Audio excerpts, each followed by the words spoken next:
Okay, good morning, everyone. Can you all hear me? Yes. Great. Okay, so welcome to the great debate starting at 10 a.m., going all the way till 4. Thank you so much for joining us. We do expect people to, be popping in and out, and that's totally fine. We don't, demand that everyone sit here for the next 6 hours, as fascinating as they will be. So I'm Isabel. I'm the Chief Electoral Officer at the AMS. I'm in charge of the Elections Committee. So if you have any questions that are specifically elections related, you're welcome to message me. But our moderator for today is Pavan, in charge, and he will get us started with the land acknowledgement and some rules. That I will. Thank you, Isabel. So before anything else is said, I wanted to acknowledge that I'm currently moderating this debate from Ubyssey, so that'll be the speaking Musqueam people, the unceded traditional ancestral territory, Holcombian speaking Musqueam people, Coast Squamish, and Tsleil-Waututh peoples. I invite anyone in the crowd to pipe up now or write in the chat from where you're about. One of the very beneficial tools that there are is a website, I believe it's called native-land.ca. It's something like that URL where it'll tell you exactly whose land you're on, both the language, the nation, and any treaties that might have covering your area. So I'm from Northern Alberta, so I come from Treaty 8, which is also Cree, I believe it's Denny Cree and Mikisew Cree and Métis territory. So that's super beneficial if you didn't already know whose land you're upon. And I've made a habit of asking the candidates and everyone involved to acknowledge that what we're engaging with here today is politics, and politics doesn't have equal effects on everybody. For some, it's a hobby, and for others, it's a necessity to better their life standing. And I hope all the candidates here, and I'll be trying to repeat this once or twice throughout today, keep that in mind as we move forward with all of their answers and should they be successfully elected. Right, so I want to get into the rules as well. Oh, my name is Pavan. I'm the coordinating editor of the Ubyssey. The Ubyssey is the independent student newspaper at UBC, and we're hosting this debate in coalition with the AMS elections team, but wholly separate from the AMS itself. We do not mess with hacks, as it were. Right, so how today's debate is going to work is, and the rules are going to be changing around just a little bit for each of the races, so I'll be trying to let you all know about any updates that happen, but for the SLFS, which is coming first, we have everyone's going to get 30 seconds to make an opening statement. It is a slate, but each individual will get up to 30 seconds to say what they would like to say. And then for questions, they'll each get 1 minute to answer the questions from the Ubyssey, so that'll be a total of 5 minutes. Again, don't have to use the whole time. And then we're going to have some questions from the audience as well, where ideally everyone gets 1 minute to answer each of those. If I feel that there's a necessity to have open debate about it, I'll provide that time, but given that it's a slate, I don't know that we'll need too much open debating between members of a single slate, but hey, maybe we do. So yeah, let's get started, if that's clear to everyone. If I can get the members of the SLFS slate to turn on their cameras, and hopefully we can pin them as well, so we can all be in a nice colloquium. I don't know if that word means. Hello. Good stuff. I believe the slate name is Students for Students, right? Yes, gotcha. Thank you. So this is Students for Students. Once we can get them all in here. Good stuff. Hello. Thank you for coming very early in the morning. Well, 10 a.m. I don't know if 10 a.m. is early in the morning, but it sure feels like it. Right. Okay. So let's get started with our opening statements, is what they're called. Boy, oh boy. This is where I'm starting. And this will be going in alphabetical order. So starting with Rachel Feenan and ending off with Kia Taimuri. Right. And Charlotte. Yes. So I don't believe this is a webinar. So if you have any questions from the audience, make sure that those are sent to Charlotte from the Ubyssey. She just sent a message in the chat. You can either ask them publicly in the chat, or you can DM them directly to Charlotte, who will then relay them on to myself. Cool. We've got all of that set. Let's get our opening statements. So, candidate Feenan, would you like to start us off? Hi, my name is Rachel Feenan, and I'm happy to be here talking to you all again today. I hope that after today, you're able to see our vision for the SLFS, as well as understand what each of us can bring to the table. I truly believe that working in an environment in which team members are constantly collaborating with one another is a key aspect to achieving high levels of productivity and innovation on Ubyssey campus. Thank you. Thank you, candidate Feenan.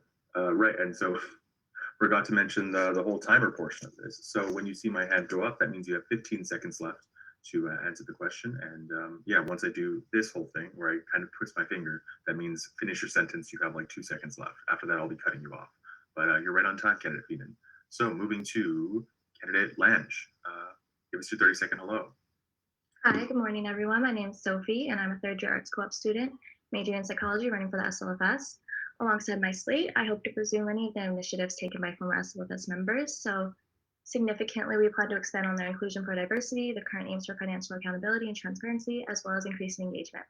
I'm excited for the opportunity to provide support for UC students and their legal concerns. Thank you. Thank you, candidate Lange. We do candidate Maglalia. You have your 30 seconds to say hello. Hi, my name is Anna Maglalia. Thank you all for coming today. I'm a second-year political science student hoping to be a board member of the Student Legal Fund Society this year. Again, my slate and I are dedicated to continuing and enhancing the work of prior Student Legal Fund Society members who will be focused on initiatives such as accessibility and inclusivity, sustainable and responsible financial expenditure, and making sure that the student body is aware of our resources. Thank you. Candidate Maglalia. Moving to candidate Shrine, right? Shrine? Yeah, that's it. Oh, yeah. All right, you got 30 seconds. Go ahead. Great. Good morning. My name is Matt Shrine, a member of the Students for Students slate. I'm a third-year student specialized in the Water School of Business. I'm passionate about continuing and building upon many of the initiatives of the previous SLFS board. Our slate's platform is built upon four pillars: our commitment to diversity and inclusion, maintaining partnerships with influential campus groups such as LSLAP and SASC, marketing and raising awareness for the SLFS, and continuing to divest from fossil fuels into more environmentally sustainable options. I look forward to fielding any questions you may have. Thank you. Thank you, candidate Shrine. And moving to candidate Timuri, round us out. You have 30 seconds to say hello. Hello, everyone. My name is Kia, and I'm running in the Students for Students slate for your Student Legal Fund Society. And during my time at UBC, I have had the privilege of serving in numerous positions of leadership, including sitting on council and through 2 years of work with the Political Science Student Association. And I have a lot of confidence that my experience will serve me well, and I hope to earn your trust and your vote. Thank you. Thank you, candidate Timuri. So to keep you talking, we're going to move on to our questions now. So for each of these, you will have 1 minute to respond, and I will be raising my hand 15 seconds out, telling you to wrap it out at just a few seconds. Right, so your first question, candidate Timuri, is the SLFS's budget was never published on its website this year. How can students trust that you will spend their money wisely if this is the trend of transparency that you're inheriting? You have 1 minute to answer. Yeah, well, clearly we're running on transparency, and that's very important for us. So I think that's a huge first step to ensure that everyone's able to see the budget and to see where the funds are and what's happening. Because I really like it when I'm looking, like if you want to look at the AMS's budget, it's very transparent, it's very easy to access. And I think it should be a similar process with us. And outside of that, I think we have a lot of interesting initiatives that revolve around divestment and divesting away from fossil fuels. So we have quite a big financial platform that we're pushing as well. So yeah, I think the first big step would be to facilitate just maybe through a website or just anywhere where we can have students clearly view where our budget is and what it's doing. Thank you, candidate Timuri. Moving to candidate Shrine. So candidate Shrine, your co-slate person, your co-runner has already mentioned putting the budget online. What else would you do? You have 1 minute to respond. See, that's a good question. I don't know if I'd necessarily have too much of a different answer, but I'm glad that you brought this up. Currently on the Student Legal Fund Society website, if you go to their financial transparency section, it just kind of thanks you for your patience, but it doesn't say anything. And now, if we were to be elected to the board, I would likely slide into the role of treasurer. And so as the treasurer, I would be committed to posting a public budget report of everything, including our investments, different projects we've funded, as well as cases that we've funded. But as far as other ways other than just posting online, I can't think of one off the top of my head. I think that posting online would be kind of the best way to ensure that everyone has an equal view of what we're doing with the money.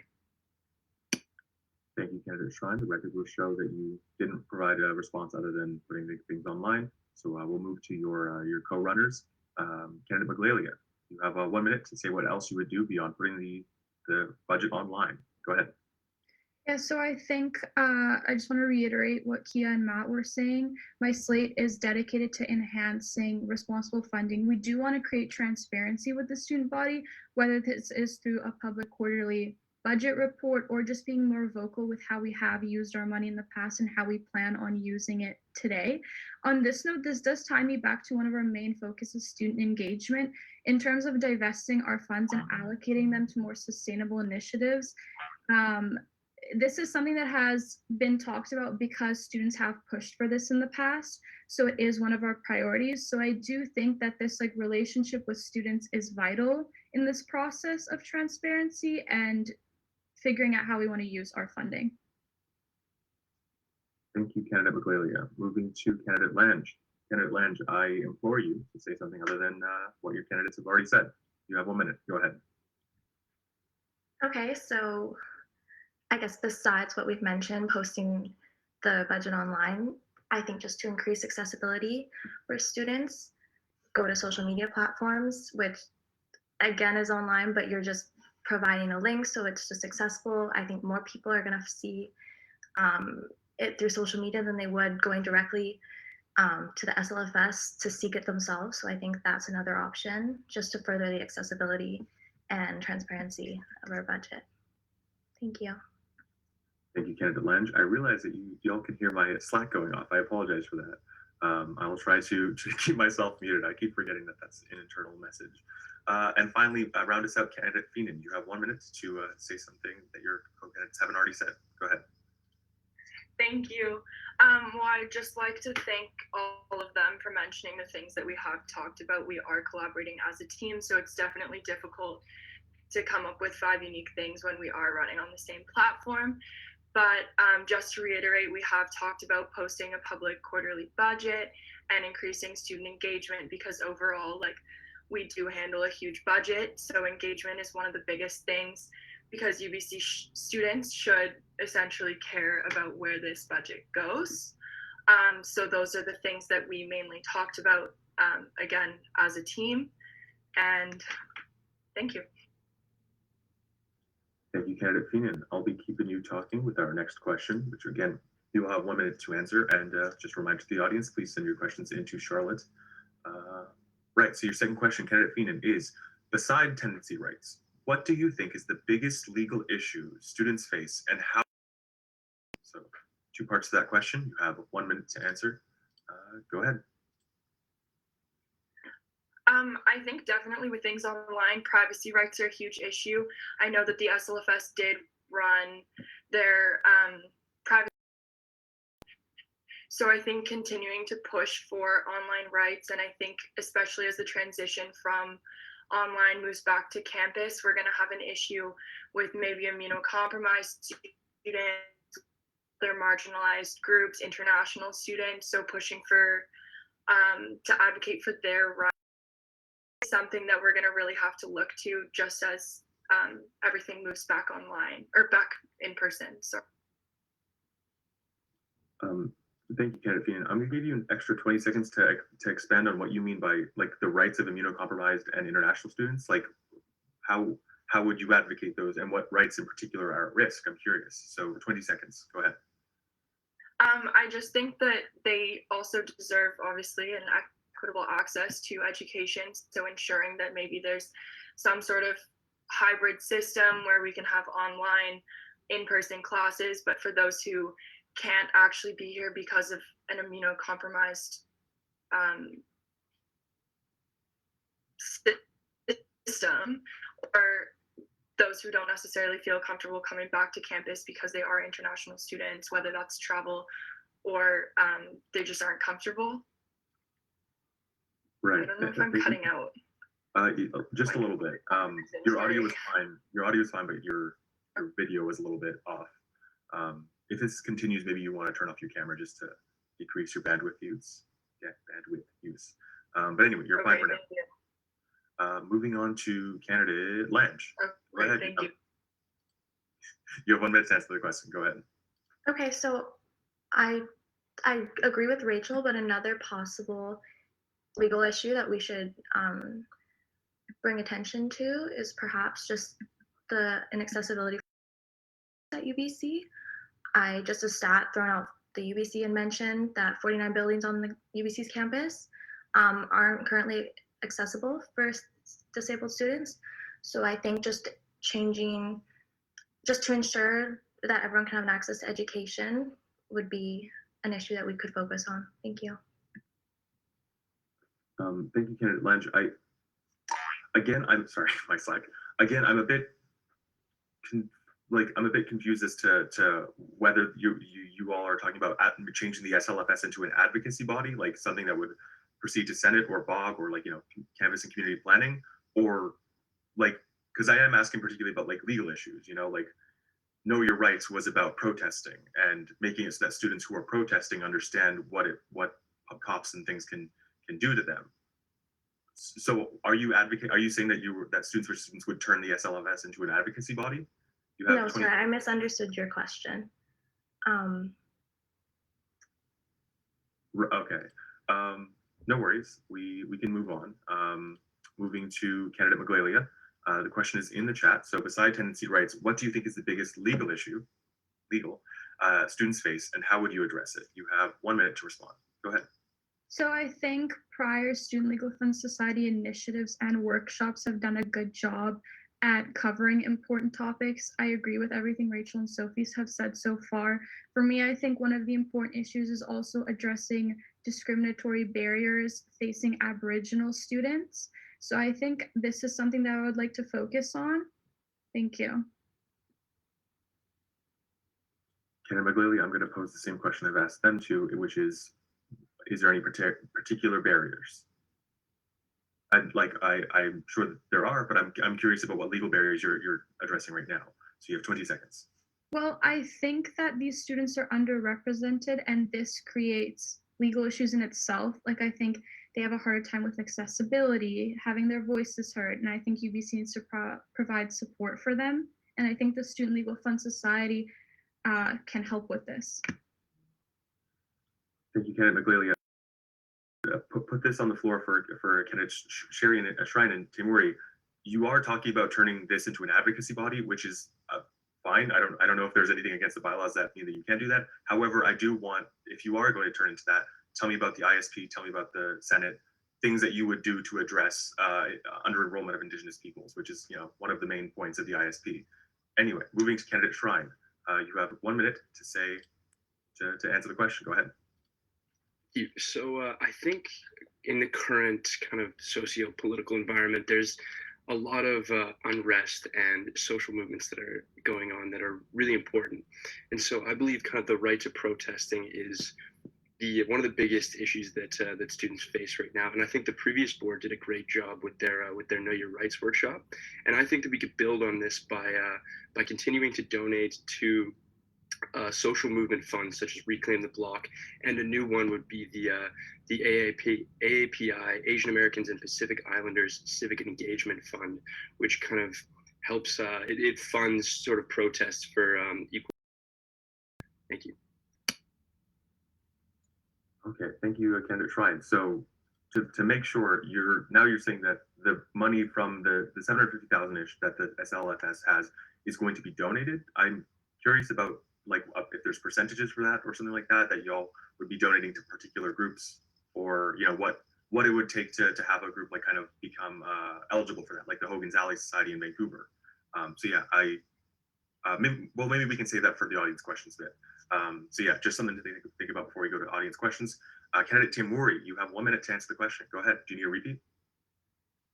Oh, I'll go ahead. So I really believe that, especially for us students, a big issue, a big legal issue is employment rights. So a lot of students work part-time and they work in the service industry. They work in very niche industries that actually have a very bad reputation of mistreating their employees.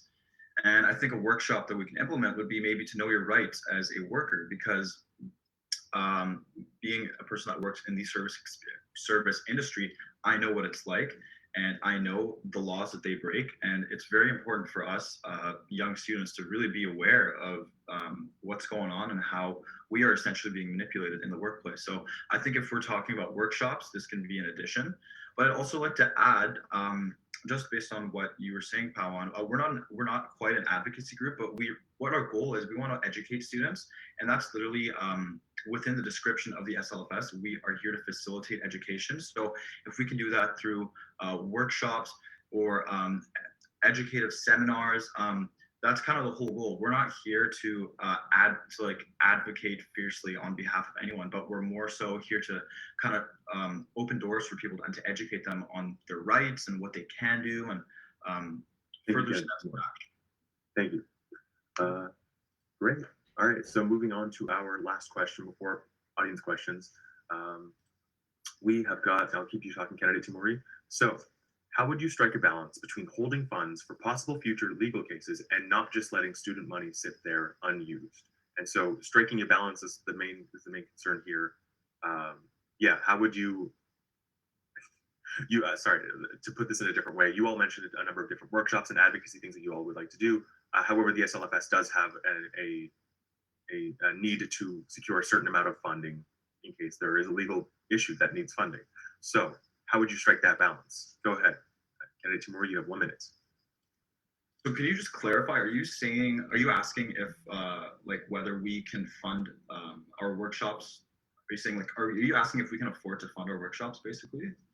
What I'm asking is, you like the SLFS has a historic job of both providing funding in case people get sued, and they need to get money, and making it that making it that students are educated, like you all have mentioned.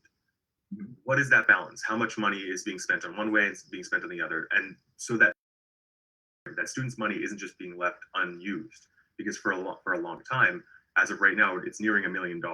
That's quite a large sum of money. So yeah, where is that balance? Where's that balance for you, candidate Timur? Yeah, okay, that makes sense. So essentially, it doesn't cost that much to run workshops. Realistically, talking from a guy who planned events and ran workshops for 2 years with the PSSA, it's frankly not that cost incurring. And that money that's sitting in our account is also, it's essential that we have that surplus and that amount there, because if push comes to shove and something serious arises, we want to be able to be flexible. We want to be able to have that safety and that security to provide as much support as we can. And so it's not a huge issue to me. Running workshops is not that cost incurring. So I think we're actually going to be okay. I agree, Ken Timuri. Sorry, the question might have difficulty in wording. The question is that it's not that the SLFS has expenses, it's the opposite. The SLFS has had a large sum of money just sitting there for many years with very few people ever taking money out of it. So what I'm asking instead is, why, how would you ensure that money is being properly used, and how would that, and it's not just sitting in the bank account being taken from students who graduated a long time ago and they never saw any benefit from it, except a few workshops that might be running. Is it a decreased fee? Is it a change in the structure? I'll give you, that's kind of like a comprehensive thing. I'll give you 25 seconds for that. Sure, yeah, I mean, okay, well, if first of all, I don't think that we should be spending money just for the sake of spending money. I mean, we should spend money strategically, and if we have to. And within our slate, we were talking about a fee reduction because, yes, we know that money is accumulating in that account, and we don't really want students to be paying out of their pockets and through their tuition for, essentially funds that aren't going to be fully used towards them. But yeah, again, I would argue that we don't want to be spending just for the sake of spending. Thank you, candidate Timuri. Moving to candidate Shrine. You have 1 minute to answer the question. Go ahead. Thank you.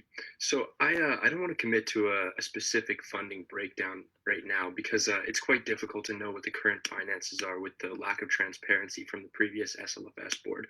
But I can say this: we will definitely reserve enough funding for the cases, and then to kind of ensure that the reserved funds are not just being held and sitting there and collecting dust.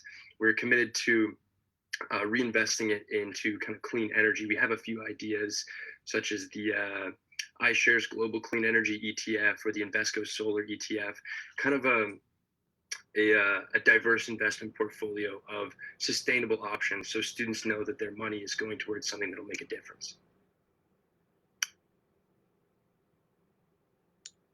Sorry. So what you're saying is that Students for Students is going to turn the SLFS into an investment fund? Is that correct? How much time do I get for this? Yeah, I'll give you 20 seconds to answer that. Is it going to be a hedge fund?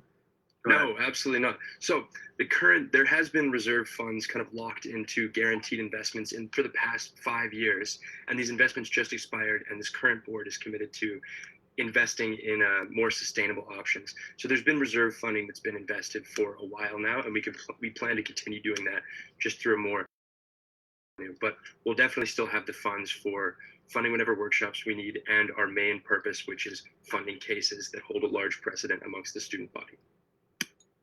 Thank you, candidate Strand. I appreciate the clarification. Right, moving to candidate Maglalia. Yeah, Maglalia. Always forget the alphabet. You have 1 minute to answer the question. Go ahead. Okay, I would like to clarify that we are trying to give different answers, but we are all advocating for these things together. So there's a variety of ways we want to use our funding. So prior slates have mishandled our funds. Like we said, our slate has tangible goals, but again, the way that we use this money varies on demand. So we can have access to this by hearing what the students want and need. We have the capability to do both workshops, take in cases, as well as have an access amount of money. And I think we do have an idea of how we would like to spend our money, but we don't really necessarily want to change the structure of the Student Legal Fund Society. However, I think the large amounts of money that we are sitting on give us more resources and give us more flexibility with how we want to use these resources. Thank you. Thank you, candidate Maglalia. Moving to candidate Land. You have 1 minute. Go ahead. Right, so in addition to what's been previously mentioned by my teammates, I think another way we would allocate funds would be just collaborating during board meetings to determine where we should best allocate these funds. Significantly, I think it's important to maintain our partnerships with other groups on campus, like LSLAB, SASC, and then in addition, furthering other relationships so we can increase engagement and student awareness of the SLFS. Thank you. Thank you, candidate Lange. Candidate Feenan, you have 1 minute. Go ahead. I kind of just like to expand on what Sophie said. So essentially partnerships with associations like SASC and the LSLAB, they already exist under the current board, and they allow that board and our slate coming up to use the funds on a continual basis to support smaller student legal endeavors, and then they maintain that balance between being prepared for a larger case. And the reason that it's important to maintain that large reserve is that legal cases brought to the SLFS aren't that often, so it's extremely expensive to fund cases also in Canada. So in order for us to be able to carry out our mandate and have that prepared, should the appropriate case arise, we need to have a large reserve that allows us to support that student and that case because they don't occur that often. Thank you. Thank you, candidate Feenan. Moving on to audience questions. I believe we have time for 2, and then we can move on. For each of these audience questions, you'll each get 1 minute to respond, and then after that we can. Yes, we have 2. Yeah. So then you'll each get 1 minute to respond. So, first question is with candidate Feenan. SLFS's work is closely tied to the work of our law students and can benefit from their guidance. Have you been in touch with the Law Student Society, and what role do you envision the Law Student Society playing to complement the work of the SLFS? You have 1 minute. Go ahead. Can I just clarify, by the Law Student Society, you're talking about pre-law society, like undergrad? I think this individual might be talking about the Allard School. Yeah. Okay. Well, essentially, the LSLAP is a free legal clinic which the Student Legal Fund Society entirely funds. So this is Allard Law students who will provide other UBC students with free legal advice. I'm going to clarify just a bit. I think this individual is talking specifically about the Law Student Society, not just LSLAP, and not just like law students writ large. I think they're talking about like a tangible coalition between Students for Students via the SLFS and the Law Student Society. Is that something that your slate has considered? And what would that partnership look like? You have 30 seconds. Well, to be quite transparent, it's not something that we've considered, but partnerships and organizations, just strategic partnerships with those organizations, are something that we have talked about. We just haven't picked which ones we're planning on making those partnerships with and what will like serve the student body as a whole. So if that's something that could provide students what they need, then that's something that we would definitely consider. Thank you, Candidate Feenan. Moving to Candidate Lange. Candidate Lange, do you think that Students for Students and the SLFS would benefit from a partnership with the Law Student Society of Allard Law School? You have 1 minute. Just from what I currently know about the Allard Law Student Society, I'm leaning towards yes, because they align with things that could support the LSFS, and I think it would be a good relationship because they represent the interests of students on academic issues, ranging from curriculum reform to faculty hiring. So I think it would be a beneficial partnership. Thank you, Candidate Lange. Moving to Candidate Maglia. Do you got the question? Go ahead. 1 minute.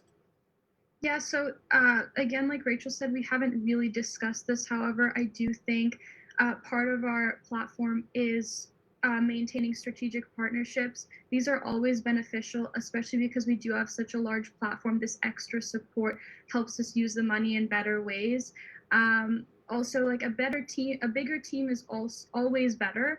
I think this could help fill in communication gaps which have occurred in the past, etc. So I do think that this would be very beneficial. However, we haven't had much time to discuss this, but definitely strategic partnerships are always great. Thank you. I think you're muted. First one of the day. Candidate Maglia, thank you. Candidate Shrine, you have your 1 minute. Go ahead. Yeah, so I think that kind of everyone else on my slate has summed it up pretty well. We haven't so far previously considered a partnership, but we're definitely open to a lot of these key partnerships. And I think that the Law Student Society would be great to kind of come together and maybe do a workshop with, like what we were talking about, the Know Your Rights Employment Edition. We could kind of pool our resources and find students from Allard to kind of help us out with that thing, as well as we could hire students from there, kind of as every SLFS board does, hires a few Allard students to kind of help us out, and they do the legal work. So yeah, I think there's a lot of various avenues that we could take in a partnership with that group. Thank you. Thank you, Candidate Shrine. Round us out, Candidate Timuri. What would the association with the Student Law Society, Law Student Society, be beneficial for SLFS? Go ahead. Yeah, absolutely. I think it's definitely a very beneficial thing to collaborate with them. I think they can help with a lot of things. I think they can help with our event planning. They would be a very good source to bring in connections from the law school. They could help with things like faculty talks. They could bring in law students to speak on their experiences at the law school and their path to law. So we can take this down a lot of different avenues. And back to what I was talking about in the last debate, when I brought up the notion of Indigenous issues and Indigenous legal education, I think that's another way that they can facilitate that workshop that I had in mind. And the same thing that goes with like the employment rights that I was mentioning earlier. I think the Law Student Society can facilitate faculty members that have experience and expertise in these fields, and that's super beneficial to us because our goal is to educate. And a good goal that is. Thank you, Candidate Timuri. And moving on to our last audience question, then we can go on to closing statements. Candidate Timuri, the responses provided by the slate. Sorry, so this is an audience question. The responses provided by the slate so far, in this audience member's opinion, show a worrisome lack of knowledge about the work and function of SLFS. As candidates, where will you turn to seek knowledge and guidance to inform your work in the future? I want particulars. I don't want, we'll ask students. I want which, is there particular faculties, departments, legal people, who would you ask to gain benefit? Candidate Timori, you have 1 minute. Go ahead. Sorry, are you saying who will I basically pass the knowledge down to, or how No, I think this individual is asking where will you get the knowledge from? And I quote from them: "A worrisome lack of knowledge displayed by the slate." Is they're interested in where would you be learning from? So yeah, 1 minute. Go ahead. Well, we've been working very closely with the previous SLFS administration, and I think just continuing to learn and to talk to them. This is a learning process, and I would actually disagree. I think we are quite versed, and we know what we're doing. We have goals that we've set out. So I think just staying in contact with the previous administration and staying involved within the AMS, whether that's talking to counselors, members of the Senate, executives, staying in the loop with current university affairs, which we are doing. We're just going to push that, and I think good things are going to come of it, and I wouldn't be too worried at the moment. Thank you, Candidate Timori. In a previous answer, you did state, or one of your members of the state did say that, like the financial transparency of last year's SLFS board was worrisome, and that you weren't too informed with how the process ran. But now you're saying that you have had connections with them, and I understand that last debate, Candidate Feenan said that their roommate was a member of the SLFS, and that's what brought them into this. So I'm kind of confused whether you knew what the previous administration was doing and like whether you knew the financial aspects of it, or if you're coming into this with a fresh lens. No, we're coming in with a fresh lens. And you know what? I've been on the SLFS website before, way before I even chose to run for this position, and I knew that there are broken links. There are a lot of there's a lot of blurriness within the SLFS, and so that's something I knew going in. And so I'd say that's a big motivator. I want to go in and I want to fix things. I want to improve them. I want to push things that are important to me and to students. So, yeah, I think that's my answer. Thank you for clarifying. Candidate Shrine, do you need the question again? Yeah, sure. Can you give it to me one more time?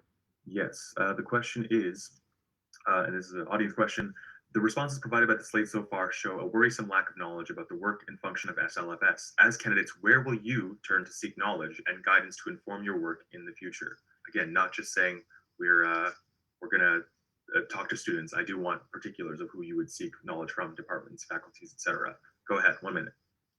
Okay, so I'd like to say first off that I'm very confident in our slate's ability to kind of grow and learn as we progress through this. And I believe that in this debate, kind of asking the same question to 5 candidates on the same team and expecting a different answer for every single one of them doesn't highlight the best parts of our slate and what we can do. However, in this, we seek knowledge and guidance. So I believe that once we if we are elected, then we can begin working closer with the previous SLFS board. There's a lot of information that they just aren't allowed to tell us right now because we are currently running. But if we are elected, then we are very committed to working with the previous board and kind of gaining the knowledge that they've gotten over the past year of running the Student Legal Fund Society. Thank you, Candidate Shrine. To push back a little bit, you all are running on a slate, but however, you're all also elected individually on the ballot. It's, so there's a give and take there, but I take your point. Moving to Candidate Maglalia, you have 1 minute to answer the question. Go ahead. Yeah, so well, firstly, I think that because our platform is focused on enhancing prior initiatives, we think that the last slate was heading in the right direction, but there is a lot of improvement to be made. I think, again, like Key and Matt were saying, talking to prior members, especially last year's, is the most beneficial, as it'll show us exactly what went wrong, what went right, etc. I also am very confident in our slate's ability. Again, I want to reiterate this. There has been a lack of information released to the student body in prior years, yes, and we have all said this. However, from our knowledge, the last year or so, the slate has been heading in the right direction, and this is what we're focused on. So again, we do agree that prior years have kind of mishandled funds and transparency, but we want to enhance last year's initiatives. Thank you. Thank you, Candidate Maglalia.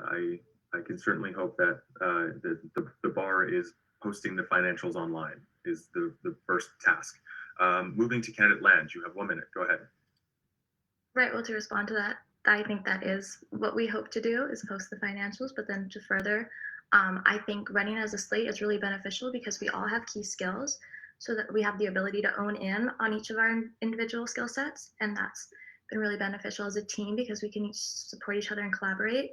And then in addition to that, to further our knowledge about the SLFS, I think just what my team members have mentioned, I think it would be really beneficial to confer with the previous board and previous partnerships that SFS has had, because they can also help us and guide us in addition. Thank you. Thank you, candidate Lange. Candidate Feenan, round us out. If you're, Can you hear me? Sorry. yeah, you're all good. Okay, thank you.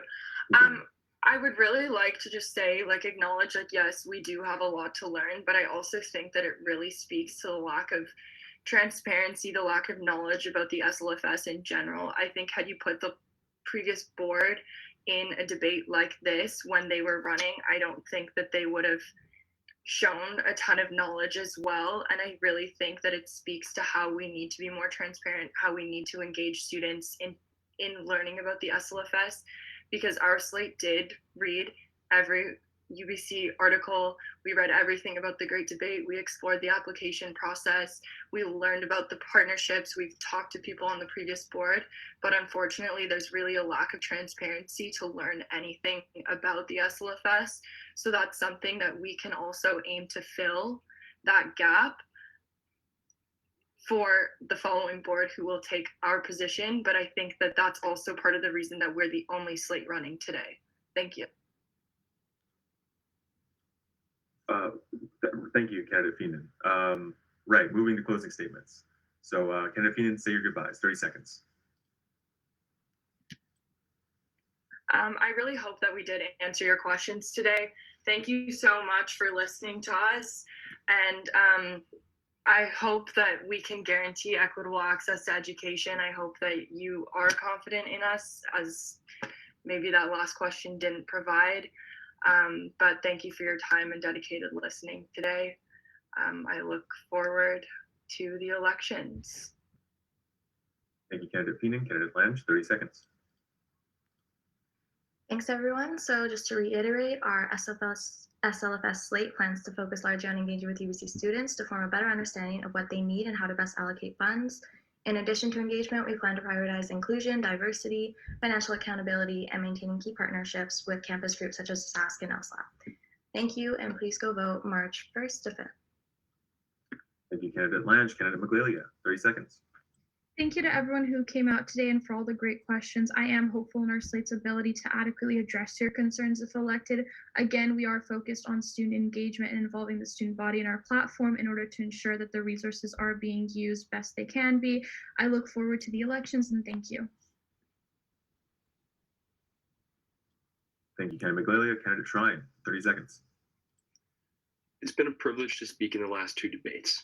I'd like to thank you, Powen, my other slate members, and anyone else who came out to watch this morning. I believe that under the careful guidance of our Students for Students team, the SLFS can continue moving in the right direction. If elected to the board, my team will remain committed over the next school year to do what the SLFS does best, supporting litigation, advocacy, and lobbying for improved education and access to education at UBC. Good luck to all the other candidates debating today, and don't forget to get out there and vote from March 1st to 5th. Thank you. Thank you, candidate Shrine. And candidate Timuri, say your goodbye. Similarly, I wanted to just thank everyone who showed up today. I believe that my slate and I have a comprehensive plan for the SLFS, and I firmly believe that our combined skill set are highly suitable for these positions. And I'm very confident moving forward that we will have a real tangible impact on the SLFS and the student body. So we hope. Thank you. Thank you, candidate Timuri. Thank you to Students for Students for the morning debate today. And yeah, best of luck at the polls. Have a good day, y'all. Hopefully stick around. Thank you. Right, so moving on to our next debate. We have VP Admin. We have VP Admin coming up next. So that'll be, oh yes, sorry, that will just be Lauren Benson. For members of the audience who were not aware, Lawrence Liu dropped out, I believe, last. This is now uncontested. So Hello, candidate Benson. Good morning. Thank you for coming through.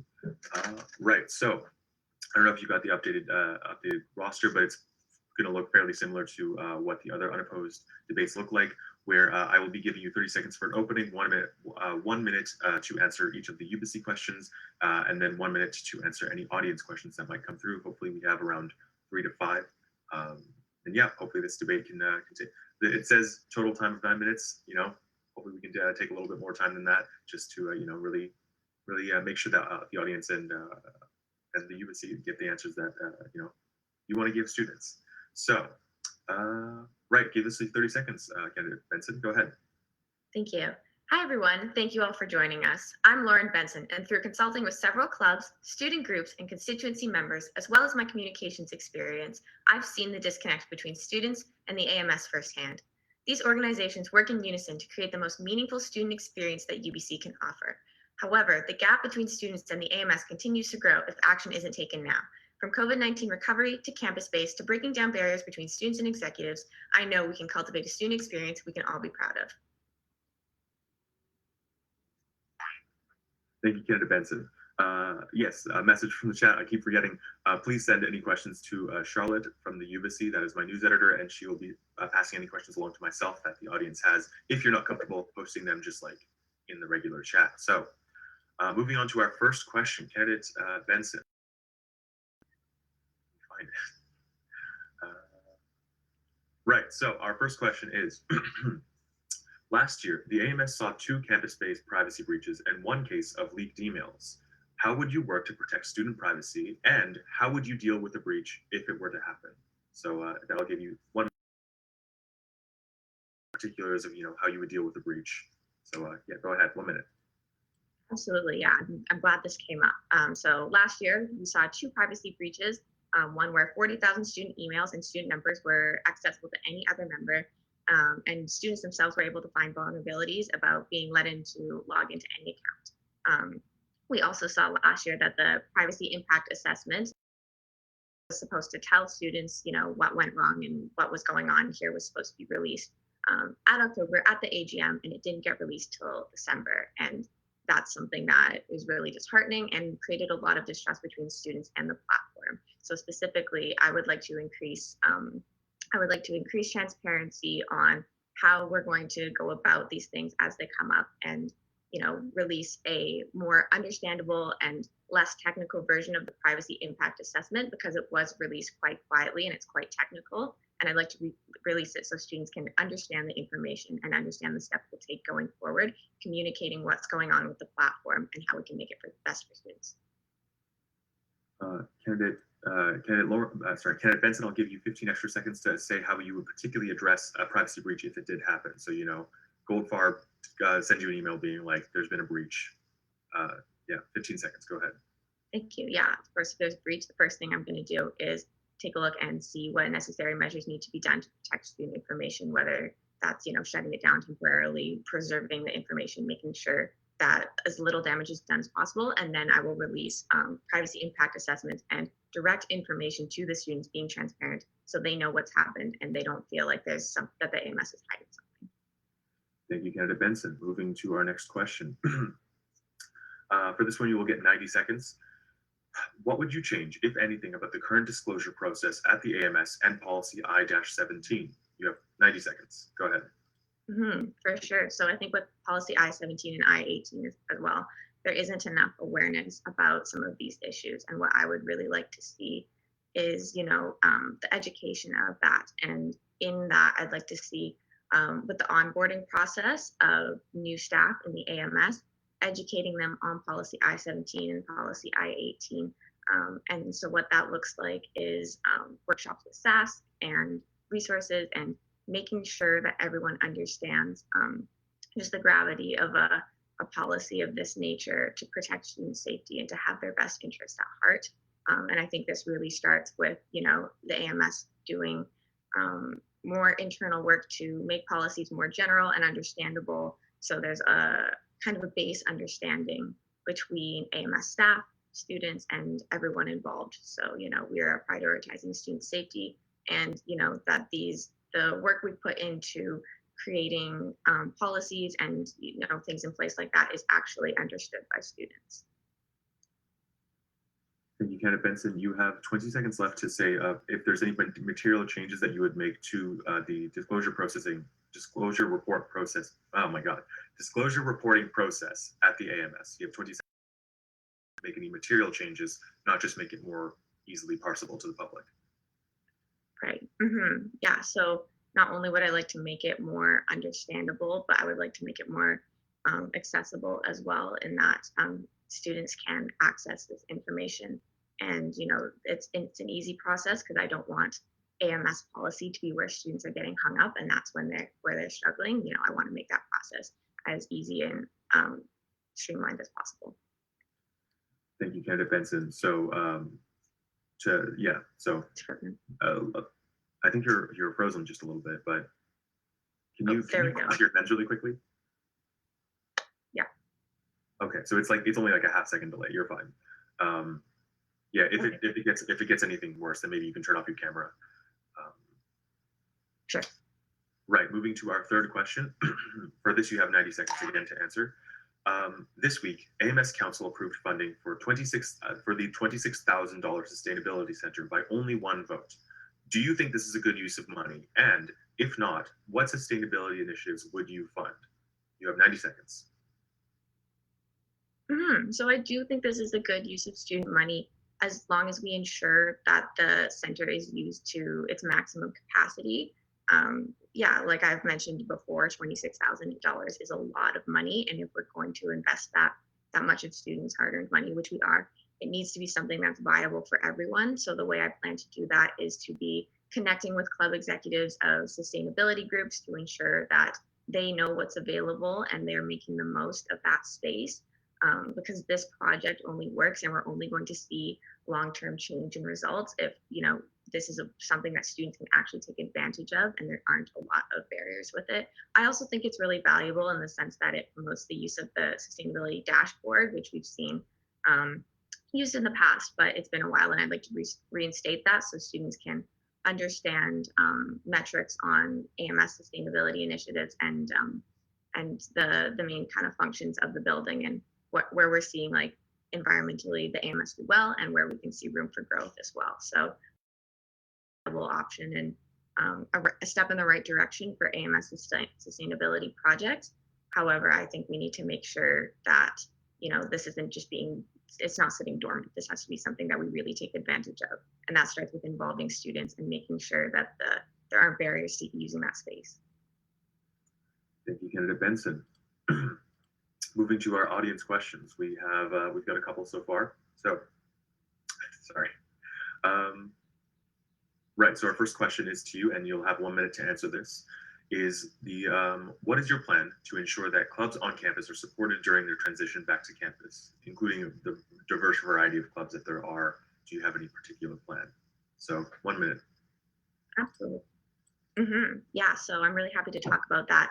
My plan is to institute a club's recovery benefit, which is different than any other club's benefit in the sense that it's tailored to help clubs specifically in the pandemic. And it works in 3 ways. So that means expanding the usage of the video conferencing grant that was created by the previous administration. So clubs can now access online platforms as well and have them financially covered, so they don't have to worry about those expenses. So that still includes Zoom, that could be Slack, things like that. It will also provide COVID-19 safety materials for clubs in the event that we can have small in-person events. And of course, that'll be dependent on provincial restrictions, but I'd like to provide hand sanitizer, masks, so we're ensuring that student safety really is the priority here. And then the last way is creating webinars and info sessions and ways for club executives to really gain information on, and this is for all club executives, to gain information on how to navigate an online platform and how to run their clubs best in a pandemic. Thank you, Candidate Benson. Cool. Okay, so moving to our next question, we've got, so your campaign focuses a lot on social media and outreach to students. In understanding that the communications manager does not report to the VP administration, and this does not fall under the portfolio of the VP admin, how do you intend to accomplish these goals? You have 1 minute. That's a great question. I think the way, well, first of all, I would like to stress that even though this might not fall specifically under the admin portfolio, really this is something that affects all the work we do, and it affects the success of that work as well. You know, without strong communication and without students being able to actually access the work that's being done, that hinders every project, every step of the way. So the way I plan to do that is to work closely with the comms team, and of course, acknowledge that they are going to make, but really implement what I've seen in my time in the comms team, and implement what I would like to see going forward, and work with them quite closely every step on the way in the projects, and take more of an integrated approach so they understand as well what the projects consist of, because that's something I found in my role as well, is that we need to explain more what the projects are and their significance so they can better be communicated through social media. Thank you, candidate Benson. I'll give a couple seconds for any audience members to get in any more questions, both in the chat or to Charlotte. Yeah, hopefully we can give candidate Benson one or two a bit more, and then let him off. If we had elevator music, this would be much better. If this was a normal, movie, just listen to the ambient sounds of the nest.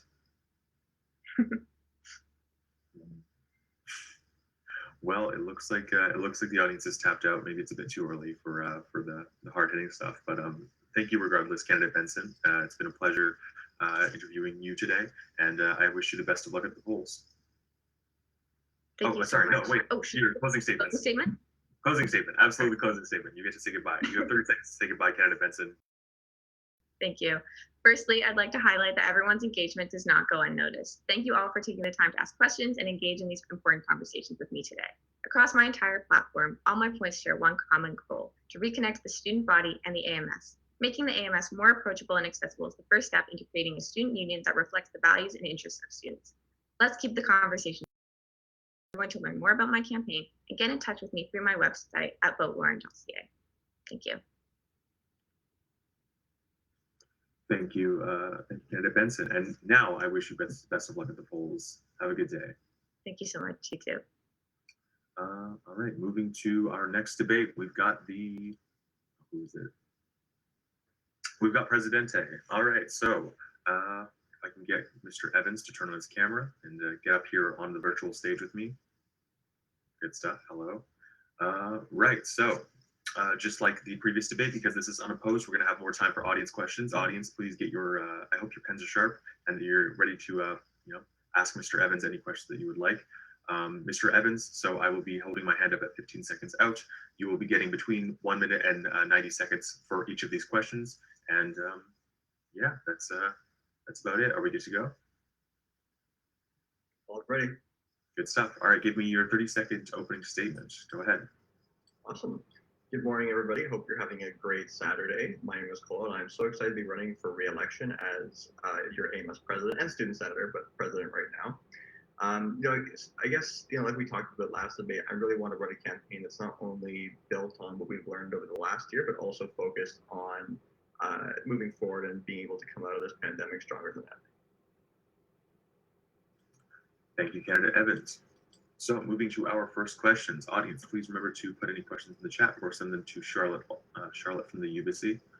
Where are the president questions? Here, okay. So for this, you have 90 seconds to respond. Despite the new offices, the staffing of SASC has been an issue throughout the year. AMS Events has faced controversy for flouting health guidelines. What would you do to improve conditions for these AMS departments? You have 90 seconds. Yeah, I think that, we need to take a strong look at what student involvement looks like in the management and the oversight of some of these departments. I think that's really a big missing element. I think there's sometimes a bit of a disconnect between, what the direction is from the executive, what the direction is from council, and the direction that ends up getting implemented at the lower management levels.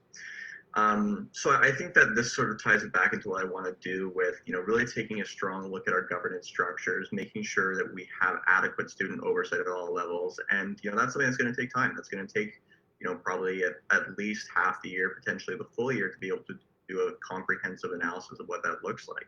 But really, in an organization like a student society, if you don't have direct student involvement at all levels, you're going to run into issues that conflict with what students actually want. So I think we need to make sure there's more student involvement. And, I think something that a lot of people might not know is that, executives in the organization don't have absolute authority. And we need to, create structures that empower our elected representatives in the organization to be able to make decisions for the organization in a way that is, not just so that we can exert authority, but ways that we can better support our staff too, to make sure that they are aligned with where we want to take the direction of the society. Thank you, candidate Evans. Right on time. Moving to our second question. For this, you have 60 seconds with the option of extension. Ubyssey students learn on unceded Indigenous land. What direction do you see the AMS Musqueam relationship going? You have 60 seconds. Go ahead. Yeah, I think with our relationship with Musqueam, ours is definitely not as close as the university has with Musqueam. Ours in the past has been a lot more of an ad hoc basis. So I think that for us, we're trying to see how we can grow that a little bit. Musqueam is busy with a lot of things, so sometimes we don't like to push too hard. But I think that there's a couple of things that we can do to sort of build on that relationship. One of which is I think that a lot of not only within the AMS but a lot of other student groups on campus put a lot of pressure on the Indigenous committee in the AMS to do all that work, because I think they have to figure out ways to build capacity. And I think we also, through my, platform points, build a greater Indigenous presence in the nest. Our hope is to get, Musqueam artists to do a lot of that work. And I think that we can build that presence and sort of build that relationship through some of these projects. I think that will be able to sustain, some better relationships moving forward. Thank you, candidate Evans. Just one second. Right, yeah. So I'll give you another 30 seconds, and this is for kind of a follow-up question. As of in the coming years, Ubyssey is going to be reviewing the memorandum of affiliation with Musqueam with the hopes of expanding that. And so I'm curious if you would like the AMS to be involved in anything like that with the Musqueam Indian Band, perhaps a memorandum of some kind, or something like that. 30 seconds. Yeah, I think that we've been keeping tabs on what the university's been doing with that MOU. I think for us, again, we just have to be, we have to be a little bit, sensitive to the fact that we shouldn't be pursuing an MOU just for our own, for our own sake. If we're going to pursue an MOU, that's a mutually beneficial agreement. So it's something that we have to make sure that is, worth the time of Musqueam. So I think that something that I'd be interested to take a look at, but at the same time, it's not something that we can just do to, be able to tokenize and say, look what we did, when it really has no benefit for the band itself. Thank you, candidate Evans, for the follow-up. Moving to our third question. For the last 3 years, AMS presidents have tried to get a strategic plan off the ground, but all have failed. Do you think a strategic plan would be a good use of money, student money, in a pandemic? You have 1 minute.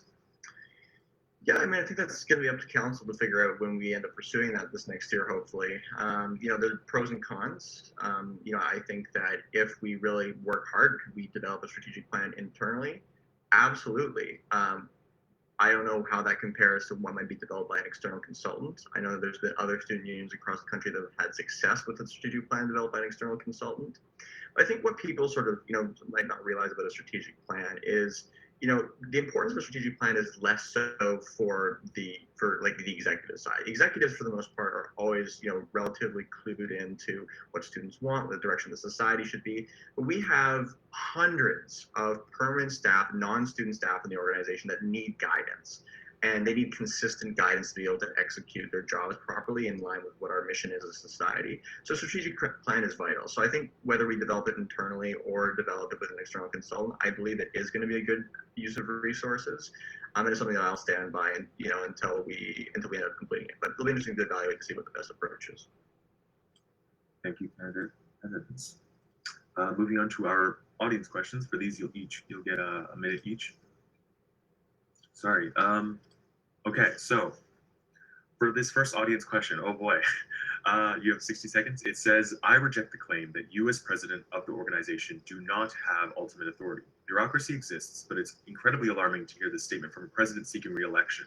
If you've already resigned to not acting within your ultimate authority within the organization, why should we, the audience, vote for you for another year? You have 1 minute. Yeah, I mean, when I say that the president doesn't have ultimate authority, I don't mean that the president doesn't have the ability to go and influence decisions. I just mean that the president can't go around, acting like a dictator and saying, here's what we're doing. Everybody who disagrees with me, jump off the ship. It's not an effective style of leadership. So that's what I mean when I say that. I think that, it's the president of the AMS does not act like the president of the United States. It's not like, people are coming to my office and I can sign a bunch of executive orders and this is what we're doing. It functions much more, again, like a nonprofit, which is, more similar to how a regular, employment structure looks like. So it's important that, when we're making these decisions where there are conflicts between elected student leadership and, non-student staff, that we are, making sure that we're not only asserting the vision that students have, but making sure that we're not, increasing the morale of some of our staff who do important work along the way. So that's what I mean when I say that the president doesn't have ultimate authority in the organization. Thank you, candidate Evans. I open it up to that audience member who asked that question to send a follow-up to Charlotte if you'd like. But moving on. This next question is, why are you advocating for an increased salary for AMS execs with reference to the report to the AMS Council regarding diversity and decreasing barriers to participation in AMS executive elections? I believe that's what they're referencing. When so many diverse AMS student employees are only making minimum wage. Sorry, do you need the question again? It was a bit. No, I got it. So from the start, I'm not really talking about this anymore. Of course, I'm in conflict of interest, so I have no more involvement in what this organization decides to do with executive wages. But I've said from the start that if we're going to increase executive wages, we also have to increase other student staff wages. This year, I've been pushing relatively hard to raise our student staff wages in the organization. That has met resistance within the organization, which has been unfortunate. That's what I say when I don't have absolute authority in the organization. But it's something that we continue to work on. It's something that our HR department has continued to work on. We've been able to move forward, and we've been able to, I think, potentially have forged a path forward. I think that on that topic, I think that if you're at any time you're going to raise executive wages, you also have to raise other student staff wages. They can't be mutually exclusive from each other. But that's something I've advocated for from the start. Thank you, candidate Evans. Moving to our third audience question. 4 of the 5 executive positions are uncontested in this election. As president, do you think any responsibility falls on you regarding lack of contestants? Do you think there is a role for the president to play in implementing mentorship and supportive community structures that encourage participation? If so, what is your plan to encourage participation in AMS elections? You have 1 minute. Yeah, I think the blame falls on. It's a failure of the organization to an extent, so the blame, of course, falls on me. I think that it just goes to show that we need to change something. We just need to do something different that we're not doing in elections right now to encourage people who might be hesitant on whether they want to run or not to run. And we've seen, over even aside from this year, last general election, we had uncontested VP finance race. We had nobody running for BPAUA after the first couple of days. And so we had to have a special election. We had the year before that, we had an uncontested VPAUA election again. So obviously something's not working. I think that, yes, executives have a role to play in, mentoring people, but also there's conflict there where executives can just pick and choose who they want to mentor. So I think that we need to come up with a more robust organizational-wide, program or structures to help encourage people and to train them to how to run elections and get them to feel more confident, because that's also a barrier as well. So just to clarify, you would tie it down to like a lack of mentorship amongst the executive committee to individuals is the problem that you're indicating. I'd say a lack of I mean, that's part of it. I'd say lack of mentorship from the executive is absolutely true. But I mean, also at the same time, like, why is that lack of mentorship happening? Again, like, it's figuring out what are the structures that we can put in place to make sure that it's fair. That executives can say they mentor people, but they can choose who they mentor. So how are we making sure that it's fair, that there's an equal opportunity for everybody if they want to get involved with the AMS, whether it be at the executive level or at the council level, that they're able to engage with people on a level playing field, and then we're able to act, how to build a platform, how to run a campaign, what the job is like, so that when they run for these positions, even if they don't have substantial AMS experience, they're able to come up here, get on a debate stage, and hold their own, compared to, some of these more, AMS born and bred candidates that you see sometimes that come up through the pipeline through staff and whatever, that are mentored by incumbent executives that still, might make a newcomer not stand too much of a fair chance. So we have to figure out how to address that inequality. Thank you, Candidate Evans. There is a rebuttal from the audience. We, I believe, in meeting the council, perhaps, noted that this is an urgent issue last year following exec elections. The same elections that you noted were fairly uncontested. Why did you not do anything about it this year? You have 1 minute to respond. Yeah, so we did a couple of reports with Student Life Committee to work on it, and some of the suggestions on how we can make it a little bit better. Of course, like I mentioned last debate, I mean, I unfortunately wasn't able to take a leadership role in elections related stuff this year because I had been planning on rerunning. So, I think it's unfortunately this year, I mean, I wasn't able to play an active leadership role in anything elections related. I could give suggestions, I could, provide some feedback when asked for it, but I mean, there's no way that I would be able to actively, come into the space and say, here's what we're doing for elections this year while I'm also running for re-election. So I think next year, I mean, when I'm not running for re-election for anything, I will tell you that right now. I would love to be involved much more with what elections look like. But I think as far as conflict of interest goes, it, essentially ties my hands with what I can do. And that's, it's unfortunate because I would love to have done more, but it's not fair if I'm over involved in the elections process when I'm going to be a candidate. Thank you, Candidate Evans. I believe that, oh boy, right. So I believe there is another rebuttal. It's interesting to me to go between. I'll give you 30 seconds to answer this. This rebuttal is the individual says that is an admission that you put your self-interest in running for re-election against the best interests of students. Respond. 30 seconds. Again, that's not how conflict of interest works. I mean, we have there are really rigid rules around elections. And,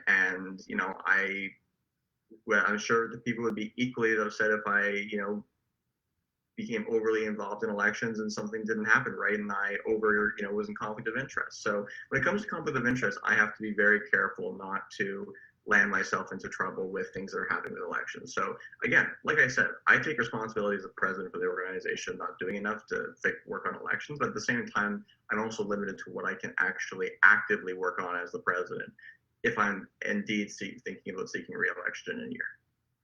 Thank you, Candidate Evans. And there's one last kind of not follow up from the same individual, I don't believe, but yeah. So and then we have one more audience question. 30 seconds to answer. Who have you mentored during your time as president? 30 seconds. Who have I mentored during my time as president? Yeah. I try and be a mentor to everybody. I try and support everybody as best as I can. I'm not gonna, I don't know whether this individual wants me to name specific people, which I'm not going to do publicly for privacy reasons. But, I think that in all the work that I do with all the students that I work with, if anybody approaches me and, asks me what my thoughts are on them running or, and want support on something, I'd be the first one to step up and give it to them. So, I would like to think that I try and mentor all of our student staff that I come into contact with in the organization. Thank you, Candidate Evans, for answering that back and forth. We have one more audience question, maybe two. This comes from an audience member saying, from their perspective, a number of students believe the AMS aligns itself more with the interests of the Ubyssey administration rather than students' interests. What will the AMS do to align itself more with students' interests? Please, no generic answer. You have 1 minute. Yeah, I mean, that's not, I wouldn't say that's accurate at all. I don't think there's anything that we align ourselves with the administration on that students have voiced that they are actively against. So, I think that we make it very clear to the administration whenever we're talking to them. We point to data, we point to things that are happening. When we meet with senior Ubyssey executive, we say, look, we've been seeing this on social media all the time. People are concerned about this. We've ran this question the AES, and X percentage of people said that they don't like this. So here's an issue. So I think that we already do, a really good job of that. Now, are we, always screaming about it and putting statements about everything? No, because I don't think that's, an effective way of going about working with the administration. But just because you don't see us necessarily on a loudspeaker about every single issue at Ubyssey doesn't mean that we aren't working behind the scenes to push the administration to change things. So I would definitely disagree with that statement that we are aligned with the Ubyssey administration. I have not felt that with the case either with myself or any of our other executives or staff that work with the administration this year. Thank you, candidate Evans. Right, we'll give 10, 15 seconds more to any audience members who want to jump on in here because VP Admin was a little bit shorter. We've got time to put the coals to Mr. Evans's feet for a little bit. Yeah, so last call for questions. Please send them into Charlotte or into the chat so we can ask Mr. Evans here. I really wish I had some music. Oh man.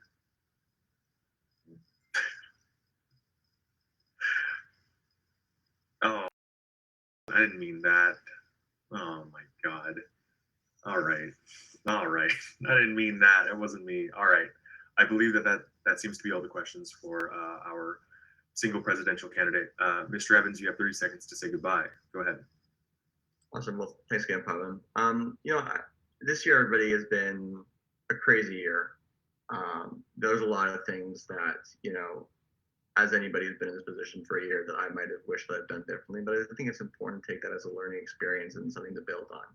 I'm committed as ever to ensuring that I'm delivering both honest and passionate leadership as I have for the entire 2 years I've been an AMS executive. And that's what Ubyssey students have come to expect. And that's what I fully intend on delivering if you decide to re-elect me as your AMS president. Thanks so much, everybody. Have a great rest of your Saturday. Hold on a minute. We've gotten one more sliding in. If you're willing to entertain it, you can, head on out. However, if you want to take this one last question.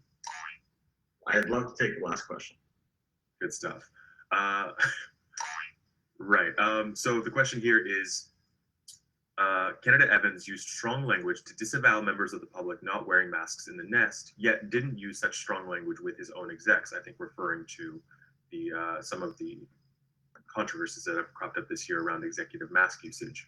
Why is that? You have 45 seconds to respond. Well, I think I probably use quite strong language behind the scenes to my executives. But again, it's we had a strong conversation about that incident, and that's an honest conversation about that incident. That's what I'll have to add. I regret using such strong language publicly, and I was another article, but by no means was that situation addressed lightly internally. Thank you for capping it off with that. All right, Mr. Evans, you can get down off the stage. Best of luck at the polls. Okay, I believe now it's time for the prize draw, right? Right? Is that the thing that y'all are doing? I'm not going to do it. I'm just going to sit here. Oh, yeah, that's sorry. Nice. Yeah, hell yeah. What am I doing? We don't have the money to buy you all the presents. So Mona just said last call for the prize draw in the chat. So if you haven't filled out the little survey, we'll be sending them out because we have four separate prize draws throughout the day. So you don't have to be here like the whole 6 hours in order to have a chance to win something, because that would be horrible.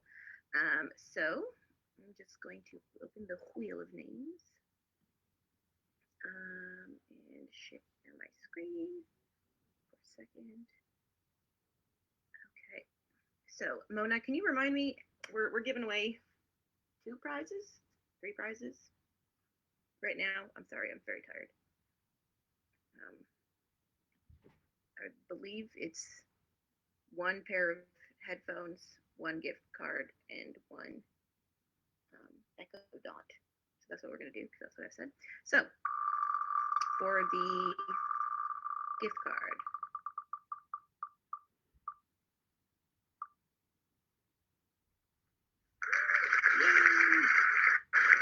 okay, gift card, please message me or Mona in the chat. Got that right. I don't remember. Okay, cool. So we're gonna say, yeah, headphones or no, gift card to Xiaolan. I'm sorry if I'm mispronouncing her name. So just message me in the chat. That'd be great. So gift card, great. Now headphones to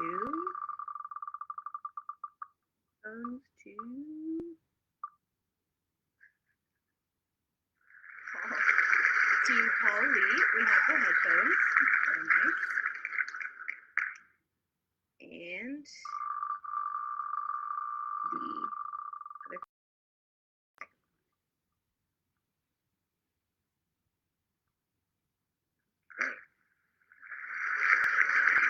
Great name, by the way. Okay, so if you could just message me in the chat, that'd be great. And now we have, I believe, a 10-minute break. So everybody go off and have your 10-minute break, and we'll see you back at 11:30, if I'm not mistaken. See you all then. Yeah.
All right, everybody, come on back. We're sitting down for our third, right? Some thirds? Yeah, our second part of this.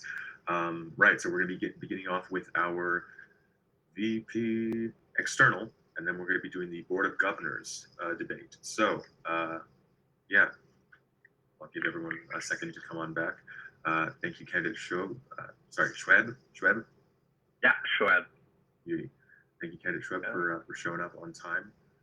No worries. There is someone washing my window right now out of nowhere. So you know, if I'm interrupted by that, that's just a disclaimer there. Story, I bet. Yeah, everyone uses the window washer excuse. I've been in this game with people. Right, so let's kick things off with your 30-second hello. You've got 30 seconds for your opening statement. Go ahead. Absolutely, thank you so much. So throughout the past year, I've served as your Associate Vice President of External Affairs, where I worked on all advocacy initiatives and projects from the Office of External Affairs at the AMS. These projects range from lobbying federal ministers with regards to the SkyTrain to Ubyssey, advocating to government officials about the importance of housing and affordability, and leading research initiatives surrounding sexual violence prevention. And that is what I plan on continuing to do if elected as the next VP External, along with bringing in new ideas to the Office of External Affairs. Thank you. Thank you, candidate Schwab, right on time. I keep forgetting. Yes, please send your questions to Charlotte from the Ubyssey, or you can send them in the chat, because this is an uncontested race. We hope to have at least 4-5 questions for Mr. Schwab. So yeah, make sure to get your questions in.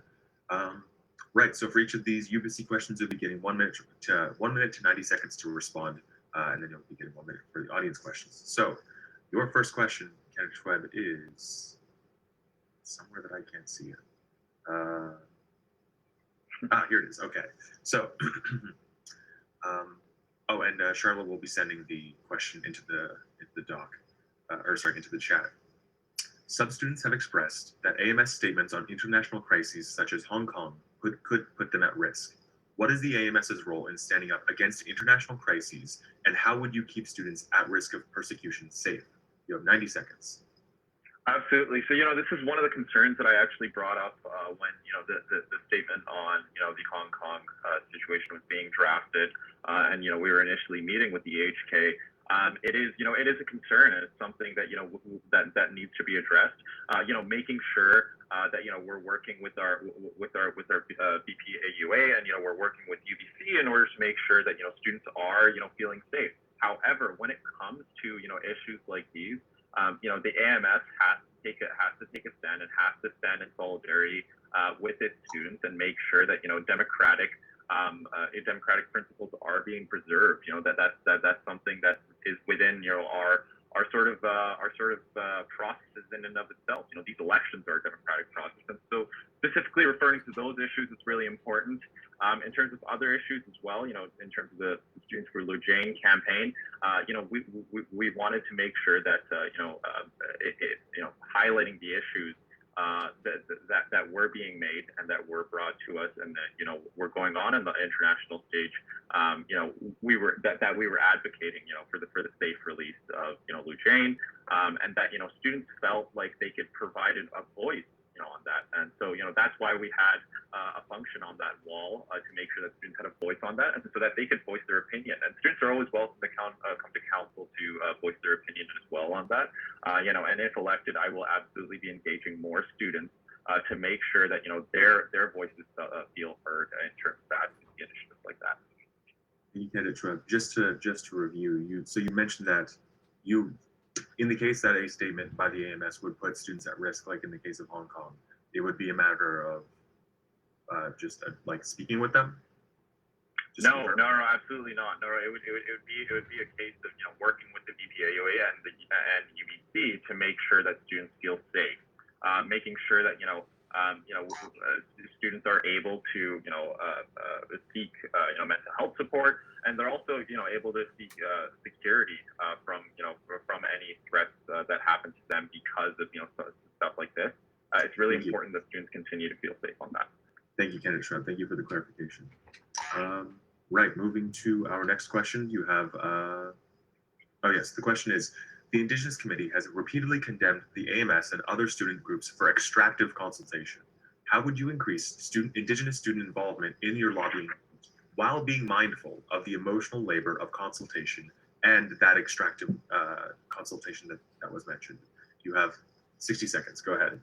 Absolutely. This is something that, once again, I brought up with our office throughout this year. And it's something that I'm working on currently as the Associate VP External. It's something that I plan on solidifying if elected as Vice President External. One of the things on my platform is work as VP Academic and University Affairs to create an equitable and involving consultation process for advocacy projects pertaining to Indigenous student support. It's important that we don't treat this like a tick box. Indigenous students need to be a part of the conversation. We need to be treating this like a partnership.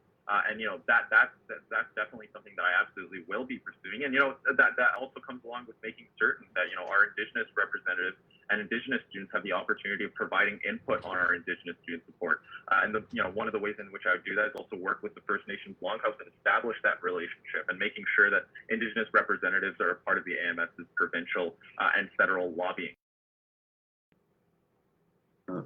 Thank you, Ken. It's all well and good that they would be involved, but the question is about extractive consultation. And you mentioned that you would make that consultation not extractive by having consultations. That's something of a recursive logic.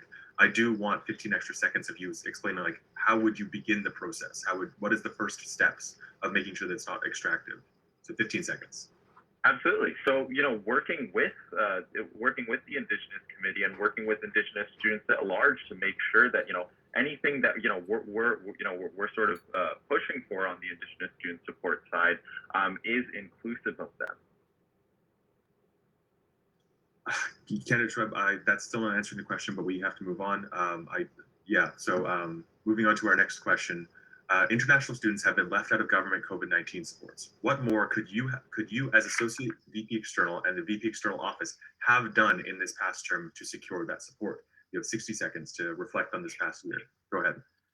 Absolutely. So, one of the key areas that international students and students at large also were left out of was the CERB program. We made constant recommendations to government to make sure that international students were being supported in terms of future affordability plans and in terms of future support programs. For example, the COVID-19 renters rebate that we advocated for our past lobby week. We advocated that all students, including international students, need to be included in this. One of the policy trends that the provincial government established when they released the BC Recovery Benefit was that international students were included, and that's something that we brought up with them. That was a good. And, we're going to continue pushing for that, and if elected, I absolutely will be continuing to make certain that the provincial government is taking into account the affordability needs of international students when it comes to establishing monetary support programs. Thank you, Candidate Schwab. Moving on to our audience questions, which we've got a few of. Please keep sending them off to Charlotte from the Ubyssey. So our first question is, it pertains to UCRU. How does SAD intend on managing the already time-consuming workload associated with the AMS work that he's intended to run for, alongside the UCRU Vice Chair position, which you currently hold? You have 1 minute. Go ahead. Absolutely. So I don't hold it right now, just a point of clarification in your question. I, as the Associate VP, I was, my job description was to work 20 hours a week. Throughout my time, I work 80 hours a week because I am dedicated to the work that I do. And I am constantly, working on initiatives to make sure that, all the plans that I have as the Associate VP and all the plans that I will have as the VP External are getting worked on. The resources and the reason why I didn't say, I'd be running for chairs, because I don't believe that the AMS has enough resources to support chairmanship of UCRU. That requires a policy advisor, that requires a lot of investments to be made as well on our part. And so, it's something that we need to, I'm going to be continuously working on and making sure that, a lot of my staff are dedicated to UCRU and that a lot of my staff are dedicated to, to federal advocacy at large. Making sure that, the vice chair position is also supporting the chair position as a whole. Thank you, Candidate Schwab. Moving on to our second audience question. All right, so this is a bit expansive, so I'll make sure that Charlotte sends that in the chat for you to read. From your perspective, what is the biggest issue facing graduate students, and how will you work to address it in your advocacy? Who specifically will you work with, other than the GSS? what will this ask be? Yeah, like the ask as in like what is the student priority? And yeah, and sorry, a clarification note saying make this graduate student specific, not a broad student one, something that would particular be for graduate students. So do you get the question? Yeah, absolutely. So yeah, no, absolutely. So in terms of graduate students, my platform is pretty clear on that. Making certain that graduate students are included in the eligibility criteria of the BC Access Grant, and also partnering with graduate students to make certain that the BC Graduate Scholarship includes non-STEM disciplines, and that is established as a permanent program. This is something that I've been advocating for throughout this year, and while it is something that we've been partnering up with the GSS on, it's something that we want we want to make sure that graduate students understand we're advocating on. It's really important that we did those transparency campaigns so that they can know exactly what we're advocating on, and how that is going to impact them. And those two platform points directly impact graduate students. And if elected, I absolutely will be making sure that the provincial government understands the importance of establishing the BC Graduate Scholarship and as a permanent fund and including non-STEM disciplines. And also including graduate students in the BCS grant. Thank you, candidate Schwab. 15 extra seconds to name a non-GSS body that you would work with to achieve this. 15 seconds. Go ahead. It's graduate student advocacy mostly happens through the Graduate Student Society. So I would say it's something that I would open the direct line of communication on with graduate students. Thank you, candidate Schwab. Moving to our next audience question, and then we've got a response to one of your earlier answers. With the BC NDP promising to review provincial grants for universities, how will you ensure that during an extremely fiscally straining time that we get more funding for UBC? Additionally, how might you combat any potential cuts to provincial funding for UBC as well? So you have two parts to that question. I'll give you 60 seconds plus an option of a extra 30. Go ahead. Absolutely. One of the things that we need to make sure that the provincial government understands when this funding review comes about is the importance that the post-secondary sector has to the workforce in British Columbia, and also economic recovery from COVID-19. Students are going to play a massive role in making sure that our workforce is being developed, and that there is an upscaling taking place. And so it's essential that the provincial government increase operating grants during this time. Another thing, in terms of making sure that the provincial government is hearing students during this time, is working with other student unions, and that's something that I've already began to do as the associate VP. We've been working with the ABCS, we've been working with the SFSS, along with the UBSS, and that's something that I plan on continuing to do to make sure the government understands that the post-secondary sector cannot be underfunded because of how essential it is to British Columbia's workforce development and economic recovery. Thank you, candidate Schwab. Okay, so, oh wait, sorry. Yeah, the follow-up was stopping any particular potential cuts being an essential part of that question. I'll give you an extra 20 seconds to answer that. Sorry, could you repeat that? Like stopping potential cuts being an essential part that the audience member feels wasn't answered in 20 seconds. Yeah, absolutely. So, the main thing that we highlighted to the provincial government was that operating grants have been decreasing and tuition has been going up. And so therefore, it's the provincial government's, plan to create an amazing international education, system. And so they need to make sure that they're not cutting, they're increasing. And they're, if elected, I'm absolutely going to be making sure that they understand that. Thank you, candidate Schwab. Moving on, we've got plenty of questions for yourself. Right. So this one is sorry. Yeah, the follow-up will come after this. So last year, the current VP External, was criticized for being in a fraternity when it came to advocating for certain social justice matters. Do you think that being in a fraternity yourself puts barriers on being able to fully advocate for some of the students who have direct issues with the Greek system in terms of sexual violence? And how can you reassure survivors you have their best interests in mind while being involved in a system that's currently under fire for those problems? Similar to the question that was asked to candidate Nania last year. So go ahead. 1 minute. Absolutely. In my fraternity, I serve as the equity and inclusion chairman. I have been serving in that role since September 2020, and it's really important that one of the things that I've been doing is making sure that we're having these discussions about racism, and that we're actively engaging in these conversations so that we can better ourselves. It's really important that I work with the IFC because the IFC is under my portfolio to make sure that they're receiving the right equity training, to make sure that they're receiving the right sexual violence, prevention training. Throughout my time as the associate VP, one of my priorities has been our sexual violence prevention advocacy, and I don't think that my sort of membership has affected that. It's been something that has been super important to me, and I've been pushing on that very hard. I actually led the AMS's external research into our sexual violence prevention advocacy, and I will be continuing to lead that if elected. Shreb, as a follow-up, how would you reassure survivors who are a bit concerned that that there might be a conflict of interest, or being party to a system which might have victimized them? So you have 20 seconds.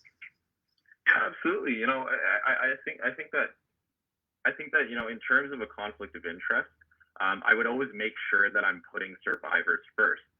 My fraternity comes second when it comes to supporting survivors and making sure that survivors are well supported. I've made that very apparent throughout my time at the AMS.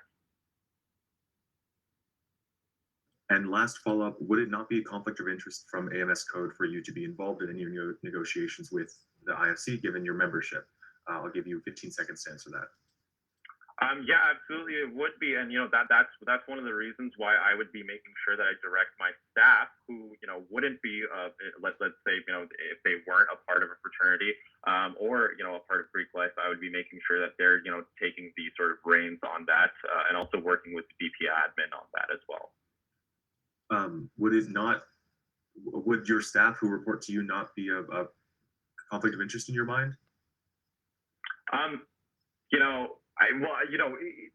In taking into account that my staff, I would recuse myself completely from those conversations, while also making sure that the AMS's interests are put first and that survivors' interests are put first.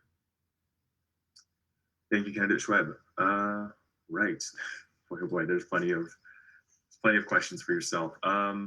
We'll take two more questions and then we'll move to closing statements. Looks like Ali Reza is vouching for yourself in the chat. Geez, sorry, there's quite a few. We're jumping around here. Yeah, another person is asking about UCrew. It's a follow-up for the grad student question. How would you incorporate graduate students and graduate student interests, particularly into the AMS's work with UCrew? You have absolutely 30 seconds. So, one of the things that was brought up at council's or at UCrew's presentation to council, was the fact that a lot of the advocacy initiatives that we work on are inclusive of graduate students as well. But on top of that, making sure one of the initiatives that the GSS is working on, is GCrew, and we need to make sure that we're supporting that, and that the AMS is playing an active role in making sure that UCrew supports a graduate student arm, and that graduate students are supported on the federal stage in terms of advocacy. Thank you, candidate Trev. And one last question is, it's a follow-up from what you said earlier. You said that you were hired on for 20 hours, but you were working 80 with the AVP position. Will you be able to be efficient in a VP role if you were already working 80 hours as the associate VP, and now you're going to be going into a full-on VP position alongside UCrew and everything else that comes with the job? Will you be efficient? I'll give you 45 seconds for that. Absolutely, I will be. The reason why, I spent probably 80 hours a week in the office was because I was dedicated to a lot of the research initiatives, and obviously I'd have staff supporting me to make sure that while a lot of the stuff that I'm doing as a VP external would take a lot more time, they would also be working on a lot of the research initiatives that I worked on throughout my time as a VP external. And they would be continuing a lot of the work that I did, and a lot of that work, would be alleviated off me, and a lot of work from the VP external side of things as an executive would be put on me. And I would absolutely, make sure that staff are supporting that role. Thank you, candidate Schweb. All right, so I think that's about it. We've got, yeah, we gave you plenty of questions. If there's any other last minute ones coming in, now is your time to speak now, forever hold your peace, and let candidate Schweb off to the polls.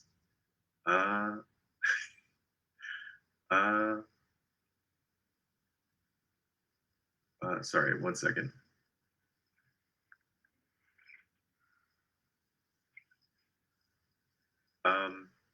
Yeah, I think that's about it. We'll let you off.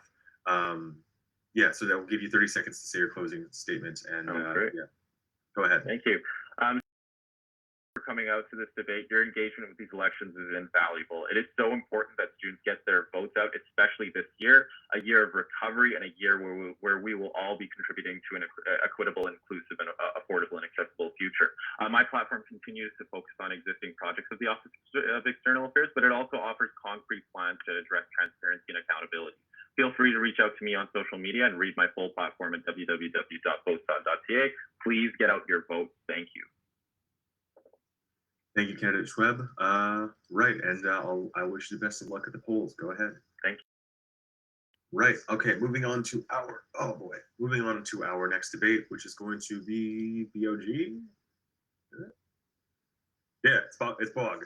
All right. 5 candidates for Bog. Please turn on your cameras, and you'll be up to the stage. All right. I see that egregiously bright background. I don't know. Can we get a ruling on that, Isabel? It's not like people can hold up signs when they're like.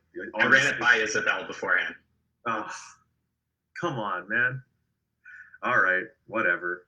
I don't even want to look at your camera. All right, whatever. Yeah, if we can get the last 2 folks up here. Georgia, are you out?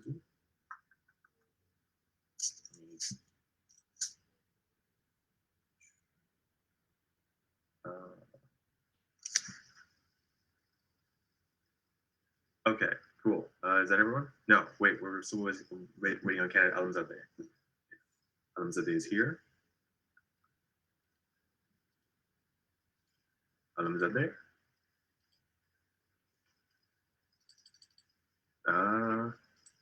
Give it a couple more seconds. Maybe she's having some technical issues. I guess we can start off with opening statements, and then if Alamzadeh gets on stage, we can move from there. Cool. All right. Right, starting with candidate Agosti Moro. Give us your 30-second hello. Thanks. Hi, everyone. Again, my name is Dante, and I'm running to be one of your Board of Governors representatives. Proud to say I've gained a variety of experiences here during my 2.5 years at Ubyssey, 2 terms in the Vancouver Senate, co-chair of the Student Senate Caucus, and time on both AMS Council and the Board of Directors of the CUS. I feel these give me a useful, unique outlook on the issues students face. My platform includes increased financial support for students, continued action on the climate crisis, and furthering UBC's commitment to EDI and anti-racism initiatives.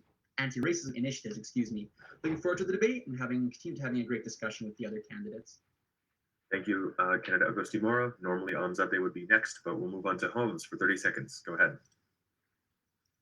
Hi, everyone. My name is Max Holmes, and I'm running for a re-election for a 3rd term on the UBC Board of Governors. My platform focuses on student affordability, anti-racism initiatives, the climate emergency, truth and reconciliation, and I can see these objectives seem to also be reflected in my fellow candidates' platforms.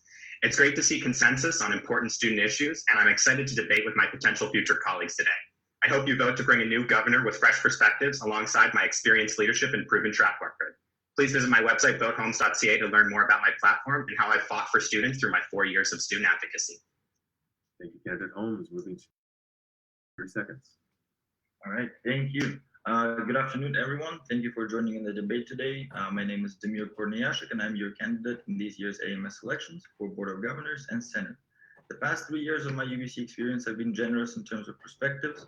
I'm an international computer student, initially starting in Vantage College. Additionally, my area of studies and expertise as a student leader during orientation and currently in AMS eHub have brought many new and fresh perspectives to my platforms. Today, I'm glad to have the opportunity to be here and address any questions and or concerns you might have.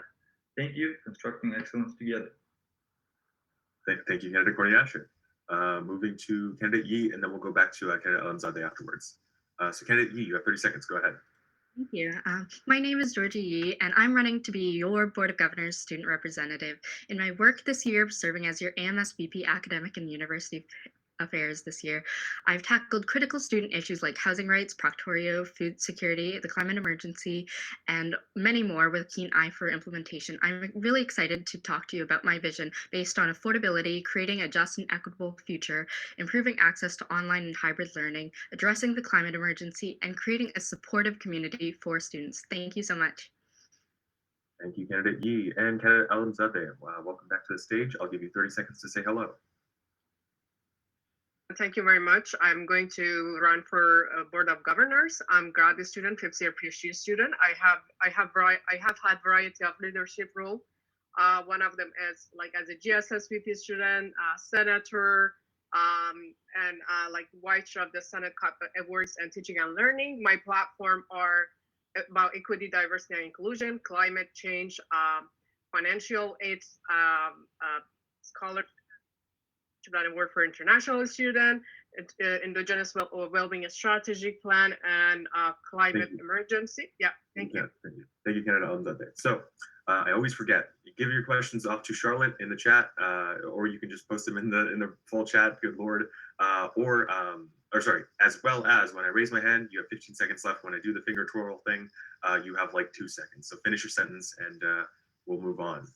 Right, so today, this is our first contested debate. Very exciting. So what's going to be happening here is that each person is going to get 60 to 90 seconds to answer the questions. If it's 60 or 90, it'll be uniform across everyone.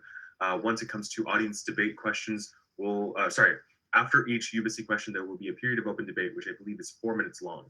So we're going to be doing something new from the previous debates. They were a little bit messy. So for these ones, when you have a new point, you have to raise one finger. This is something new that no one has necessarily talked about in this open debate period. If you want to respond to what someone else has said, so if candidate Korniashik raises something and Holmes wants to respond, Holmes puts up 2 fingers to indicate I want to respond to what was just said. And then I'll be choosing people as they go. You get like 30 seconds to say any point, whether it's a response or a new thing. So yes, and it's not going to be a matter of like first come, first serve. It's going to be a matter of who's been speaking, to make things equitable, as well as like the 1s and 2s system. So to the candidates on stage, do you understand the 1s and 2s system? Yeah, candidate Alamzadeh. Nice, very cool. Thank you for bearing with us. Hopefully this makes for a little bit more generative of a debate. Right, so moving on to our first question. This will begin with candidate Yee. So, candidate Yee, your question is, and you'll get 60 seconds to answer this, is how would you manage advocating for student services amid the university's desire to fund large strategic plans? You have 60 seconds. Go ahead. Thank you. I think that is a really critical question because often when students are engaging with these different strategic plans, that it seems so far off. So I think one of the pieces is how does it communicate back to student services? How does it communicate back to, your everyday student that isn't involved with, the climate emergency task force report, that isn't involved in the Indigenous strategic plan. But ultimately, I think coming back to, all of these plans, I think all of these strategic plans serve to lay the groundwork for a lot of student services. How can we make student services like mental health, counseling? How can we make the Center for Accessibility more accessible, equitable? How can we make students' experiences in the classroom more equitable as well? So I think through the Inclusion Action Plan, and it touches at all the touch points of all of these strategic plans. To communicate out to students. Thank you, candidate Yee. Moving to candidate, oh boy, I forget the all. Korniashik. Candidate Korniashik, do you need a repeat of the question? Wait, I think it's in the chat. Yeah, no, I'm good.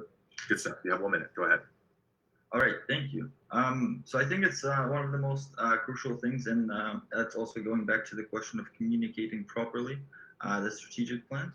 Every strategic plan should include in itself measurable, actionable things that students can see and feel throughout their social life and academic life. And also I agree with Georgia that a lot of those strategic plans do put they do affect the smaller, you would say, social private lives. Therefore, focusing on those strategic plans and creating some measurable, smaller, focused goals is crucial, and delivering the information and the goals of all of those strategic plans is also very helpful in terms of letting students understand what they will experience and feel throughout their social and academic life. Thank you. Thank you, candidate Korniashik. Moving to candidate Holmes. You have 1 minute. Do you need a repeat? No, I'm great, thanks. So I think one of the things that we need to look at here is that these plans have to include students within them. And so that's what I've done throughout my 2 years on the board, is making sure, for example, when we're looking at the Indigenous strategic plan, that one of the largest focuses, I think, at the start needs to be expanding our scholarships for Indigenous students. So often people don't realize that, like, these really strategic things that we want to do, what the hope is to include students within those. But also I've pushed to say we need to have a student plan. Like, we need to have a strategic plan that is centered around students, that is centered around making sure that they have better student services on campus. And this is why I've pushed, for example, to say we need to have a student affordability plan. And I won't vote for a budget or tuition without some commitment towards that. Additionally, I think even when looking at very strategic projects like the Gateway Project, and making sure that that space, that's a very strategic, large capital project, includes students within it. So making sure that integrated health is in there, so that we have expanded mental health resources on campus. So it's about making sure you're looking at all these strategic things and you're putting forward the student perspective within them as a governor. Thank you, candidate Holmes. Right on time. Moving to candidate Alamzadeh. You have 1 minute. Go ahead. And I'm hoping that does not count on my 1 minute. Are you asking that? Sorry, candidate Alamzadeh, it's like your mic kind of like pops in and out. It's like you'll have 2 seconds of mouthing words, but nothing will come out. I don't know if there's any way you can improve that on your end. It's still, yeah. No worries. Technical difficulties. Can you hear me now? Yes, I think you're a lot more clear. Okay, perfect. I'm not clear on your question yet. Is that, are you asking that if the student wants to fund the university wants to fund this strategic plan, what we do for student services? Because like a lot of services that a student wants is included in this. Again, on that, I don't want your answer. Like, if you're clarifying the question is like, what is the interplay between the strategic plan and student services, and are those two at odds? Do you think that they come together? What are your opinions on those two things and how they work together or work against each other? You have 1 minute. Does that help? Sure. Yeah. I personally, because I have been involved in the strategic plan, I don't feel it has something against what a student wants, because a lot of the student ask has been implemented in, like all of the student ask has been implemented there.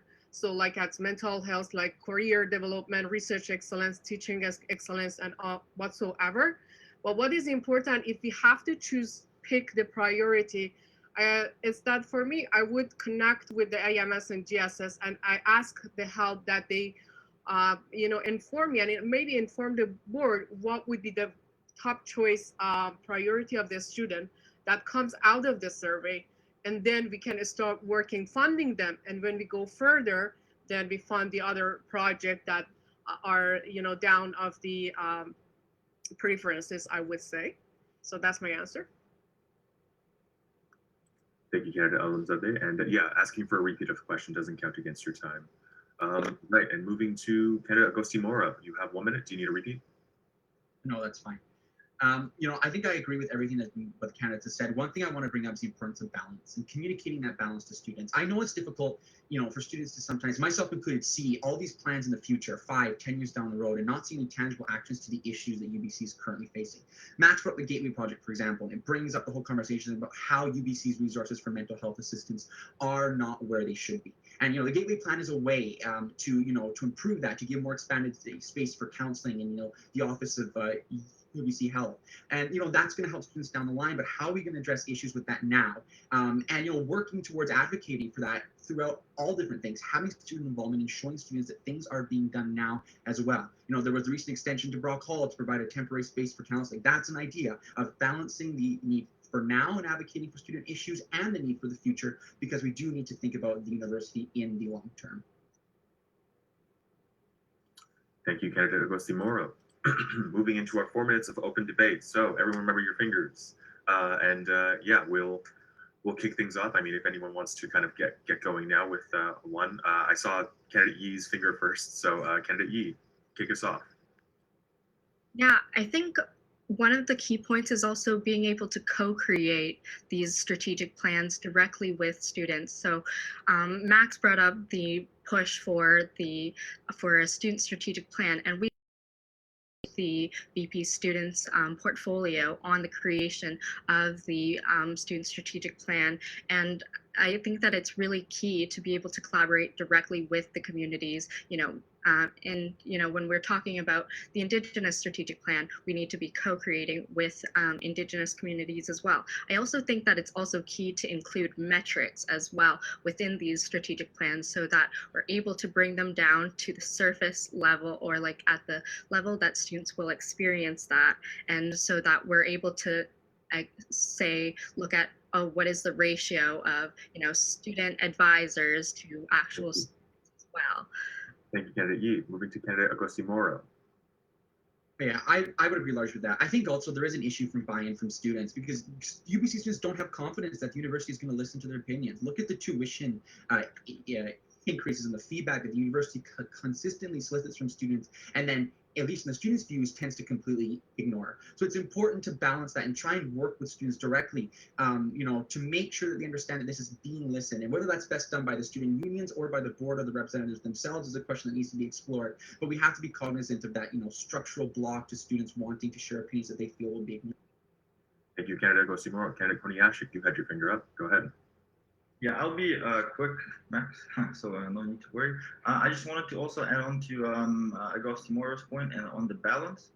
Strategic plans, they include 5 to 10 year goals, but student services, they're making student life easier and happier currently, or in a very short-ish term. So therefore, it's very crucial to make students happy now, so that the strategic plans can work properly as they should in the future. Thank you. Thank you, candidate Koniashik. Any responses to what candidate Koniashik has to say? All right, we'll move on to candidate Holmes. Go ahead. Yeah, I think one thing that we also have to be looking at is the budget role that the board plays, because I think that's one of the most significant roles that we have as governors. And what I've pushed for is, now that we are looking, hopefully to a post-COVID world, how are we restructuring the budget to make sure that student priorities are put first? For example, Shush has made a larger and larger contribution to the central budget every single year. Why does student housing and community services dollars go to the central budget rather than putting that money towards student services? This is something that's ballooned without really much say from the AMS at all. And one of the things I've made clear as a governor is saying that we need to make sure that, the money that is basically coming from students is going towards student services. This is something that when we are recovering from COVID, we can make sure that we're restructuring our budget so that student priorities are better funded by the resources that we have available at the university. And I think that's one of the most important things that we could do right now. Thank you, candidate Holmes. Any responses to what candidate Holmes has said, or new points? Candidate Alanzadeh, go ahead. I have a question for Max. So you have been, in the past 2 years, you have been, governors, and I was wondering, regarding the suggestion that you had, what have you done, about your suggestion? Yeah, no, absolutely. One of the things I've been clear of is saying that I think that contribution needs to be going towards student services. It's getting the rest of the governors on board, and that takes time. And that's why I want a student affordability plan, because that can clearly show where that money will go. But also, I voted against the budget. One of the things I did this last cycle was say we didn't have enough support for students. And all 3 student governors were clear about that. And that's why we opposed the budget. And we said that we need a budget next year that clearly supports all of our students. Thank you, candidate. And thank you all for a very orderly, very polite debate. This is fantastic. Okay, so we're going to keep the fingers going.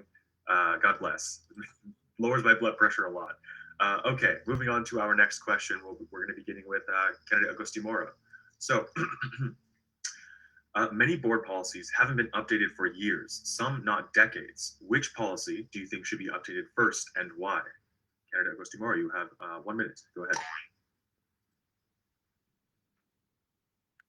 Muted. Sorry about that. Thank you. One policy, and more a group of policies which have currently undergone some review, but continue to also need to undergo policies for is appointments for deans, appointments and reappointments. They have been left behind, and the current structures of those committees that choose that choose the deans and to be reappointed do not accurately represent who needs to be given their voices. There needs to be more voices for students, more voices for different diverse faculty members. I think that's important. More importantly, we need policies regarding the appointment of associate deans. These deans carry so much power and delegated authority from the dean's offices within their faculties, and it is so decentralized. Faculties can appoint deans at will, appoint associate deans at will, excuse me, and we need to have a board policy that defines what the roles are of these associate deans and sets clear parameters of how they are appointed, giving people the voice of both faculty, staff, and students of who is going to be within their faculty making these very important decisions. Thank you. Thank you. Thank you, candidate Agostimoro. Moving on to candidate Alamzadeh. The question is about policies and old policies. What would you update? You have 1 minute. Sure. I guess while I echo Dante, I guess also it's important that we update the policy regarding how the faculty use the money of the university, and they are not transparent about that. So I'm hoping that we can update that policy that become more transparent, and they, to the university and to the student, that how they use the money and why they use it. So right now there is nothing that controlling them. So I guess there is a need for policy. That policy either be created or either be updated, that we can get transparency from there, because otherwise it's really hard that when we look at the university budget, we want to make changes or we want to create affordability plan. We need to know how our money is spent on the area that we have no idea. Thank you. Right on time. Thank you, candidate Alamzadeh. Moving to candidate Holmes. You have 1 minute. Do you need to repeat? No, I'm great. I think one of the policies, focusing on a student-centric policy, since this is for the student governors, is policy 72 on access to the university. I think that we need to review this. We just had a student financial aid update that was asked by myself and the chair of the PCI committee, Jeannie Malone, and we really pushed a lot of different questions about how are emergency bursaries supporting people during COVID, and are we doing enough to advertise these? What supports are available for international students? Currently, this access policy doesn't cover international students, and right now, in many ways, as a university, we're exploiting the international middle class, and we're not supporting these students as much as we could. There's more scholarships that we could make available, and so I think this policy, which hasn't been reviewed for quite a long time now, and the last time it was reviewed was quite controversial. I think that we need to go into that. We need to be looking at how can we improve the loan system in our province? How can we make sure that everything we're doing as a university is to support making sure anyone can go to Ubyssey if they meet the qualifications and they want to go to this university, and making sure that they don't have to take on multiple part-time jobs. And so as much as possible, I think that we need to review that policy to make sure we have a better student financial aid system. Thank you, candidate Holmes. Moving to candidate Korniashik. You have 1 minute. Go ahead. Yes, thank you. So could you repeat the question, by the way? Yeah. Yes, it's in the chat as well, but the question is, many board policies haven't been updated for years, some not for decades. What updated first and why? You have 1 minute. Go ahead. Awesome. Thank you so much. So to be honest, if I'm completely honest with you, I'm not sure which policies haven't been updated for a long time. Even now, I've been trying to look up that, and I couldn't find them. It would be great if someone could let me know in the chat where I could find that. But just touching on some other points that other candidates have mentioned, in terms of access to university, I also would like to add that Indigenous students' availability, both financially and academically, is very important. Then it's very strange that these policies haven't been updated overall, especially for decades. I guess that would be my priority, to oversee which policies haven't been updated the longest, to update them first, in order to provide for a structural development of those unupdated policies. Thank you. Thank you, candidate. Sorry, thank you, candidate Korniashik. It will be noted that you didn't ask the question, but you did acknowledge that, so thank you. Moving to candidate Yi, you have 1 minute. Go ahead. Thank you. So a priority policy that we have also been working on is policy GA6, which is the current naming policy, and I'm currently on the naming policy review committee. And so this would also be able to tackle the historic naming of different different historic donors, of what our institutions are currently named after. And I think it is, in light of all the different conversations about post-secondary institutions and their historic contributions to racist structures and colonial structures, I think it's also really key to update policy GA6. Another one is also to create the Student Safety Abroad policy, SE12 policy, which mostly regards students on exchange or go global programs. Most of the provisions are currently around natural disasters and what are the different words we have for too. Thank you. I would have asked you to name another policy, so I appreciate you naming two. Right, and so now we're going to move into open debate, those 4 minutes again. So keep the ones and two fingers in your mind. And yeah, this will be on old policies, updating policies, you know, make it your own. So who would like to begin? Candidate Holmes, you have the floor. Go ahead. Yeah, I think one of the things when we're having this conversation is not only just about like updating and reviewing policies, because it's super important, but it's a long process too. It's making sure that we're actually implementing the policies that we have. And so one of the things, for example, that I've pushed for very much this year is making sure that we're implementing the policies around a transparent and accountable board. So for example, pushing to make sure that we have more open items, making sure that our board committee chairs, when they're in that agenda setting process, I've set out this expectation that we need to make sure that we're following the clear criteria for what should be enclosed and what should be in camera. And so I think this is just one of the ways, for example, about creating a more accessible board and a more community accountable one, that just what policies need to be reviewed, but what policies are actually being implemented and followed in the best interest of the university. And so I think that's one of the things we can also do as governors, is making sure that we're pushing on that. Thank you, Candidate Holmes. Just as a quick note, I'll pause the timer. Yeah, so when someone is speaking and they're at their 30 seconds, if I don't see any fingers up, I'm just gonna let them go because I don't want dead air. So yeah, good on y'all for keeping your fingers up. So Candidate E, I saw your fingers first. Go ahead. Yes, I would love to second Max's point about implementation and the follow through. One of the things that I had the pleasure of concluding was the policy SE17 review in June 2020. And one of the biggest gaps in the policy was also the implementation of policy 131. And so one of the key things that we need to be emphasizing is what is the follow through of what is contained in the policy. Are we actually implementing some of the practices in the policy, and is it actually adhering to what we are standing for as an institution as well? Thank you, Candidate Yi. Candidate Augusti Moro, was that one or two fingers? So if it's one, I'll give it to Holmes just for 30 seconds.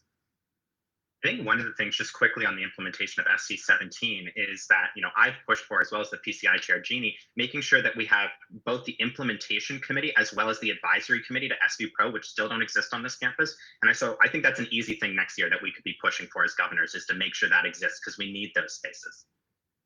Thank you, Holmes. Moving to Candidate Augusti Moro. Go ahead.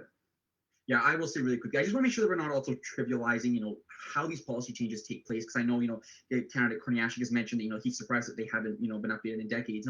Changing these policies are very complicated, and a lot of it is, pushed through the university council's office. And I think what's important as the elected student governors are going to have to do is work together, as well as working with the other elected faculty and staff members, and identify and the appointed ones of which policies need to be worked on first. Because this is not something you can just tackle 5 policies and say, let's make these changes. There are many stakeholders, a lot of review that needs to be done. So coordinating and figuring out which ones really are the most important is something that the elected student governors will need to focus on. Thank you, Candidate Augusti Moro. Sorry, I realized, Candidate, I might not have seen your finger because it's up against a black background. But yeah, No worries. I'll just pay a little bit more attention. Go ahead, candidate Yi. I think one of the key things, sorry, this was responding to the policy SE17 thing, and then I'll go on. It was also, that was something that is currently in the works, and we're actually expecting to convene the policy SE17 implementation committee very soon. We're just populating it with bodies. Another thing is the creation of a statement of equity, diversity, and inclusion. This is something that I've also noticed in the update of all of these different policies, that they are stating their commitment to Indigenous reconciliation, that they're stating their commitment to equity, diversity, and inclusion. But we need to continue supporting the work of a creation of a statement for stating the Ubyssey's commitment to equity, diversity, and inclusion as well. Thank you, candidate Yi. Candidates Korniashik, Alanzadeh. I'll throw it back to Holmes if you got no fingers. All right, Holmes, take us out. Yeah. I think just very quickly, one of the things that we didn't talk about was actually the space rental policy. And as the vice chair of the property committee, I've said that we need to make sure that we're reviewing this policy to make sure that we are upholding our obligations to human rights on campus when people are booking to speak on this campus. And so that's another thing that we've heard so much from students, that we need to make sure that we're building a safe and welcoming student community. And I'm sure all of us here agree that this is another policy that we can prioritize next year. Thank you, candidate Holmes. All right, that brings us to the end of the open debate portion. That's our 4 minutes. Sorry, candidate Alanzadeh, that was the end of the 4 minutes. All right, moving on to our next question. Jeannie's throwing links down below. That's great. Moving to our next question is, and this will begin with candidate Yi. So candidate Yi, you have 1 minute to answer us. UBC Vancouver has plans to stabilize enrollment over the next few years. What do you think of this plan, and would you support its enactment? Go ahead, you have 1 minute. Yes, I think that this plan to be able to stabilize enrollment, I think it is very key, because as we're looking at as per the previous question about supporting student services, I think we need to also be hiring, staff and faculty. We need to be supporting accessibility advisors. We need to be supporting the hiring of to support the growing student population as well. And I think this is a very key point to bring up as to, okay, now that we are stabilizing the enrollment of students, after a year that UBC has over-enrolled, how do we look back at our current services and ensure that the ratios of faculty and staff to support students are balanced out? Because currently there are large wait lists for accessibility advisors, there's large wait lists for international student advisors, or there are large waiting times, and a lot of faculty. Thank you. Moving to candidate Korniashik, you have 1 minute. Go ahead. Yeah, thank you so much. So yes, no, I definitely agree and would support the plan to stabilize enrollment, especially considering the COVID-19 circumstances and the uncertainty of what's to come. We need to support those who want to study, but as well we need to make sure that our university has the capacity and knows what is happening. But I just wanted to touch on the Indigenous student topic, and that plan is a great opportunity to establish a measurable increase in Indigenous student applications, which we've talked about in the other debates, and I hope to talk about later on in this debate.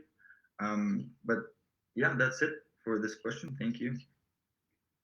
Thank you, candidate Korniashik. I'm going to give you 15 extra seconds to say what you would do to support that, other than just saying that you support it. So 15 seconds to say what you would do if you were elected to support that stabilization of enrollment. Go ahead. I would advocate for it within the committees and within the student body. Thank you. Thank you, candidate Korniashik. Moving to candidate Holmes. You have 1 minute to answer the question. Go ahead. I love this question. We never get to talk about enrollment. So this has been a huge topic for the past 2 to 3 years, and I was actually one of the people who said that we had some pushing it too far with enrollment this year, even during COVID. And so one of the things is when we've had these conversations about the targets, you can go back in the Senate minutes, almost every single year I've asked about this topic and why we haven't been stabilizing enrollments when our funding isn't increasing. One of the things to realize is that we get a certain set of provincial funding. If we keep enrollment while our funding isn't increasing, what that does is it creates massive access issues on this campus. And so what, I completely agree with candidate Yi around, the idea that we need to be looking at our services, what our current access is. If we make sure we stabilize our enrollment, we can actually have better financial aid. We can make sure that we do all the different goals in the Indigenous Strategic Plan about expanding how many Indigenous students we want to enroll. And so I'll continue through the Finance Committee and other areas to make sure that what we're doing is that we're enrolling people responsibly. And I think that this stabilization is exactly what needs to be done to create a more accessible university. Thank you, Candidate Holmes. Candidate Alamzadeh, you have 1 minute. Go ahead. Yeah, I see this more as a short-term solution because yes, that's true that we have the amount of the student that we have and the access. Like I understand the accessibility issue, and that's a real issue that has not been resolved, no matter how we advocate it. But I guess this gonna give us some buy to look at the structure, that how we use money and where we invest the money. Because while we have a lot of students, we do not have to forget that a lot of money comes to this university is uncomparable to the other university. So how we use it, why we cannot put like 5 more million in counseling center while we have 2.6 billion budget.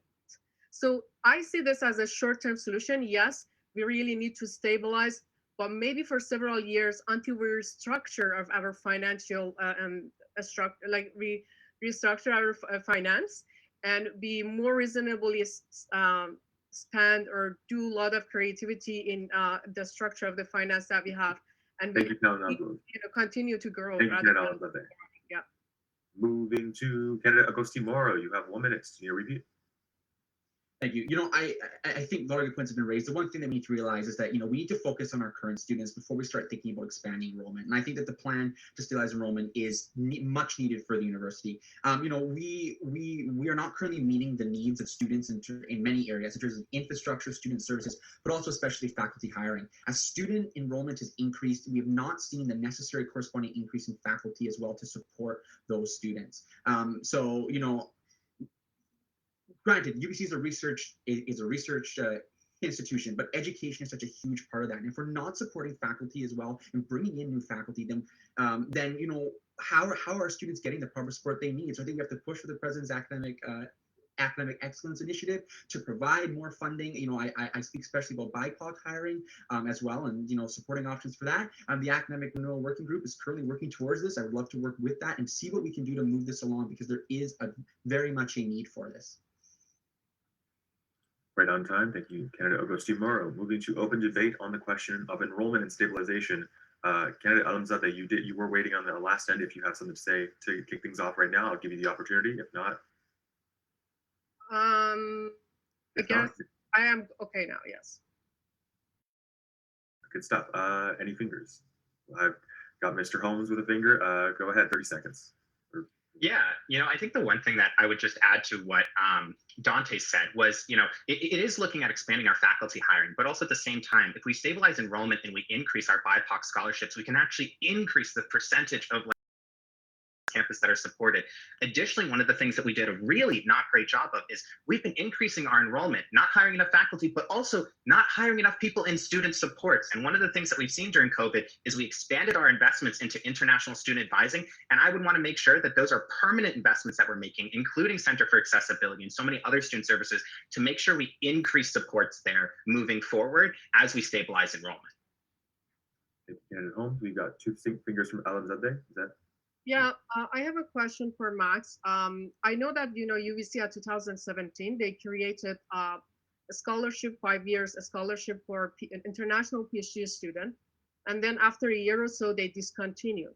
I was wondering that, what is your idea on that? Have you ever advocated that we should not stop that? I just want to see what happened at the board level that never that scholarship came back. Thank you. 100%. I absolutely think that we need to expand our graduate student support. I don't think we should just be looking at international students. That's why I've pushed for PhD minimum funding, a 100% tuition award for PhDs. I don't even know why we have PhD tuition to begin with. It doesn't make sense. Also, I think that we should be increasing our PhD funding to $26,000 over the next 5 years with annual indexing to make sure that every PhD student is above the poverty line. Thank you, Candidate Holmes. Candidate Agostí Moro, you had your fingers up. Yeah, I was just going to speak in response to Max's point and just want to point that I 100% agree. I think I speak a lot about a balanced approach. There are many, aspects where the university needs to look at and take a serious look on it because supporting students is crucial. Because if you're not giving the students the support they need outside of the classroom, they're not going to succeed inside the classroom. If you're not going to give them the support that they need inside the classroom, they're not going to be able to succeed outside the classroom. So I would be willing to work with Max or whoever else is elected and all the other governors on the board to try and identify priorities. Thank you. Canada goes tomorrow. Any fingers? On Sunday? Go ahead. Oh, Canada, you're muted. You're muted. You're muted. We are talking about, okay, we are stabilized, but the still we increase hiring, we increase a scholarship, and etc. So right now we have lots of students and lots of money comes to our university. Why we cannot do now rather than we wait and stabilize, rather than we just stabilize and then we say that, okay, we're gonna expand our access while we're gonna receive less money. So fair question, Canada Alamzadeh. Anyone who isn't Canada Holmes want to answer first? Canada Holmes has had plenty of time. All right, Canada Holmes, go ahead. Okay, so I think that's a great topic you brought up, Erzu. And what I think we need to be looking at is we actually do have a lot of those resources. For example, if you look within our faculties, we've been having growing faculty surpluses over the past couple of years. So that's an area, for example, where we can actually make sure that our faculties are more directly investing in their hiring and their students. So stabilization of enrollment does not mean that we're not going to continue to increase revenues. There's still development happening on this campus. There's still increased student housing happening on this campus. And so these are different things that we can look at, as well as we can advocate to the provincial government that we need more funding for this campus for the amount of students that we currently educate. And so I think stabilization doesn't actually limit our resources. If anything, it lets us focus on expanding the resources we need for the current students that we have. Anyone want to round us out? Last 15 seconds. Want to say something? Gosimaro, you got 10 seconds. Go ahead. I think Max makes up a good point about funding. Ubyssey is educating these students. The provincial government needs to step up and provide the funding to assist the university in doing that. There is a need for tertiary education in this province, especially for domestic students. Anything the board can do to advocate directly to the government is definitely necessary. Thank you, Canada Goes Tomorrow. Right on the time, right on the dot. Wait, yes, okay, we're right on the dot. Beauty. So, all right, that's the last of the Ubyssey questions. We're moving on to audience questions. We're going to have time for 2, maybe 3, so let's get right into it. For each of these questions, you will have 1 minute to respond, and there will not be an open debate period unless it's it's very apparent that it should be. The first question is going to be, and this will be beginning with Canada Goes Tomorrow, I believe. Yes. Right. So the board is consistently pressed for time. Finding space on agendas to discuss a topic is increasingly challenging. What are the top 3 to 5 most critical issues that the board has made time to discuss this past year to you? What topics, particularly those which will not already be given time, like that the board will discuss budget, Indigenous plan, anti-racism commitments, that you'll push for discussion this year? So a bit of a comprehensive question. I'll give you 1 minute to answer that with the option of extension. But yeah, 3 to 5 critical issues that aren't going to be talked about this year, or at least aren't obviously going to be talked about this year. So Canada Goes Tomorrow, go ahead.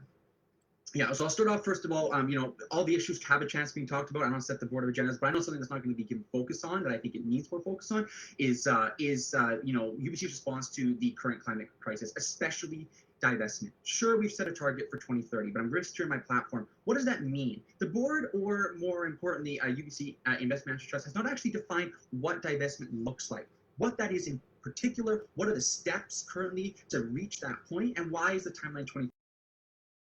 Other institutions, and we need to be a leader, not a follower. I get Ubyssey's endowment is more complicated than others and a lot larger. We need to take those steps and set at least a clear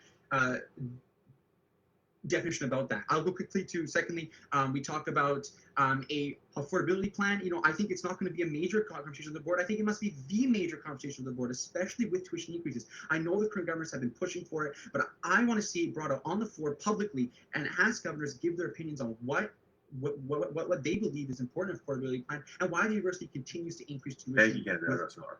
Thank you, Canada Goes Tomorrow. Moving to candidate Alamzadeh. You have 1 minute. Go ahead.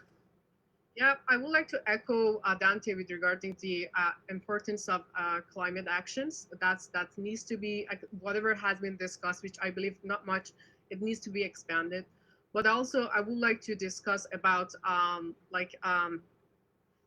sorry, it just jumped out of my mind.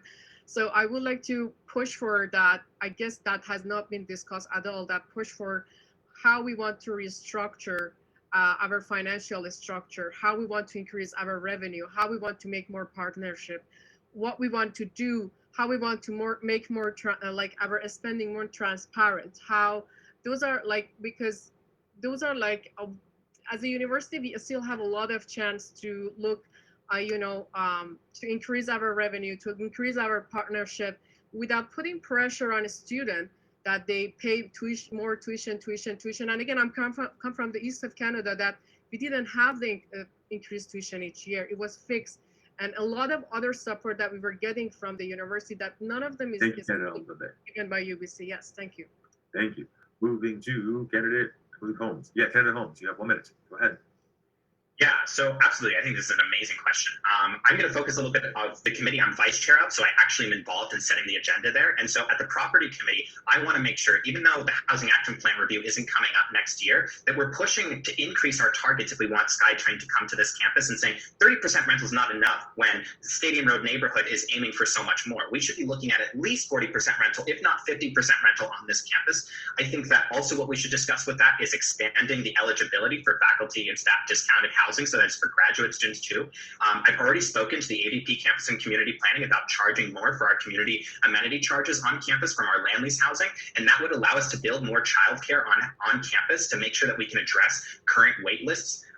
Also, I think one of the things looking outside of just the property committee that we could go towards, well, there's also, I want to look at capital priorities, but also government advocacy. This is probably one of the biggest things with this funding review upcoming. I think it's an uncomfortable topic for a lot of people because the government appoints a lot of our governors, but ultimately we need to advocate to government on affordability and more funding, and that must be a topic. Thank you, candidate Holmes. Moving to candidate Korniashik, you have 1 minute. You have a question? No, thank you. Yeah. All right, so moving right in. So first of all, I'll be advocating a lot for international student financial support as well as social support, but that's in a different, yeah, never mind.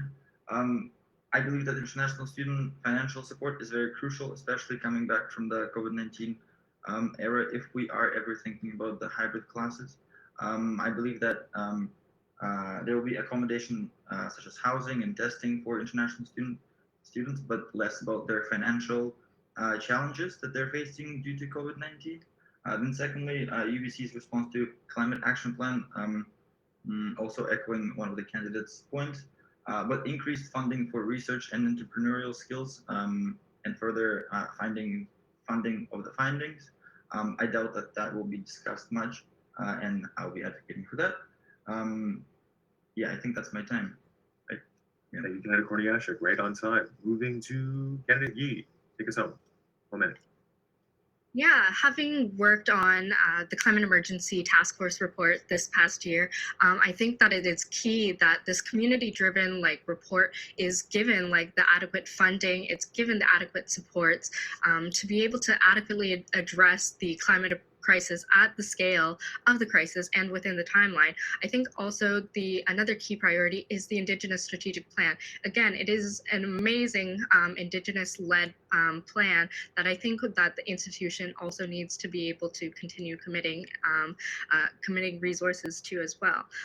Echoing another point that was brought up, Campus Vision 2050 and the connections to SkyTrain to Ubyssey. What does that mean for Stadium Road neighborhood for increasing below and at market housing and creating more affordable housing on campus? Another a topic that isn't very discussed very often is work experiential learning at the board, and how can we increase supports for work integrating better supports as well.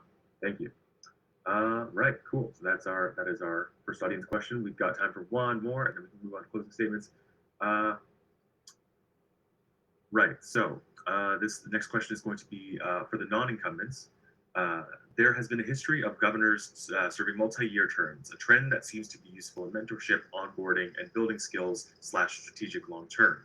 If elected, would you seek re-election next year and continue to put your learned skills to use for long-term strategy? So this will be for the non-incumbents, and for Mr. Holmes, you feel free to talk about mentorship so far. So we'll start with candidate Yi. You have 1 minute to talk about this. Go ahead. Absolutely. I think this is a really great question to emphasize the supports that are available, like amongst our own like student leadership community, and how can we reach out to people who would not have engaged with student politics otherwise as well. Yes, I would be seeking re-election as a Board of Governors rep as well, to ensure that there is continuity and that there is institutional memory and knowledge that, you know, as new governors come in, as new student leadership comes in, that we can provide mentorship, support, and also caring. You know, there's so many different like structures that it's easy to play what I like to call UBC ping pong, that, you know, you're bounced from like unit to unit, and trying to figure out like, oh my gosh, there's all of these different things. So I think it is really key to be able to provide a support. And I do have to give a lot of thanks to our current governors, Max Holmes and Jeannie Malone as well, for all of their support and mentorship throughout this as well. I hate to cut off a thank you, but you know, moving to Korniasher, and yes, candidate Holmes, you will be answering after everyone else. So, candidate Korniasher, go ahead. How would you seek more mentorship, or provide it rather? Go ahead. Yeah, all right. Thank you very much. Yeah, I do believe that it is very beneficial when a person is running and is re-elected, because then they do have the background and the technical knowledge that's needed. However, it's also for myself, I have put a limit for myself up to 2 years for any position like that where I can be re-elected, especially a student organization as this, or I guess a student position. The reason for that is that I believe, and no offense to the other candidates, that after 2 years, there are other things you can get involved with, and specifically focusing on some of the things that you find more appealing than the others. I'm not saying that something is better than the other, but you can dive deeper into some other things.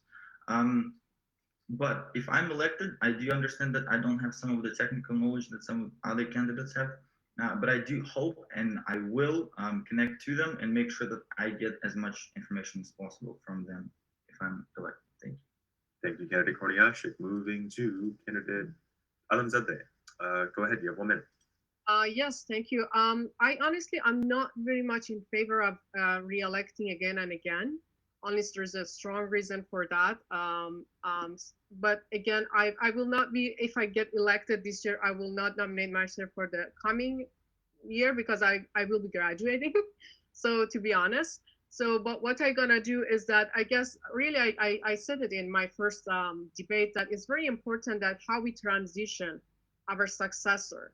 This is very key and important matter.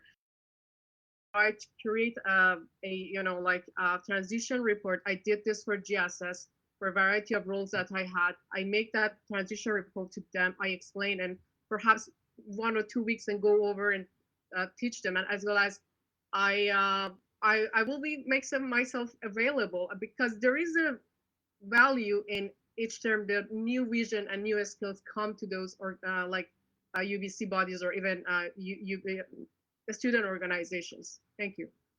Thank you, candidate Alamzadeh. And candidate Gostimaro, then we'll go on to Holmes. You have 1 minute.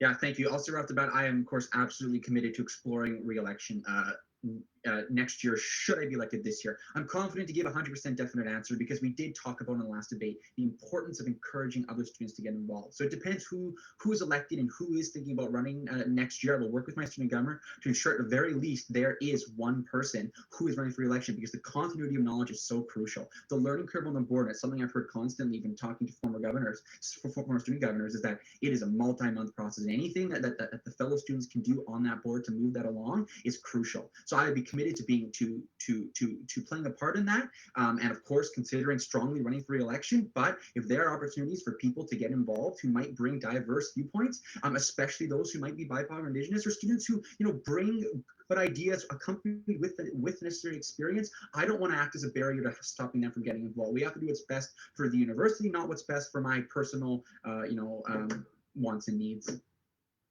Thank you, candidate Gostimaro. And moving on to candidate Holmes, you have a minute to talk about mentorship and continuity. Go ahead. Yeah, well, I would thank the other candidates for some of their comments. As the only student governor running for re-election, I take this as an endorsement of my campaign, so thank you very much. But no, I'll actually go into mentorship a little bit more here. One thing I will say is it takes 6 months to get ready for the board. Anybody trying to say otherwise is just wrong. Like, absolutely, I'm sorry. Before this position, I read 3 years worth of BOG documents going through all of the past meetings, all of the past things. You have to create relationships. I know Isabel, people can't endorse, it was a joke. And also, one of the other things is, look at the candidates here. Like, I met with everyone except for Demir. I didn't know you were running, but I met with everyone here before this campaign and talked to them about their platforms. They asked me a lot of questions, and there's a lot of similarities in the things that we're running on, as you can see. And so I think the one thing is I've always been somebody who's tried to reach out to get more people to run. If you look at the 3 past positions I've held, they're the only contested races this year: BOG, Senate, and VPAUA. So I think I've always tried to have more mentorship, and that's something I want to push for. And I think that next year we'll benefit from continuity, as well as at least 2 fresh new perspectives. Thank you, Candidate Holmes. Right, and I think that's all the time we have for audience cues. And I think it would be pretty wild to have anyone endorse each other. Man, that would be fun. Right, so now we're going to move on to closing statements. Let's get going with Candidate Agustin Moro. Say your goodbyes, 30 seconds. Wonderful. Thank you, everyone, to being here today and to the Ubyssey and AMS elections for putting this on. I'm proud to be on the stage with these amazing student leaders. I'm confident no matter who is elected, they will do an excellent job in representing the voices of their fellow students to the board.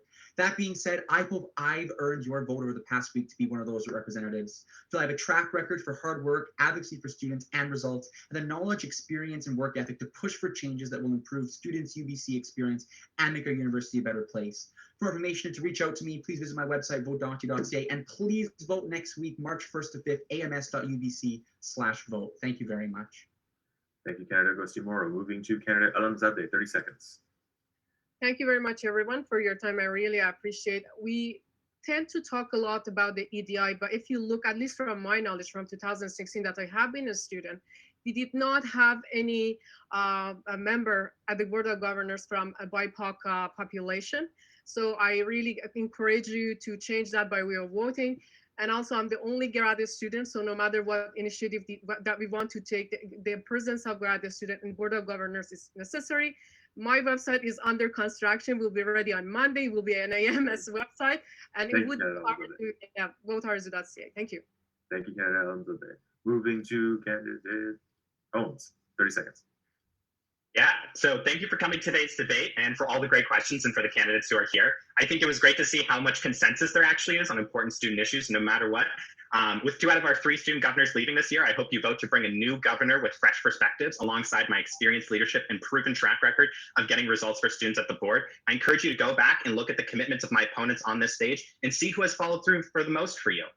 With that in mind, please visit my website, votehomes.ca, to learn more about my platform and see how I've kept my promises to students. And don't forget to vote next week. Thank you, Candidate Holmes. Candidate Korniashik, 30 seconds. All right, thank you. Thank you, everyone, for joining us today. I'm very, very excited about the next couple of weeks and the next week, as all of you will have a chance to vote. We're living in a very uncertain time, and now is the time when we students must act if we want a bright future for the students of our university, now and in the future. I would love to encourage all of you to go vote on March 1st to 5th, as it will affect all of our lives very soon. Let's construct excellence together over the course of the 2021 and 2022 academic years. Thank you. Thank you, Candidate Korniashik. And take us home, Candidate Yi, 30 seconds. Thank you. First off, I want to make it clear that I don't want to just go back to normal after this. We're confronting crises around the climate emergency, systemic racism, and the pandemic. It's clear we can't just return to normal, but we as the university community and UBC students can pave the future forward. In order to do that, we need accountable, equitable, and justice-minded leadership. I'm one of those people who gets work done with a dedicated work ethic and deliverable results. Visit my website, votegeorgiae.com, and please vote next week. Thank you to all the other candidates as well. Thank you. All right, that brings us to the end of the Board of Governors debate. Thank you all for coming through this with me. We have a prize draw up next, although none of you can win, so feel free to clap politely, and I think I'll see many of you in the upcoming debates. Yeah, and best of luck in the polls, everyone. So Yeah, cool. I'll do the same thing where I sit here until someone says, "Okay, nice, Isabel, right there." Cool. Me. Don't worry, I'm here. So I'm just waiting on the list for prize draw. So again, we'll be drawing for one headphones and one Echo Dot. You have set up 2 new ways to listen to debates. But yeah, thanks to everyone who stuck around so far. We've got still a while to go, and we are updating the agenda just because we've gone over time, as always happens. So you can check out the new agenda in a few minutes. That will be up. And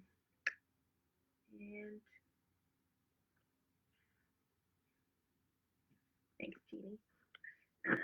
Yeah, thanks again to the Ubyssey for organizing everything. Okay, or well, organizing everything with us. We didn't make them do it all themselves.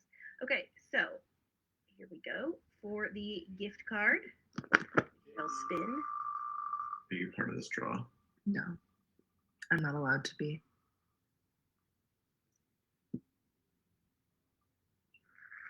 Okay, Eve, you got a gift card. Congratulations. And now for the headphones.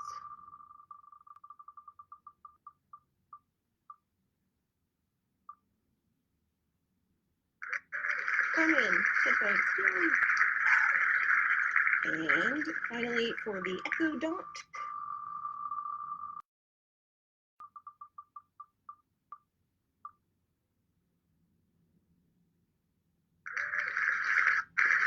Okay, well, Isabel won last time.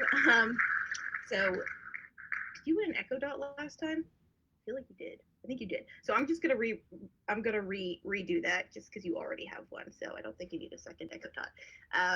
So again, for the Echo Dot.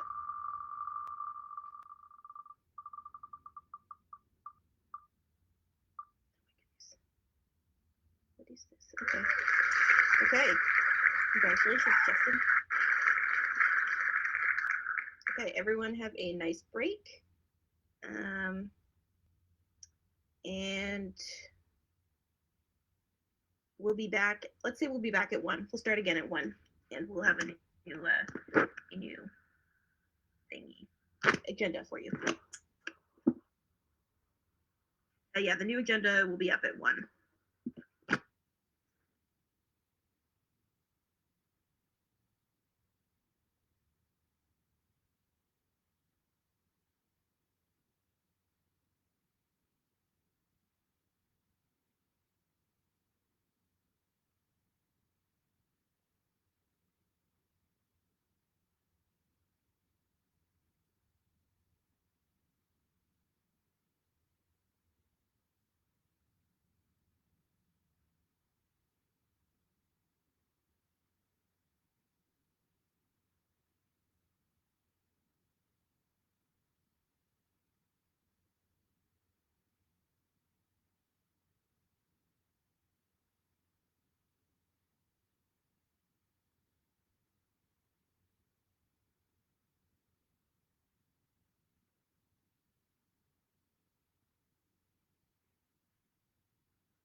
What is up? All right, let's get going with the next race. It's going to be your VP Finance. So, oh, great. Thank you, Ken, again, for showing up right on time. So, Hello. thank you for joining me on stage. Right, so as this is an unopposed race, we will have no time for open debate, but we will have plenty of time for audience questions. I'm going to remember this time. Audience, please give your questions into Charlotte from the Ubyssey. Please DM her your questions or put them in the general chat. So that we can ask again plenty more questions. But yes, the structure of today's debate is going to be 30 seconds for an opening, 30 seconds for a closing, and then we're going to have 3 Ubyssey questions between 60 and 90 seconds to respond, depending on the complexity of the question. I will be pursuing you and giving you 1 extra extension if I find that you're not answering a question sufficiently, and then we will have time for questions from the audience at hopefully 4 to 5. But and then we'll have time for closing. So let's get going. Ken, again, will you give me your 30-second opening statement? Yes, for sure. Hi, everyone. My name is Mary, and I'm running for VP Finance. As a current AVP Finance, I've had the pleasure of being able to oversee financial operations over 300 clubs and constituencies, manage the $25 million AMS budget, work on the health and dental plan, and manage different kinds of fintech projects in the portfolio. My platform includes making mental health support services more affordable for students, implementing a Canvas learning hub for treasurers, increasing AMS funds usage and awareness, and improving transparency of the AMS finances. Visit maryagain.ca for more details, and please vote from March 1st to March 5th. Thank you. Thank you again. I always forget something. When I put my hand up, that means 15 seconds left. When I twist my finger, it means finish your sentence. You've got like 2, maybe 1 second. Okay. Right, so VP Finance, let's get our question. Our first question is going to be, COVID-19 has worsened the AMS's financial situation. How should the AMS's businesses, and I do mean the businesses that the AMS holds, change? And you have 60 seconds. Yeah, for sure. It's something that I discussed in my candidate profile as well. I think from my experience as being a student and being in the AMS itself, I've noticed a lot of students have really focused on the food outlets in the nest, and the food outlets in the nest are basically the business contributions that like give us revenue. And so I think it's really important to focus on improving those food outlets, for example, Blue Chip, Higher Squared, and making sure that if we improve the food quality, I think students would be more inclined to visit the nest to grab a meal. And I think with the improvement of what the nest has to offer in terms of food, there will be a lot more students that would decide to come, and that would improve the amount of money that we are earning, and hopefully kind of resolve some of the deficit that is incurred from the COVID-19 pandemic this year to the AMS. Thank you, Ken, again. I'll give you 15 extra seconds. Is improving the food quality the only thing that you would be interested in changing about those businesses? Is there any operational changes or closures, reopenings, things like that, or is it just the food quality? I'll give you 15 seconds. I think since some of the food outlets are closed, definitely would be reopening them. However, everything is really just dependent on how school is going to proceed in the next school year. If, for example, all of it still remains mostly on, it would likely be a bit similar to what's going on right now, where some outlets are closed, but the main, most popular ones remain open. Thank you, Ken, again. So, the food quality being the main answer there. Moving on to our second question, we've got Lucia Liang, current VP Finance, has faced criticism for her handling of clubs. You were under her portfolio this year. How would you regain the trust of clubs who had lost trust in the finance portfolio and yourself by transitive? You have 1 minute. Yeah. So I've seen both the club side and the AMS side as well. I was also a treasurer and VP Finance of a constituency before. I think there was a lot of disconnect between the AMS team and all the clubs and constituencies because, for example, as you mentioned before, there were slower response times, the reimbursement system. But since this year with COVID, we've really put a focus on making sure that we stay connected with students through newsletters, through frequent emails, and we have really made sure that we are responding to emails as soon as possible, within a day or within 2 days, and to make sure that everyone is getting their questions answered as soon as possible. And I think that is something that I really want to push for next year, making sure, if elected, that my team is definitely responding to everyone as soon as possible, making sure that the students are supported in a timely fashion. And I think it's something that has been gradually progressing to become better over the years. And also as a Canvas Learning Hub, I think that will really bridge the disconnect. Thank you, Ken. Again, I'm going to give you another 15 seconds. I don't know that many, there might be some clubs out there that don't feel addressed just by more responsive emails. I think that maybe that breach of trust is a little bit deeper than just a communicational disconnect. Is there anything else that you would do to rebuild that trust with clubs? I'll give you 15 seconds. Yeah, I think as a Canvas Learning Hub, I really want to put myself out there as not only like an AMS executive, but as a friend, a mentor, and a supporter as well. I think being able to know clubs more on a personal scale will make the AMS finance team a lot more approachable. And I think we have a lot of different kinds of initiatives to support them. For example, all the funding. So I really want to promote the funding more to them, perhaps make it more accessible, and make sure that clubs are more aware of them. Thank you, Ken, again. Moving on to our last one, please. Yeah, so I'll give you 90 seconds for this one. Sorry, lost my plot. Right, so this last question from the Ubyssey is going to be, and then, yeah, people, please give your questions into Charlotte. 90 seconds. God, sorry. Many AMS affiliated groups, like the Bike Kitchen, are in dire financial straits that have been exacerbated by COVID-19. How would you balance the AMS's financial interests while being compassionate to groups like the Bike Kitchen or other financially disadvantaged groups? 90 seconds. Well, first of all, I think it would require a lot of consultation between our subsidiaries, like the fee receiving groups, and our managing director and our team as well, to make sure that we have established that balance where we're able to help these groups, help support them, perhaps set up like an MOU or a short-term loan, which is something that we offer with our clubs and constituencies, and also fee receiving groups as well, to make sure that they are able to work with us to either pay back the deficit, or we can strike up a deal in which that we will help them kind of get out of any like financial stress that they may be under. It's something that I've really worked on in my term as AVP Finance, creating a lot of MOUs with different kinds of clubs and constituencies and fee receiving groups to make sure that if they do have a deficit, we're able to help them pay it back, or they can establish a plan to pay it back with us as well. And so that's kind of how I would like to resolve it. Alongside with the new Canvas Learning Hub, I want to make sure that clubs, constituencies, fee receiving groups receive really ample training on how to manage their finances. I think by the AMS increasing training, increasing the support that we give to clubs and constituencies and fee receiving groups, they will be better able to manage their money. And then so hopefully we won't run into too many issues in which we have this situation. Thank you, Ken, again. I'm receiving a clarification that in minutes, I don't know if this was for FinCom minutes, they moved away from providing the Bike Kitchen short-term loan because it would just put them in deeper debt. I know the question wasn't particularly about Bike Kitchen, but could you spend 20 seconds talking to that situation in particular?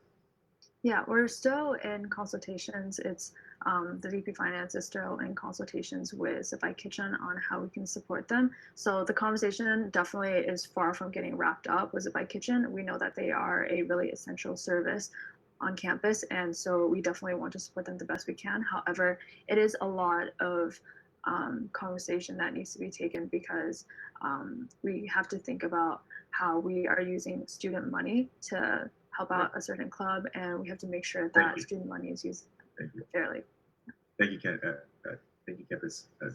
Thank you, Canada again. All good, all good. Right, moving on to our, oh, sorry, that was the last question. Right, so now we're moving on to audience questions, of which we have a few here. For these, you will get 1 minute to answer each. Yeah, and audience members will have an opportunity to forward any replies or retorts that they have. Right, so our first question is, it's related back to food outlets in the nest. This question is, what do you think has been the biggest failure in terms of food outlets in the nest? And please name a specific outlet that you think is an example. So 1 minute. Well, I don't really want to exactly kind of say like terrible things about the AMS. I want to, it's more like a constructive criticism. But I guess like over the past couple of years, I think PHT is not operational anymore, but I think PHT was the one that did not provide much profit to the AMS or like revenue to the AMS. And so I think we are continuously always working on making sure that outlets are providing business contributions to the AMS. And so if a outlet is not performing as well, there's a lot of reviews that are taken to assess whether we can discontinue it. And so I think if I were to have to give a name that was underperforming, it would likely be that. But I do believe it is close right now. Thank you, Kennedy. Again, there was the first part of the question, which was, what do you think has been the biggest failure in terms of food outlets in the nest? I think they're asking more about like if there's any broad-based problems that you might foresee. I'll give you 15 seconds for that. I think it may, for like a wide problem, I think it may be making sure that food is affordable for students, especially because as students we have so many costs to juggle, the tuition, rent, for example. And I think we need to focus on making everything a lot more affordable for students while also making sure that the quality is there. And I think that's a big concern for a lot. Thank you, Kennedy. Again, moving on to our next question from students. A lot of students recognize that the campus-based system is terrible, and I quote, at which point will you draw the line as to whether the campus-based platform is viable and avoid any more sunk costs and the problem of sunk costs in the future? So, yeah, you have a minute to answer that. It's a bit of a hypothetical, but yeah. With the campus-based platform, it is mostly under admin's portfolio. However, the finance portfolio does use campus-based for several different kinds of things. I believe the grant applications, they are gradually being moved onto there, and campus-based is a place where students are able to get together and get announcements on all the AMS updates going on. However, with campus-based, I think there is a contract set in place so that we will have to stick with campus-based for a while. And if campus-based isn't performing well for students, I think I would have to definitely have a long consultation with the admin team, whoever's in charge at the time, to see how we can better improve it, or talk to campus-based themselves to see if we can do something about a problem at hand. Thank you. Thank you for the answer for that one. We've got one more question, and it's a bit more related to transparency, communication, and the compliments of a number of portfolios. This question is: many students don't know what their student care fees cover. How will you work to make this more transparent for students who are, unassuming? 1 minute. Go ahead. Yeah, for sure. I've definitely recognized this problem, even through my friends, through people I met in the community as well. The student insurance, the AMS health and dental fee, is something that most students pay into, unless if you've opted out or such. But I think it's really important for the AMS and student care to collaborate to make sure that we get more awareness out of exactly what these fees cover.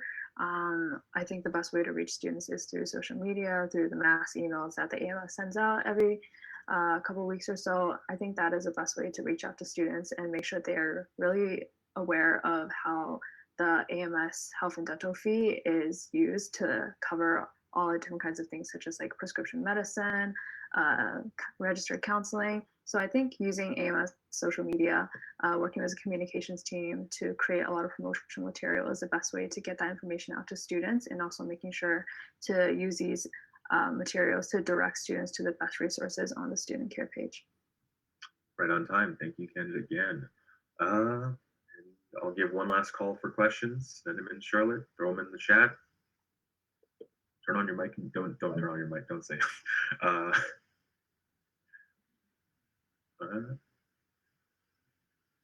All right. I think that's. There's one more. There's one more. Okay, cool. This one is a bit more focused on efficacy. And so the question is, how will you work on making the finance department, which has been considered slow by many students, more efficient in communication and enacting of its responsibilities? You have 45 seconds since you've already kind of answered this.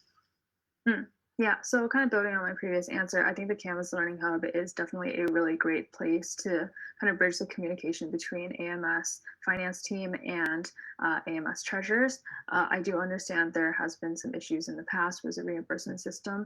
However, we are constantly looking for feedback, constantly hoping to improve. And I think by making a space such as a learning hub where students are, where like AMS treasurers are able to offer feedback and, for example, discussion threads, or if we do hold any like orientations, they're able to offer their feedback on how this current system is working. I think we'll be able to really put that into place and make sure that students are working with a better system. In previous months, we've been really able to digitize a lot of things, and I think it's been working well. In our recent feedback form, we've gotten Thank you. All right. That's the end of that. I'll let you go on now. So you got 30 seconds to say your goodbyes. And again, go ahead. Yeah. So hi all, thank you so much for listening. With the past 3 years of experience, I have the institutional knowledge to successfully lead the AMS Finance Office, and I really hope you'll trust in me to do that. So my platform includes making mental health support services more affordable for students, implementing the Canvas Learning Hub, which I've gone into depth over, increasing AMS funds usage and awareness, and improving the transparency of AMS finances. I think these are all platforms need to be put in place, really, and they really do need action, and I really hope to do that. So please visit marygan.ca. Thank you, Ken, again. Thank you, Ken, again. All right, that brings us to the end of that. That's for the polls. All right, cool. Moving on to our next debate, which is VP Academic and University Affairs, the one contested race amongst the executives. Very exciting. So if we can get candidate Bungu, candidate Mehta, hello. Cool. All right. So for this one, we will be having open debate between two candidates. It'll be, I believe, 3 minutes. I can't remember what I put down. I think it's 3 minutes of open debate between. Oh, it's 2 minutes. Thank you, candidate Bungu. There's too many numbers on here. 2 minutes of open debate after each of the Ubyssey provided questions, and then we'll have time for audience questions at the end. Audience, please send your questions in for your future VP AUA to Charlotte from the Ubyssey. She'll pass them on to myself. And yeah, so we'll begin with opening statements, and it'll be going alphabetically. So, candidate Bungu, give us your 30-second hello. Yeah, hi everyone. My name is Ashana Bangu, and I'm running to be your next VP AUA. I fought for you this past year as your senator at large, co-chair of the Student Senate Caucus, vice chair of the Budget Committee, and now I want to continue fighting for you on affordability, remote invigilation, cost of learning materials, and ensuring the safe return to in-person learning by increasing rapid testing capacity, amongst many more things. I look forward to the debate today. Thank you. So do I. Moving on to yes, go ahead. Thank you so much. My name is Shivani Mehta. My pronouns are she and hers. This coming year is going to be an incredibly challenging one, so it's important that we elect candidates who are experienced and familiar not only with the AMS academic portfolio, but the upcoming plans at the university, as well as the needs and concerns of the broader student population. I've been connecting with and fighting for students each day as the Associate Vice President Academic, and the knowledge that I have gained ensures that I will be able to get right to work on day one. I look forward to answering your questions today, and thank you for your time. Thank you, candidate Mehta. Moving on to our Ubyssey provided questions. So for each of these, you would have between 60 and 90 seconds to respond, depending on my judgment of them. And then I'll be pursuing you if I feel a question hasn't been properly responded to. And yeah, the hand signals are the same. I put my hand up. That means you have 15 seconds left. I do this weird thing, and that means that you finish your sentence and then you're done. Yeah, okay, cool. So let's go to our first question for the VP AUA. I think I would pull these up before. Here, okay, cool. So our first question is, and this will be for candidate Mehta, because yeah, reverse alphabetical. President Ono made several commitments to anti-racism after Black Lives Matter protests last year. How will you pressure the university to follow through on those commitments in a timely manner? So the important thing being how will you pressure, not will you, but how. So candidate Mehta, you have 1 minute to respond. Go ahead. Thank you so much. I think that the commitments that the university have made are very important, but they are very high level commitments, and a lot of work needs to be done in our community to ensure that students are being protected immediately and immediate action is being taken on these promises. One of the things that I have been working on this past year is the microaggressions workshop with the Center for Teaching and Learning. This ensures that students that are taking courses are being welcomed and safely taught in every classroom that they are in. Currently, this is not a mandated program for instructors to go through microaggressions teaching and learning awareness training. And I want to work towards making sure that this becomes a mandated process, that faculty members are aware of the different positionalities and identities that students in their classrooms have and the way that we can support everybody equitably. Beyond this, I also hope to work with Nine and Abraham, who has been working with Santa Ono this past year to make sure that faculty hiring is an equitable process.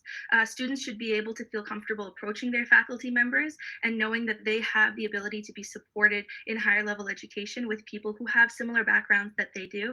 And this is something I hope to provide as well. Thank you. Thank you. All right, moving to candidate Bungu. You have 1 minute. Go ahead.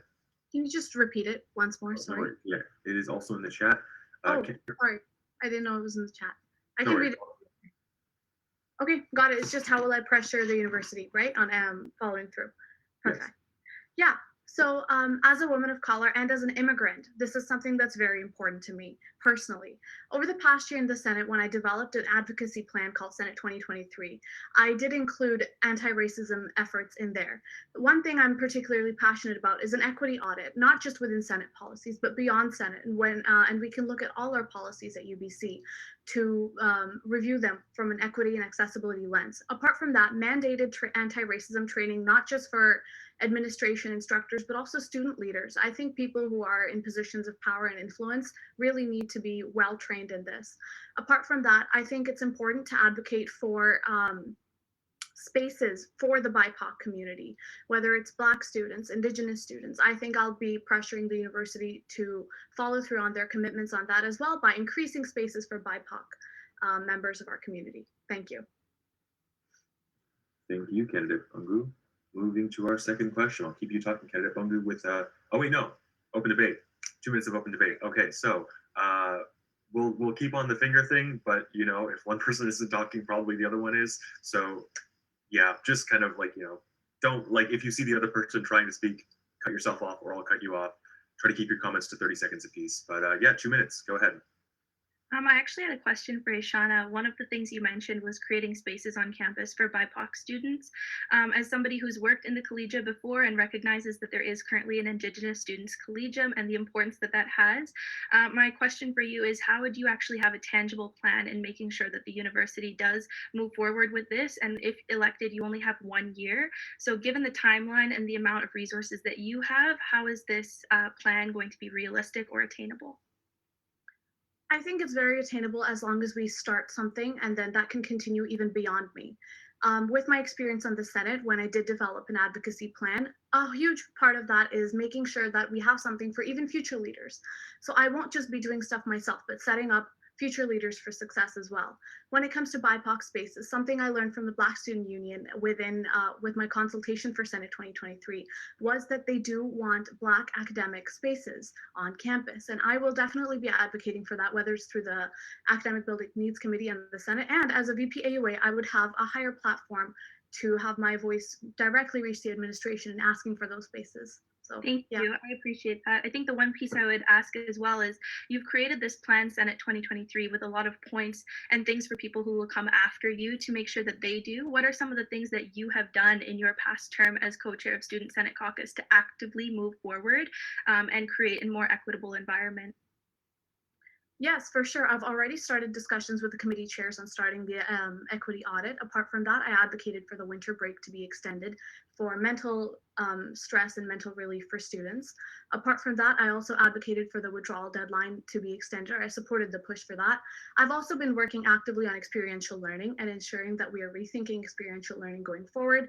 So over my past year, I have achieved a lot for students and I hope to continue fighting for students. These are all excellent things, but they don't really answer the question. It was particularly to do with equity and inclusion and moving forward supporting BIPOC individuals in our community. Yeah, for sure. So I'll add 15 seconds onto that, but then we're done here. All right, 15 seconds. Sounds good. Supporting the hiring of more Black faculty. We just passed a motion in the Senate in the past February Senate meeting. Apart from that, like I said, I'm already in discussions with committee chairs to start the equity audit as soon as possible. So to answer your question directly, I have been making progress on that. Thank you. Very generative, very cool. It's fun to not be the one asking questions. Right, moving on to our next Ubyssey provided question. For this one, you will get 90 seconds to respond. And this will be beginning with candidate Mehta, right? How do I lose track of two people? Students blasted Ubyssey's proposed tuition increases, but Ubyssey says those increases would fund student services. Will you advocate against tuition increases during your term, and how would you factor in student services funding? Candidate Mehta, you have 90 seconds. Thank you. I think that this is an extremely important question. I would definitely fight against tuition increases. I think that this is a ridiculous time to be increasing costs for students and student learning.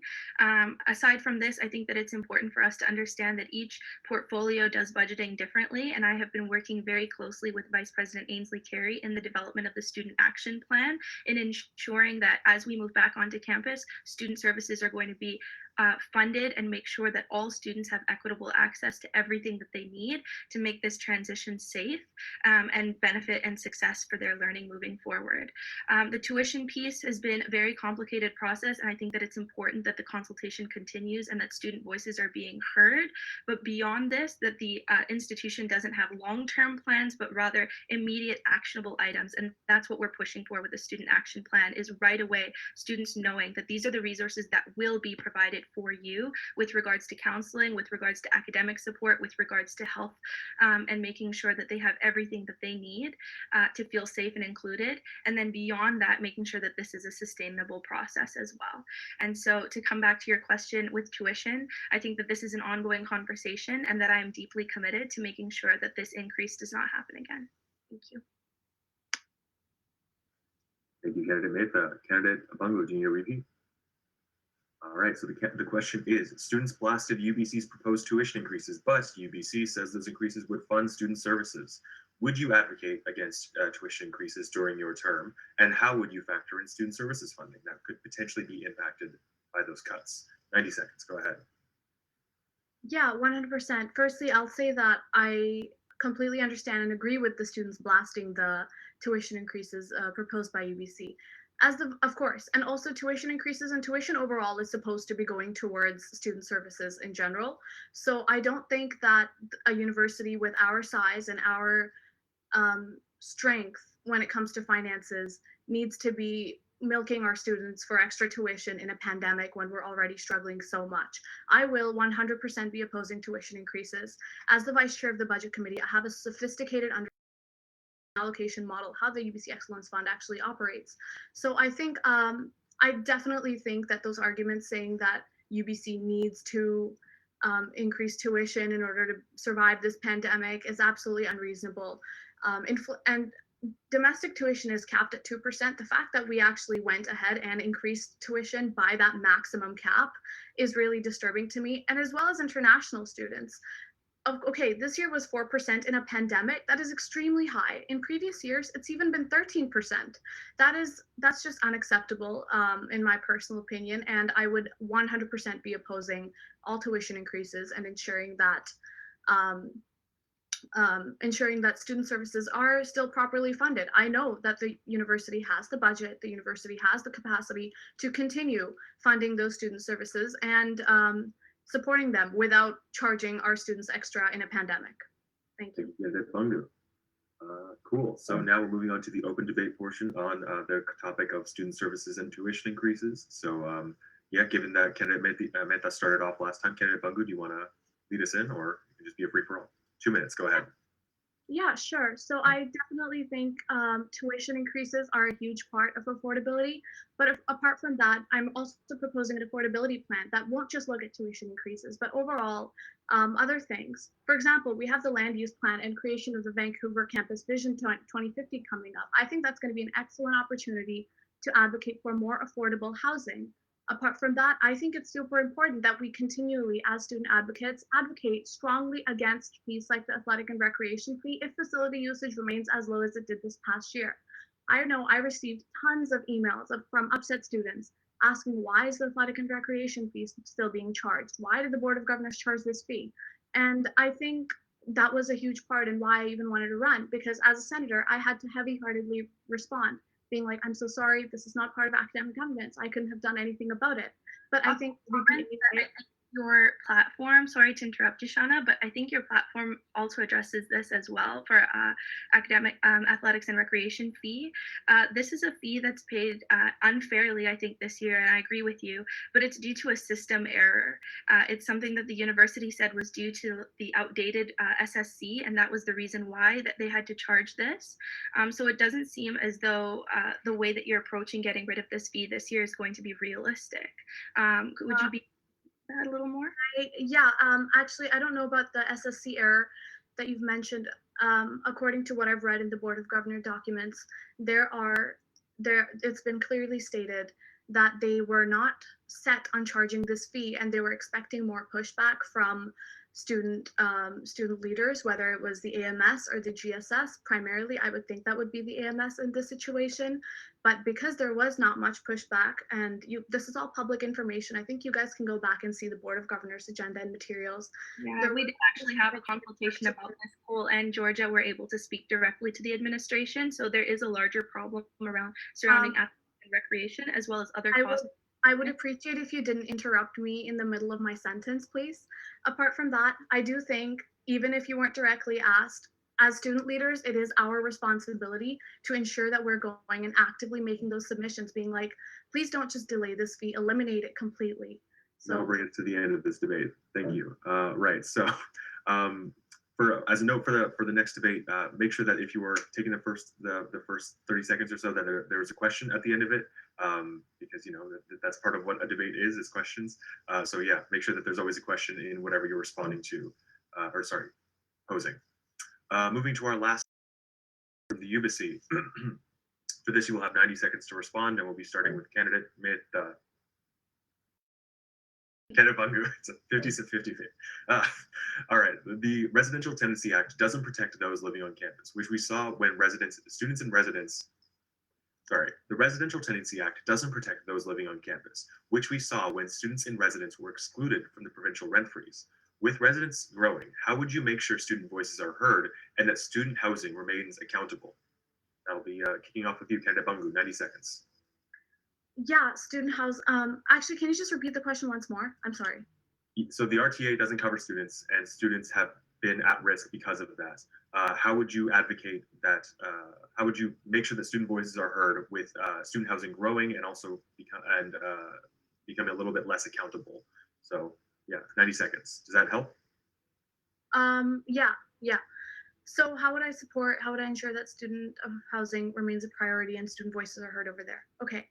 So I think that you've brought up a great point. It's important to ensure that our students are protected, even when the government sometimes has fallen off the wagon with that, whether it's CERB or CESP. We've seen a lot of our international students haven't been protected by that. So for this, I would severely recommend and advocate for us reevaluating how we're approaching housing affordability overall as well. That yes, okay, rental freeze may not cover it, but our housing our housing prices should be affordable for students overall in general, So I think for that, with the upcoming opportunity, like I mentioned in the last open debate as well, the Vancouver Campus Vision starting in 2050, that would be Vancouver Campus Vision 2050, that would be a great opportunity to advocate and strongly make voices heard about housing affordability. I think that would be a great start. And overall, just increased resourcing towards housing. And I know housing is a self-sustaining model, but maybe in a pandemic and to ease off the burdens for students, we could have some support there to make sure that our students aren't bearing the brunt of this pandemic completely on their own. So yeah. Thank you, candidate Bungu. I'll give you 15 extra seconds to answer. A follow-up being, do you think the principles of the RTA, if not the RTA itself, should be applied to students living in residence?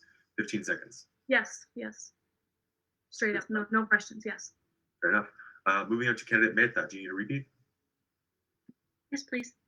Gotcha. So the RTA doesn't protect those living on campus, Residential Tenancy Act doesn't protect those living on campus, and we saw those students and residents suffering when when they weren't covered by the provincial rent freeze.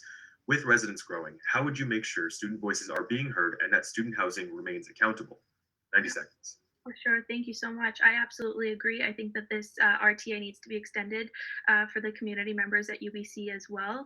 And beyond this, I actually hope to use two kind of approaches that I've detailed in my platform how to go about doing this. It starts with collaborative leadership. So a lot of the housing and conversations lie in the VP External portfolio, and that involves the University Affairs portfolio as well. And so I would support the VP External in these conversations with Andrew Parr, who is the Vice President of Student Housing, hospitalities, things like that, and as well as looping in the RHA members and student leaders in our community to make sure that it's a holistic conversation and all people's opinions, concerns, voices, experiences are being brought to that table so we can come to solutions for these types of problems. The second piece is regarding an affordability plan. This is something the Vice President Students Office has already asked us to contribute to at the AMS, Ainsley Carey, as well as Kate Ross, the Registrar's Office, to make sure that we are moving forward with a sustainable and pragmatic affordability plan that will be able to support students as they come back to campus and for years coming forward as well.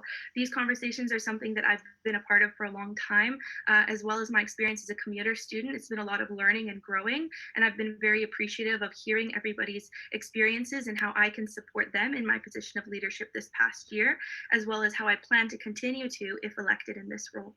Thank you. Thank you, candidate Mehta. And moving on to our 2 minutes of open debate on the issue of the RTA, housing affordability, or like things in general. So we can kick things off with candidate Bangu. I believe that, yes, right? Like Mehta started the, oh my God, candidate Mehta. Yeah. Go ahead, kick us off. Remember, 30 seconds to a thing, and there always has to be a question. 2 minutes. Thank you so much.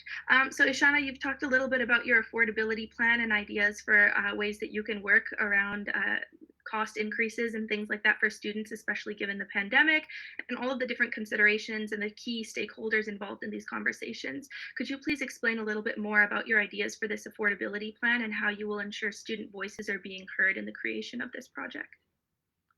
Yeah, for sure. Now, I'd like to second something you've said about collaborative leadership. That, of course, it's not going to be a one-man show. I alone won't be able to do everything. So it's about collaborating with our partners at, other executives in the AMS, as well as the Student Senate Caucus and not the Student Senate Caucus so much on housing affordability, but the Graduate Student Society. But apart from that, I think it's important that we approach it in a multilateral way and a unified way, where we can gather all our student voices and present them in a unified manner to the administration, to the highest level of the administration, and ask that why are we, yes, it's a pandemic and the housing capacity is less than 50%. It's around 40% right now. And housing is a self-sustaining model. So I understand that housing would not want to be held accountable when they're charging extra and aren't making the best decisions for students in terms of affordability and making sure housing is affordable. But I think with collaborative leadership and with student advocates, we could amplify student voices and demand that housing be held accountable and be supported and perhaps subsidized in a way from the university so that students aren't paying as much. And admit that you get 10 extra seconds. Go ahead. Okay. Yeah, I just wanted to ask the question again more specifically about how you were planning on engaging with various student leadership groups and stakeholders in their community to make sure that this actually does happen when you are creating these plans and proposals. For sure. That's time. 1 second. That's time, but we'll give 15 seconds to Bangu to answer.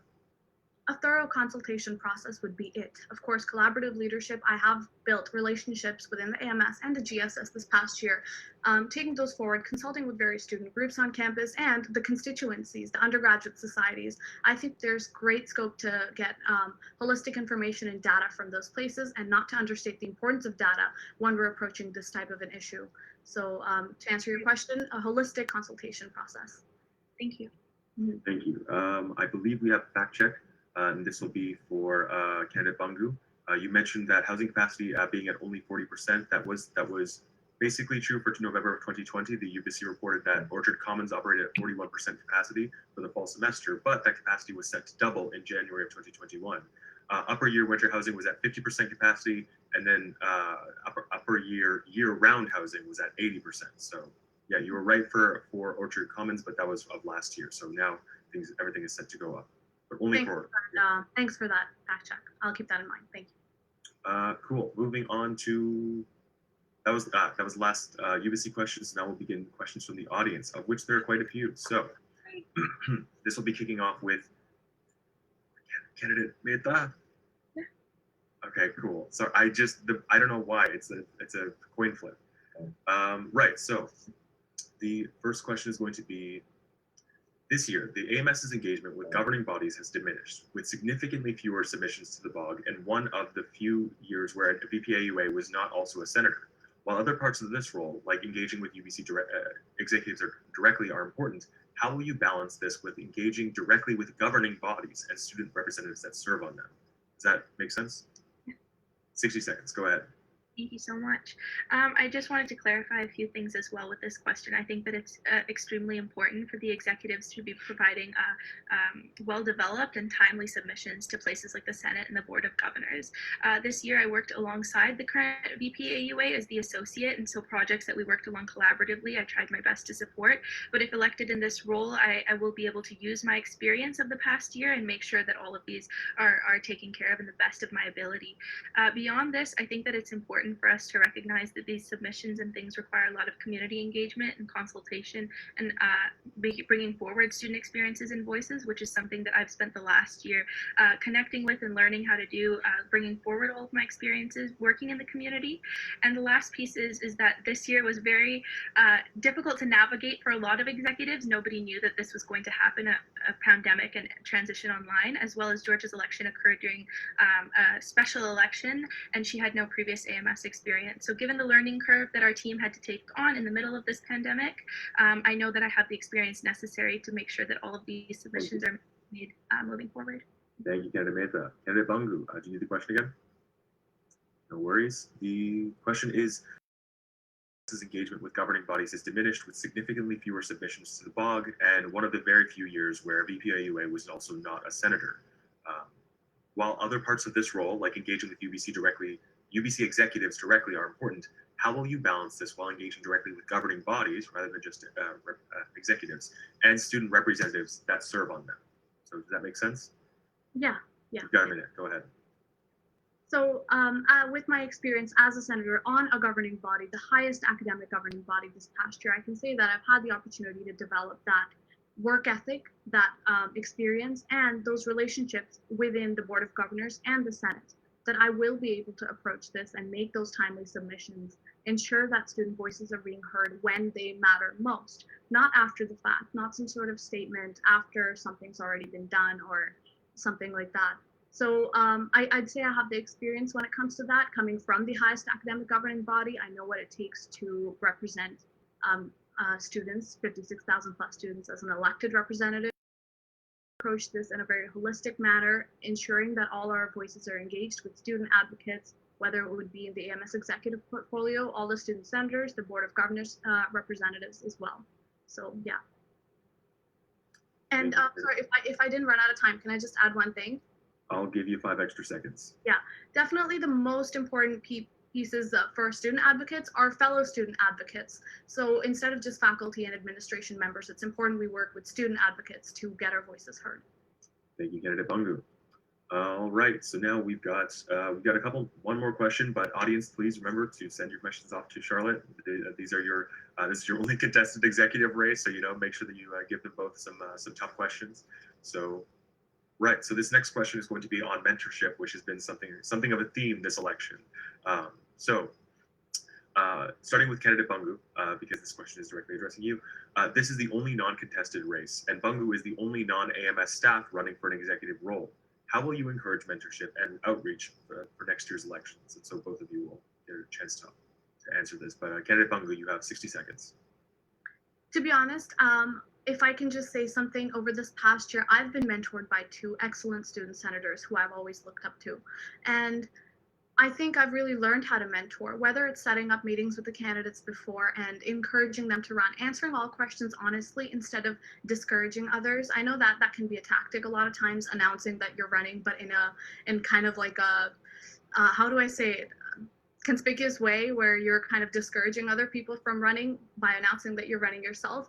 It's a culture piece. And I think a lot of the culture within the AMS needs to change. And this year is a proof of that. Why is there only one contested race? Right? And we have two very competent people over here with me and Shivani. But I think there is no lack of passionate students out there who would love to serve and become AMS executives and make a difference. But there's obviously a culture problem within the AMS that needs to be changed. And I think an outsider coming in from that would help. And of course, I've had the honor of being mentored by excellent people. I hope to carry that forward with honesty, sincerity, and passion. Thank you, Candidate Bungu. Candidate Mehta, on the question of mentorship, you have 1 minute. Go ahead. Thank you so much. In my role this past 3 years at Ubyssey, I've been a part of the collegiate program, and being a collegiate advisor means you do exactly that day in and day out. I'm talking to first-year students and helping them in the transition to university. I've been trained professionally by Ubyssey staff to do this, and it's something that I hold very dear to my heart. As somebody who struggled to find community, let alone leadership opportunities on campus at first, I know the privilege that I have in this role, and I respect it quite a bit. And so in moving forward, what I hope to do is identify the exact barriers that students are facing, as I have experienced myself, and work towards dismantling them if elected in this role. For example, the AMS seems to welcome students and draw students who are very passionate about policy, about politics, about debate, and not very much about community and dialogue and moving forward to find equitable solutions that promote well-being. And this is something that I find very personal to myself and hope to promote if elected in this community, to bring forward to the highest levels of leadership and governing bodies at the AMS as well. Thank you. Thank you, Candidate Mehta. All right. So that brings us to the end of the student audience questions that we have right now. But in the hopes that we can get maybe some more, maybe we can have a candidate debate about maybe some of these audience questions that have come up about mentorship or about anything before. So y'all, oh, we have one more coming. Okay, great. So yeah, just one moment. Just hang around for a second while we get this last question in. Thank you both for actually, yeah, let's give you 2 minutes to debate on some of these issues, because it seems like y'all have plenty of questions for each other, so maybe that can help supplement this. So yeah, 2 minutes for open debate on any of the audience questions that have asked to this point, or if you want to bring up something new, feel free. Yeah, I think that we can kick off with, I think, Mehta. Yeah. I think she started last time, or I'm so sorry. Candidate Bungu, feel free to kick us off. Remember, every statement has to have a question or it's a response. No problem. So in this past year, Shivani, you've talked about community engaged leadership going forward in mentorship, but you have had the platform and that leadership role, even if not the VP, but the associate VP. How have you made a difference in terms of mentoring other people or encouraging other people to get involved this past year? And yeah, could you speak to that a little bit? Sure, thank you so much for the question. I think a huge part is debunking some of the myths around the AMS and around Senate as well, and explaining what these roles actually do and the importance of bringing individuals with diverse experiences to these tables, but making sure they're welcomed when they get there as well. Sharing my experience has definitely been a source of support for a lot of students, making them believe that this is a space that can change, that can be helpful for them, not only for career and professional development, but also to make their community experience and college experience and more enriched for them moving forward.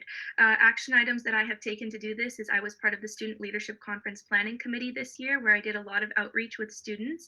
I participated in the Orientation Transition Leader Program, where I hired permanent staff members for the CSIC, as well as attending undergraduate society conversations and making sure that executives know that the AMS is a place where they could continue growing and serving their communities if they choose to do so. So having a lot of these conversations, taking the initiative to be in places outside of my role, and making sure that these conversations are taking place wherever I can facilitate them. And about the governing bodies, I think the previous question was on that. in your role as Associate VP Academic, do you think you've done enough to make those relationships with the Student Senate Caucus and to engage with the Senate in a holistic manner? I think that I'm very proud of the work that I've done, and I recognize that there's more to do, and that's why I'm running for a senator at large position this year. It's been very difficult. I always feel like an outsider at the Student Senate Caucus meetings, and I have been taking minutes for them for the past year as well. And so it's been a privilege to hear all the conversations and provide my input where I can, but I hope to be a peer and a contributing member at an equal level if elected as a senator as well.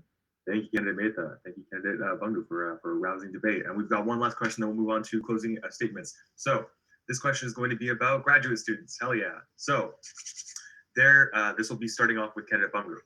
There has been a lot of talk about the classroom experience and the first year experience. However, 20% of AMS members are graduate students. What are the priorities that the candidates will champion specifically for graduate students, and how do they align with the priorities that the GSS already has outlined? So basically, where do you match up with the GSS, and what particular issues for graduate students, not students at large, are you interested in pursuing? Candidate Bungu, you have 1 minute. Yeah, definitely. Graduate students are very much a priority for me. And this past year, I have worked with the VP Academic and University Affairs of the Graduate Student Society on some of his priorities and the GSS priorities. Some things I'm very passionate about particularly is supporting the move towards a 100% tuition-free PhD program. And if there's pushback on that, if we want to be, okay, realistically, what do you hope to get? Then at least upon candidacy, when you become a PhD candidate, I'd like that to be changed, and you should not have to pay tuition. Firstly, PhD tuitions make no sense. Why are we getting our PhD students to pay to work for the university? So that's something I'm definitely keen on. Apart from that, the Graduate Support Initiative. That's a pretty important fund, but currently it's distributed on an enrollment basis, which incentivizes for faculties to over-enroll and not give as much support to each graduate student. So I would definitely ask to review that process and that over-enrollment that's going on in a lot of the faculties. So those are two things specifically for graduate students. Thank you, candidate Bungu. Candidate Mehta, 1 minute to talk about graduate students. Go ahead. Thank you so much. I've worked alongside Nicholas at the GSS VPAUA role. He's been working with us at the Associate Dean's academic tables and various conversations that need to be had to make sure that the graduate students community is well represented. And I hope to continue to collaborate with them and their executive team in any way that I can. Something that's very close to my heart is open educational resources and providing job opportunities for TAs in our community, which are largely graduate students. Recognizing that the pandemic has created barriers for funding for research opportunities and ways for individuals to get involved. We want to make sure that as we opportunities for undergraduates, that we are also considering the graduate community and what their needs are as well. I've been working with the TA Association to make sure that all of their needs are being raised at the right tables and the right working groups to make sure that as we create more sustainable assessment materials, we are providing job opportunities for our graduate community, and we are also moving towards free and accessible resources for all the members in our community. Thank you, candidate Mehta. And that'll bring us to the end of the questions part. So now, candidate Mehta, keep you talking, and 30 seconds to say goodbye. Go ahead. Okay, thank you so much. Thank you all for your time today. I hope folks recognize that we need to be electing leaders who are not only familiar with the work at the AMS, but have a more creative and community-based approach to advocacy. I believe my experience within clubs, orientations, undergraduate societies, and with Senate policies and the AMS make me a strong candidate for the VP AUA role. If elected, I promise I will bridge the gap between students and policy and focus on immediate action that can be taken to support our community. Please check voteforshivani.ca to find out more information. Thank you all so much for your time. Thank you, candidate Mehta. Candidate Bungu, 30 seconds. Go ahead. I've had the absolute honor of serving you all as your elected representative for this past year, and the experiences that has brought me is just so rewarding. And I want to continue. I know I have the experiences that as a senator from the highest academic governing body from the Ubyssey, and someone outside the AMS. I think we need to bring in someone who has the experience, has the passion, and knows what it's like to represent students, and bring that person into the AMS to have kind of a culture change. And I hope you'll place your faith in me as you have until today, and allow me to continue serving you as your next VP Academic and University. Thank you, Candidate Bungu. Thank you. All right, so that brings us to the end of the debate. Thank you to both of our candidates for their rousing debate and their question answering. So yeah, and best of luck at the polls. I'll be seeing y'all in just after the break for the Senate melee that's about to happen. But yeah, have a good break until then. And now I think that there's another prize draw, right? Elections. Oh yes. Oh yes. So we're just putting a list together. Again, folks, let's do this in good faith. It looks like we have more people on the prize survey list than are actually here. So, you know, this is supposed to be an incentive for people to come here and learn about elections, which is important. So let's try and not game the system. I know you want headphones, but democracy is more important than headphones. That's all I have to say. Okay. Okay, here is our wheel of names.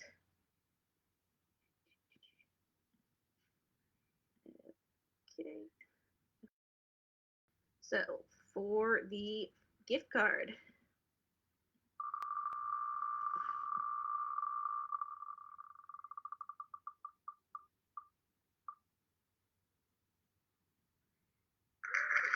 that's Phoebe. So if Phoebe could send me a little message, that'd be great for your gift card.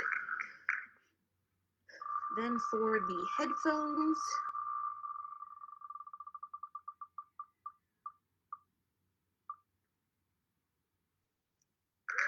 that is Sonia for the headphones. So send me a message, Sonia. And for the Echo Dot,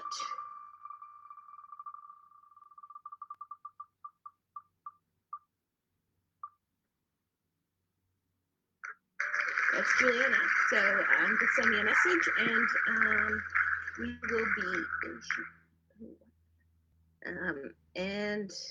we will be back at, I believe, 2:10. So 15-minute break. None of those people are here. Okay. Okay, that's very unfortunate. Well, they're not here, they don't get the prize. So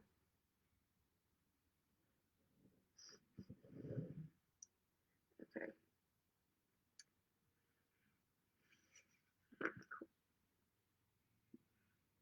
Thanks, Phoebe. I got it. Okay, we'll see everyone else at 2:10.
Hello, everyone. I think we're due to get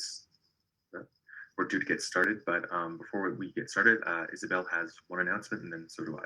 Oh, okay, I'll go first. Right, so I wanted to do another land acknowledgement for the folks who weren't here in the first part of the day, and particularly before we enter into the Senate debate. So yeah, I wanted to acknowledge that I'm hosting this debate from the unceded ancestral and traditional territories of Musqueam people, Strollo, Tsleil-Waututh, and Squamish peoples, as well as the Coast Salish peoples. Yeah, I want to re-acknowledge that, but also I want to make sure it's fresh in the minds of all of our candidates before they take the stage for Senate, which is, as probably everyone here knows, is the highest academic body at UBC, but it's incredibly important for shaping the way that the university, addresses and cohabitates. I'm being very clumsy with my words, but it's incredibly important for the future of UBC, and whatever the road to reconciliation is, Senate has a big part in putting those steps forward, particularly with the ISP and things like that. So yeah, I wanted to acknowledge that, give another opportunity to anybody to go to native-land.ca, check out whatever land, whoever's land they're on, which treaties apply there, whose languages, and also for anyone in the chat to acknowledge the land from which they are joining our debate from, whether they're candidates or just viewers. So yeah, thank you everyone. Now I believe Isabel has something to say.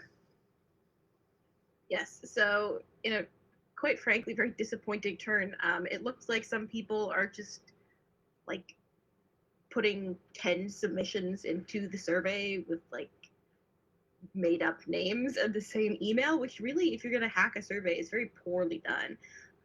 So like we're just trying to give people perks for being informed voters. So that's very disappointing from our end. So for the grand prize draw at the end, we're just going to go off of the participant list. So you actually have to be a real person, and you actually have to be here watching if you want that coffee maker. So just a heads up, and just like do better, y'all. Okay.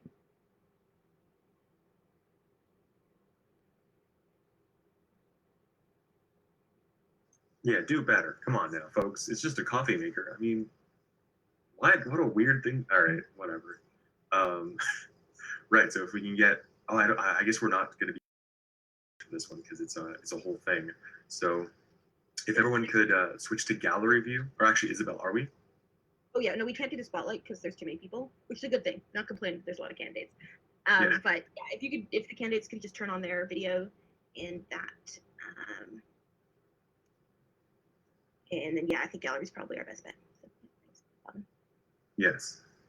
And yeah, everyone, please go to gallery view. For those of you who don't know how, go to the top right. There's a little view button, and then go to gallery view. At least that's for PC and the app. So yeah, go to gallery view. Look at all of our the bright smiling faces of those who might represent us on the academic board of UBC Vancouver. Cool. Is that everyone? What? Whoa. Wait. Kieran? Is that? That's an incredible background. Anyway, sorry. Cool. Okay, is that everyone? 1, 2, 3. That's 10. All right, cool. So, all right, all of you better listen up real closely. All right, we're not gonna have it be like the Wild West last time. I'm gonna run this thing like a damned military. So, I hope you have all familiarized yourself with the way that the debate is going to work. When open debate happens, it will be 5 minutes, and not after that time. However, that will lead to a cumulative 15 minutes. So you all have time to speak. If you ever want to open your mouth, you put up a finger, 1 or 2, and I will call upon you. Don't speak unless I call upon you, because then it becomes into a whole thing. And I haven't muted anyone yet, but God willing, I will mute you now, because we need to make this efficient and we need to make it this equitable. So yes, if you have something to say, and it's a new thing, doesn't relate to anything that anyone else has said, you put up 1 finger very clearly. If you have something to go off of for other people, Holmes says something. Holmes isn't even here. Damn it. Agosti Morrow says something, and you want to respond to it. You put up 2 fingers, and I'll be like, okay, candidate Mehta, respond to Agosti Morrow for 30 seconds. Yeah, we'll make that very efficient, and yes, please follow that to the T, or else I'll be very peeved. Because this is 2 hours long, we will be having a 5-minute break, 1 hour in. So when that happens, I'll be letting y'all, take a break, stretch, warm up your vocal cords for more arguing. So yeah, that's I think that's about it. Oh, audience, we will have time for audience questions, but obviously not as many. So please send your questions off to Charlotte from the Ubyssey. She'll be letting y'all, she'll be aggregating them all and giving you the best ones. And yeah, that's about it. All the questions will be going into the chat, so feel free to read those, and we'll be going with the regular reverse alphabetic order. So, does everyone understand that? Use their fingers today, and not loud. All right, cool. Just like that. Perfect. Fantastic. Cool. So we're going to begin with opening statements, starting with Mr. Agosti Moro. So you have 30 seconds to say hello. Go ahead. Thank you very much. It's great to be back here. My name is Dante, and I'm running to be one of your student senators at large. I've had the pleasure of serving 2 terms on the Senate thus far as the Commerce Student Senator. In that time, I've served on 5 standing committees. I'm also the co-chairperson of the Student Senate Caucus. As I mentioned, my platform includes advocating for systemic changes to the Senate structure, pushing for improvements in areas such as remote invigilation, open educational resources, mid-course evaluations, and online learning post-COVID-19, and continuing my work on reforming the Senate appeals process to address serious concerns of equity and fairness. To all the other candidates, looking forward to our debate. Thank you. Thank you, Candidate Agosti Moro. As I always forget something. When I put my hand up, 15 seconds left. When I twist my finger, 2 seconds. Stop your sentence or finish it off. Moving to Candidate Bungu, 30 seconds to say hello. Go ahead. Hi everyone, my name is Ashana Bangu and I'm running to be re-elected as your senator at large. I've had the pleasure of serving you this past year as the co-chair of the Student Senate Caucus, vice chair of the Budget Committee, and I've served on numerous committees fighting for you on many issues like the winter break, fall reading break, and extending the withdrawal deadline. I hope to continue to fight for you this coming year, and I hope you'll place your faith in me again. I look forward to the debate today. Thank you. Thank you, Candidate Bungu. Candidate Burnham, 30 seconds. Go ahead. Hi folks, my name is Julia Burnham. I use she, her pronouns, and I'm excited to be here today running for re-election to the UBC Vancouver Senate. I'm a graduate student in the Department of Educational Studies, and I'm currently serving my 2nd year as a senator and have previously served you as AMS VP Academic and Student Senate Caucus co-chair. Some of the Senate wins that I've played an important role in over the years include the winter break extension, the endorsement of the Inclusion Action Plan, and the sweeping approval of the final report recommendations that I co-authored and chaired in the Senate Ad Hoc Committee on Academic Diversity and Inclusion. Thanks for tuning in, and I look forward to the debate. Thank you, Candidate Burnham. Candidate Chancellor, 30 seconds. All right, hello everyone. My name is Emmanuel Canteler, pronouns he, him, his. I'm a 3rd-year poli-sci major, and I'm a newcomer hoping to be elected as one of your next student senators at large. My platform focuses on academic accessibility, post-COVID transition goals, student privacy, Indigenous reconciliation through the ISP, and much more. Again, I'm looking forward to discussing these points as the debate rolls on, and thank you. Thank you, Candidate Canteler. Moving to Candidate Evans, 30 seconds. Hi everyone, my name is Cole, and I'm so excited to be running for re-election as one of your student senators at large. This past year, in addition to being a student senator and a chair of the Academic Buildings Committee president, my platform focuses around building accessibility, supporting the already great work that's completed by some of our other student senators on equity and inclusion, and also working coordinated effort with the Student Senate Caucus to make sure we're upholding student-focused principles for teaching and learning. Thanks. Thank you, Candidate Evans. Moving to Candidate Ho, 30 seconds. Hello, I'm Matthew, and I'm a 5th-year political science and Masters of Management student here at UBC, also in the co-op program. I hope to bring my experience from my prior roles, such as AMS Advocacy Committee Chair and the AMS Counselor, among other things. My platform revolves around 3 main areas: transparency and academic-related resources, accessible, inclusive, and holistic learning, and reasonable and compatible learning. I look forward to this debate. Right on time, Candidate Ho. Moving to Candidate Korniashik, 30 seconds. Go ahead. Thank you. Hello, dear UBC students and everyone else who's participating. Thank you very, very much for joining the debate today, especially on Saturday. I know it must be hard, but thank you. My platform focuses on Indigenous academic inclusion, safe but certain return to the in-person classes, optionally, as well as a communication and transparency improvements. With my candidacy, I will ensure a fair and wide representation of you, students of the UBC. Again, thank you very much for being here, and I'm looking forward to your questions and our debate. Thank you. Thank you, Candidate Korniashik. Moving to Candidate Mehta, 30 seconds. all so much for being here on this beautiful sunny day. My name is Shivani Mehta. My pronouns are she and hers. This past year, I've served as your AMS Associate Vice President Academic, and in this role, I've gained extensive knowledge about governance at Ubyssey.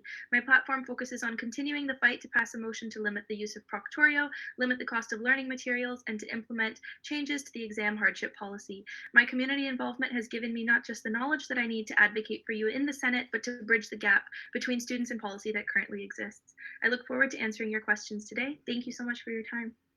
Thank you, candidate Mehta. Moving to candidate Sandhu, 30 seconds.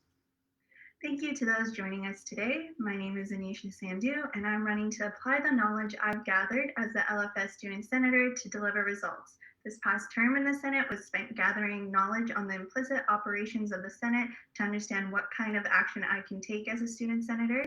During my time as the LFS Student Senator, I delivered transparency through public voting records, social media engagement, and keeping my lines of communication open.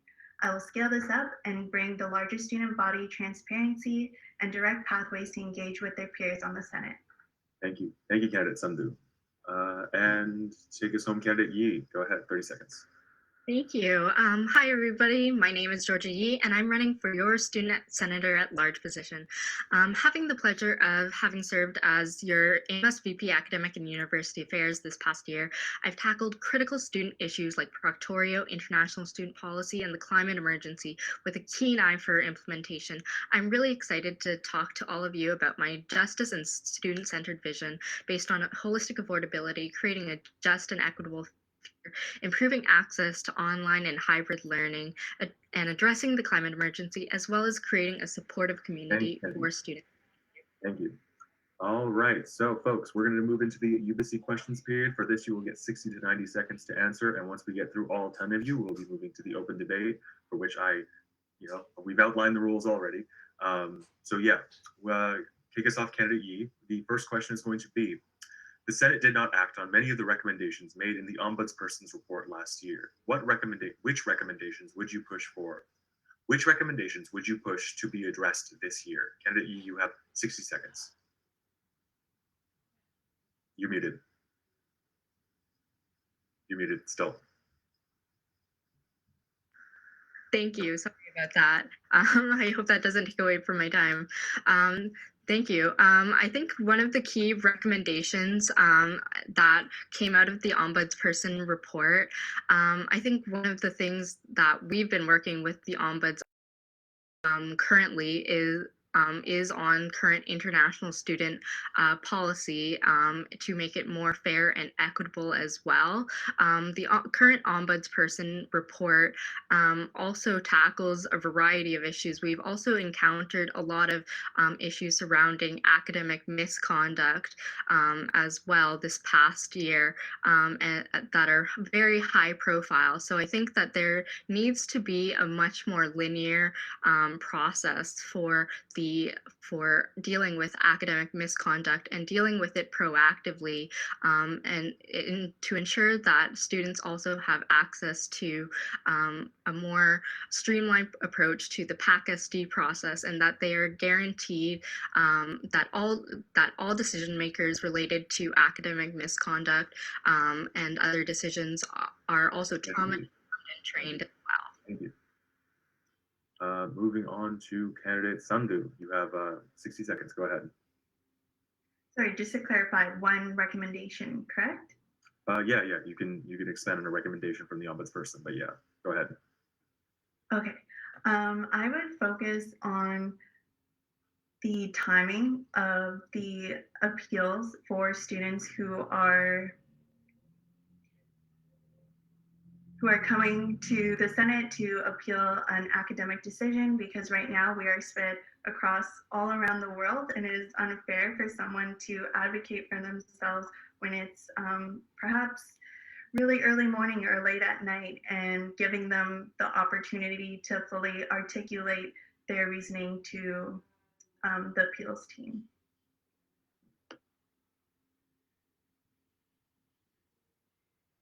Thank you.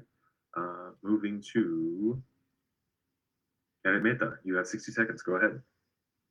Thank you so much. Yeah, I'd like to echo, what Georgia touched on previously. We're working on equitability in the exam hardship policy, and I think the Ombuds office does a really good job of outlining the need for Senate to be more equitable and transparent. As well, with this, I think that it's important for us to have dialogues with other institutions, and so the Ombuds office does a really good job of gauging, what the students' needs are across campus and how we can align. With the policies that are currently at UBC and make them more progressive and inclusive. Something we've been working on this past year is with the Ombuds Office as well as the Center for Accessibility and Student Unions at the University of Toronto to try and see how we can limit the exam hardship that international students are suffering from during this time.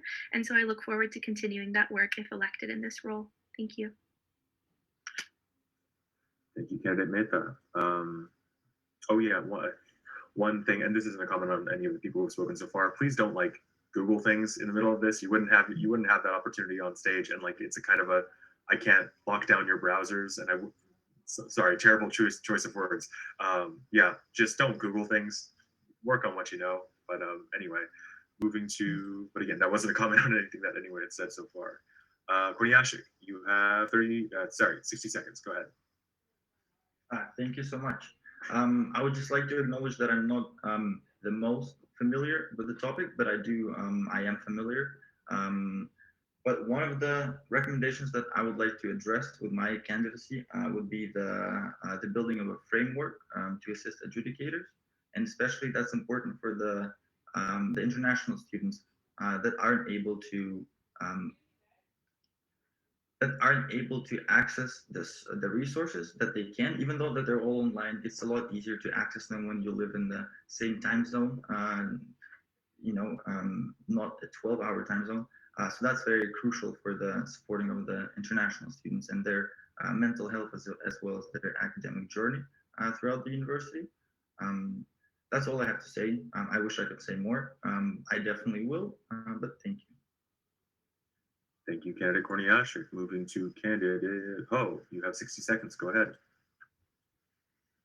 Yeah, I guess I agree with the previous point on academic integrity, particularly like the access to appeals, because a lot of these processes have not been transparent enough. However, I guess it also reflects a more important need to for UBC Senate to also address things such as like addressing how academic integrity is being handled in UBC.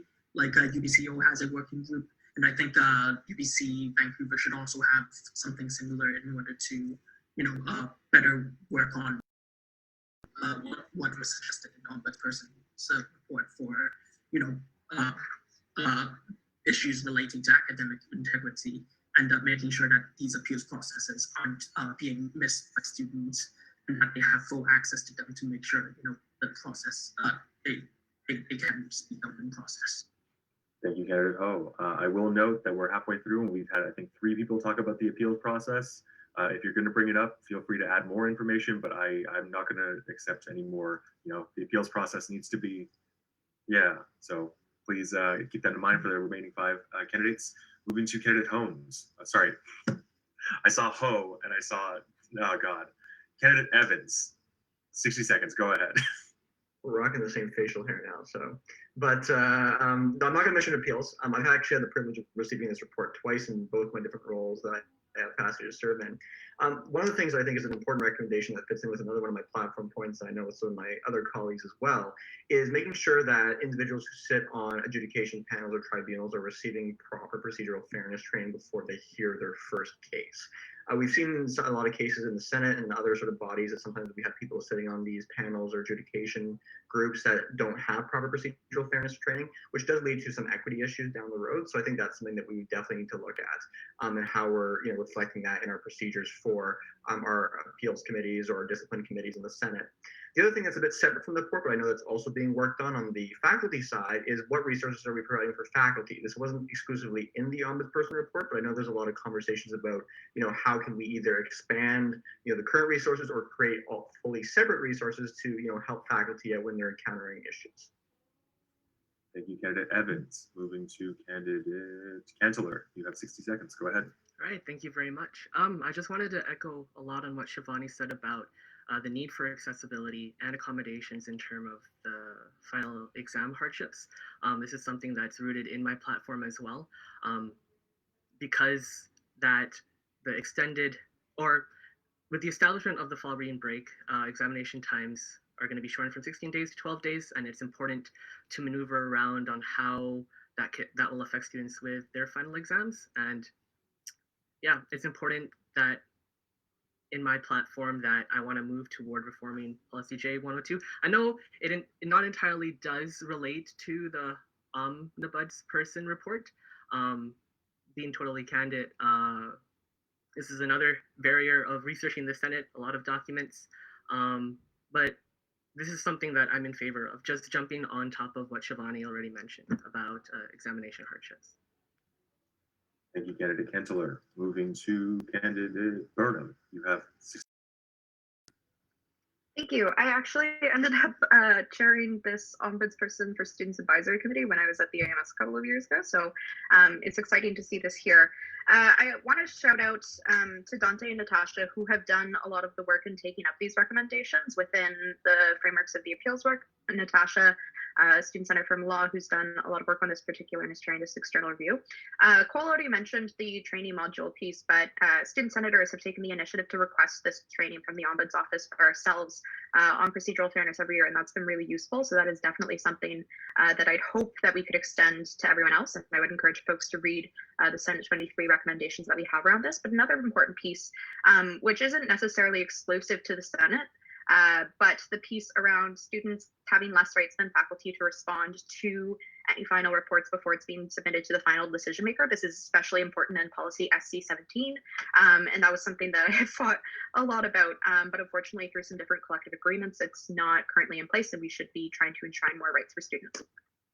Thank you, candidate Burnham. Moving to candidate Bungu. You have 60 seconds. Go ahead. Yeah, a lot of what my colleagues have said here are very important recommendations that I think need to be focused on, so I won't be super repetitive. And I'd also like to commend my colleague Dante Agostimoro, who did a ton of work on the fixing appeals process. Now, apart from those recommendations, I think we really need to focus on a key recommendation made by them, which was implementation and fixing the implementation process in the Senate or improving it. Currently, we see the Senate has a lot of and a lot of plans that are coming forward, a lot of recommendations that are coming forward, but we need to establish more working groups within existing committees that would focus on specific recommendations that are coming to the committees. That, okay, for example, yes, we have a committee here. Now, all the senators are volunteers, and it would be helpful to delegate that work to a working group within this committee so that we're also implementing plans as good as we're developing them. Thank you. Thank you, candidate Bungu. Moving and rounding us out is candidate Agostimoro. Take us home with 60 seconds. Go ahead. This becomes a spoiler to no one, but I'm also going to talk about the appeals process. And I know I say, well, I am heartened that there is support for these changes. I'm kind of concerned that this does not feature heavily on other people's platforms, and yet they focus on it so much. Pleasure and honor of working with Shirley throughout the formulation of these recommendations for appeal. She's an amazing advocate for students, and this university is so lucky to have her. These appeals changes committees need changes. I've sat in these meetings for 2 years, and I've seen how the process disproportionately affects already marginalized groups. Training has been brought up. There's no procedural fairness training, no natural justice training, no training on sexual assault trauma-informed practices. There's no proper policies or knowledge of how to review a person's own conflict of interest when on these committees. I know that Shirley agrees with the vast majority of the recommendations that I co-authored and sent to the Senate, and I'm going to continue to work with her to try and get the Senate to take action on this, because it is unacceptable that a university that claims to want to support students at all points of their educational journeys leaves them to flounder in some of the most important meetings they will ever have. These appeals committees can change lives, and I don't want to see students negatively impacted by that. Thank you.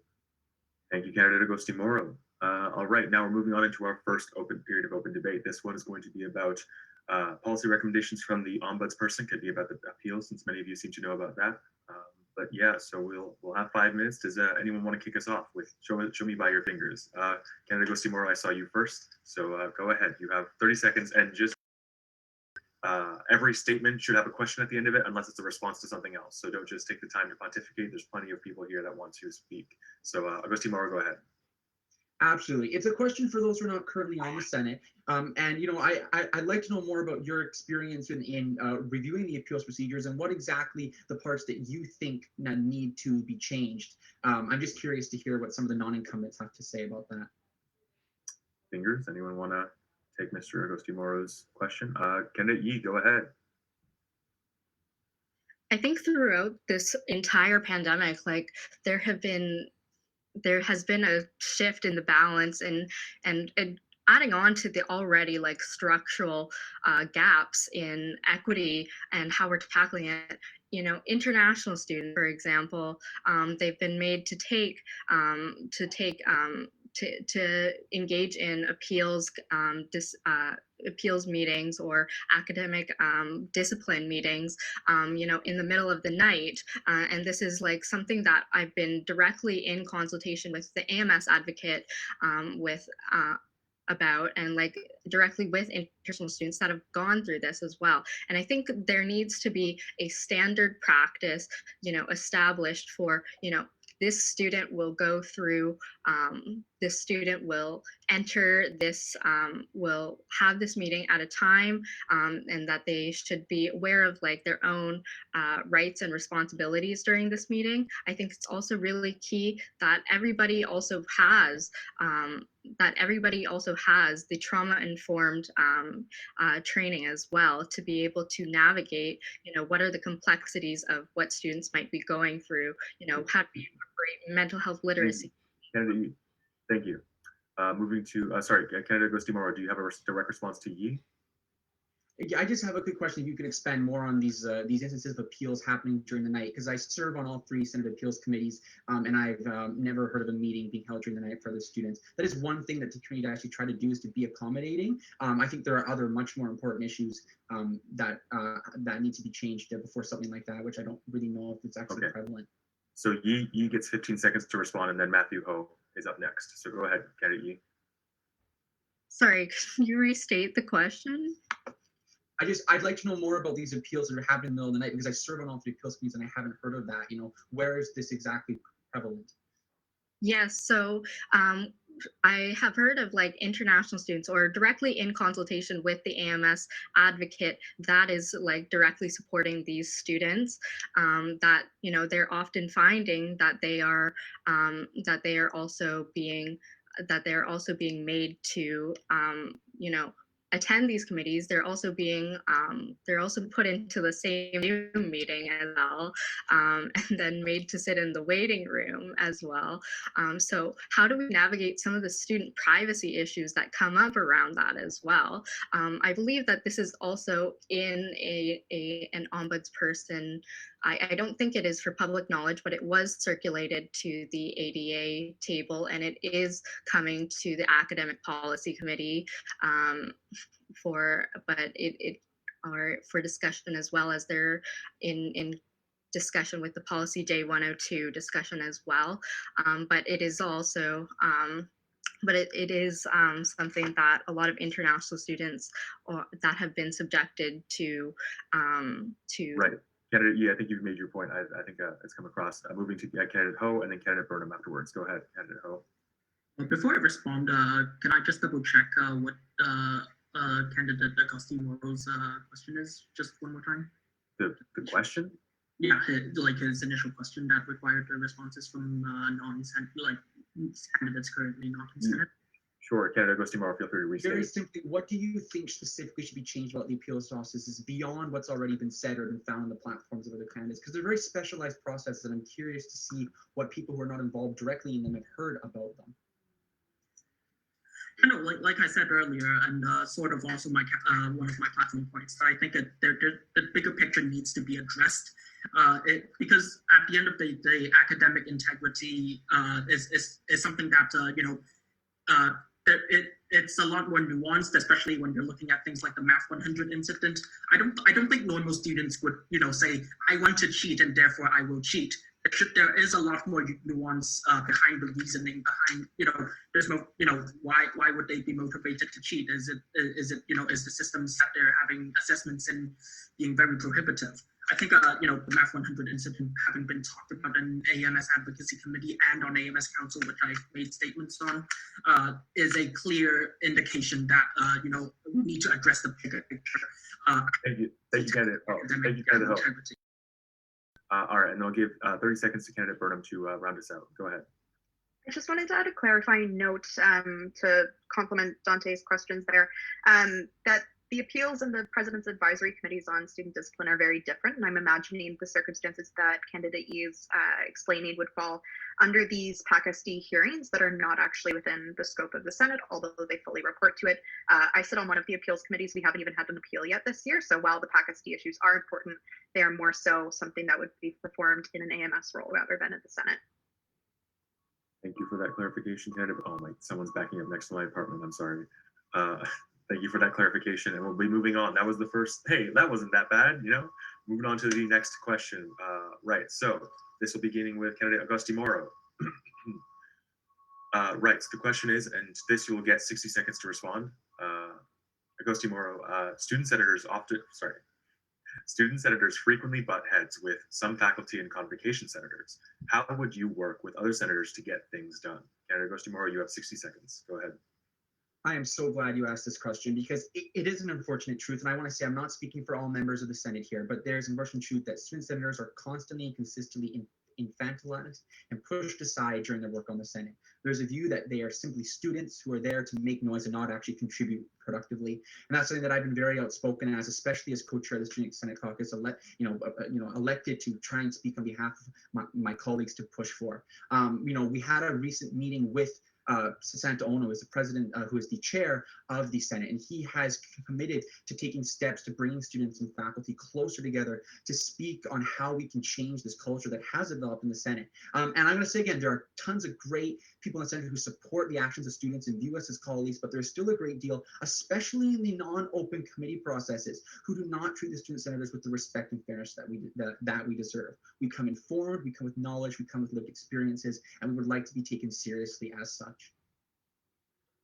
Thank you, candidate Augusti Morrow. Moving to candidate Bungu. You have 60 seconds to talk about faculty and convocation senators. Right. Yes. I don't want to repeat much of what Dante has said over here, but clearly there is a huge culture problem within the Senate. Student senators are constantly facing an uphill battle when we're trying to get heard. A recent incident I can think of is last term when we were trying to get the withdrawal deadline approved, and the motion wasn't even added to the agenda, let alone having debate on the motion for the withdrawal deadline in term one and the credit defail. So I think there's clearly a problem, and perhaps establishing a working group with some faculty members, faculty and convocation senators and student senators to find out what exactly is it that's causing these frequent clashes. Clearly, we're not seen as equals. We are infantilized. We're held up to a much higher standard than faculty and convocation senators hold themselves to. And apart from that, it's quite clear that there's a very big generational divide as well. So I think there are many ways to approach this issue, but those are some of the things I would recommend and I would continue working on as co-chair of the Student Senate Caucus. Thank you. Thank you, candidate Bungu. For the rest of the candidates to respond, I appreciate a recounting of the difficulties that student senators face, but I think that basically everyone here kind of understands that. I do want tangibles on how you would work with those that we're talking about. It's more positive facing, forward facing, rather than throwing our hands up in the air. So moving on to candidate Burnham. 1 minute, go ahead. Thanks, and thanks for the emphasis on the tone here. I have been someone who has frequently stood up for student senators through a public debate when things are not going in an appropriate fashion, and that's something I commit to still doing. And at the same time, I'm someone who has earned the respect of my colleagues over the past 2 years in the Senate. I chaired a group, the Ad Hoc Committee on Academic Diversity and Inclusion, and I worked towards a very consensus-driven approach in that group, and was able to earn the respect of my colleagues to do so and to produce this final report. In spite of some of the differences that we do have as faculty and convocation senators and students, I think that we can work together if we are supported by a code of conduct and other measures that will ensure that there aren't inequities that are exacerbated in our different interactions. And I will be working towards developing this code of conduct to ensure that there's more equity on the table, that ensures that we will all be treated fairly and equally as we go about collaboration.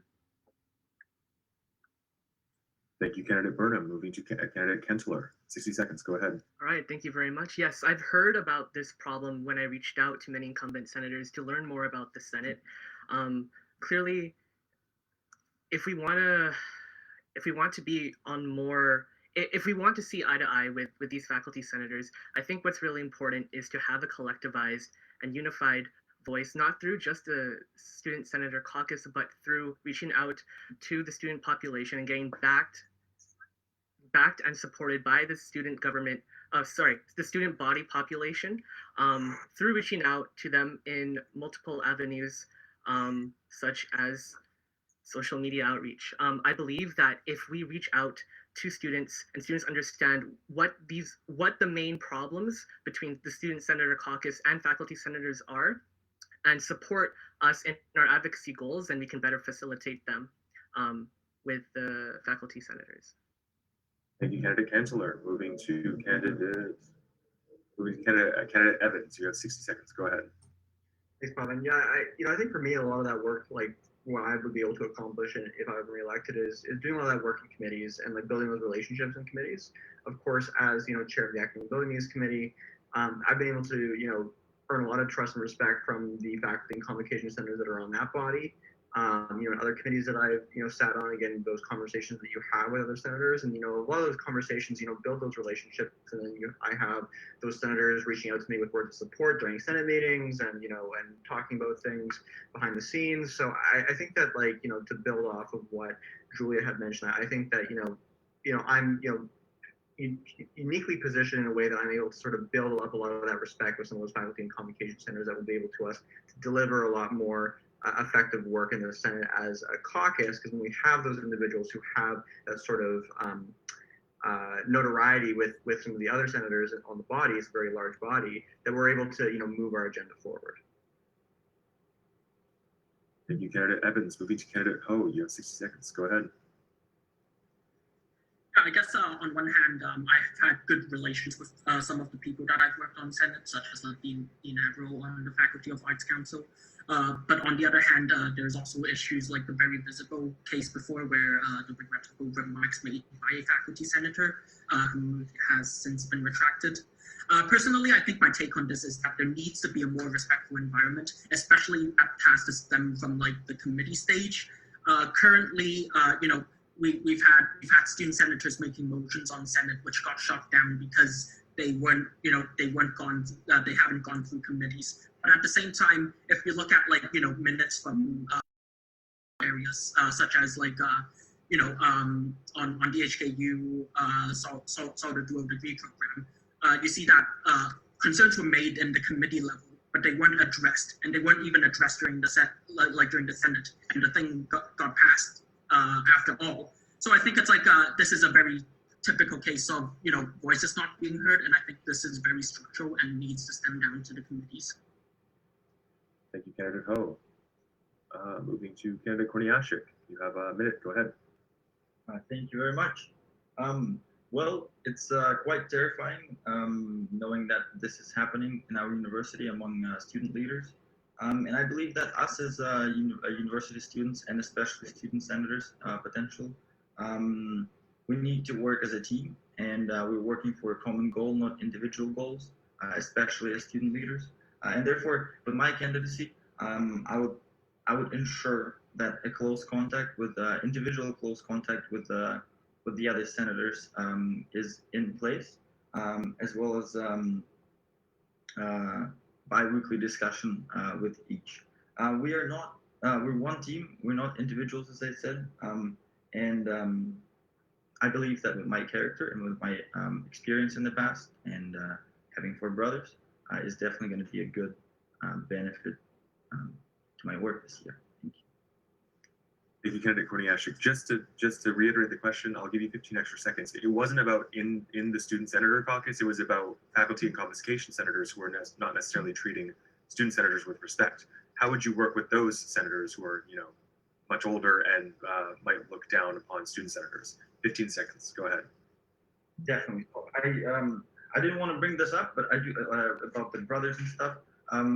But I believe that asserting yourself in a way that you can use your responsibilities also as your tools, knowing what you can do and what you are not allowed to do.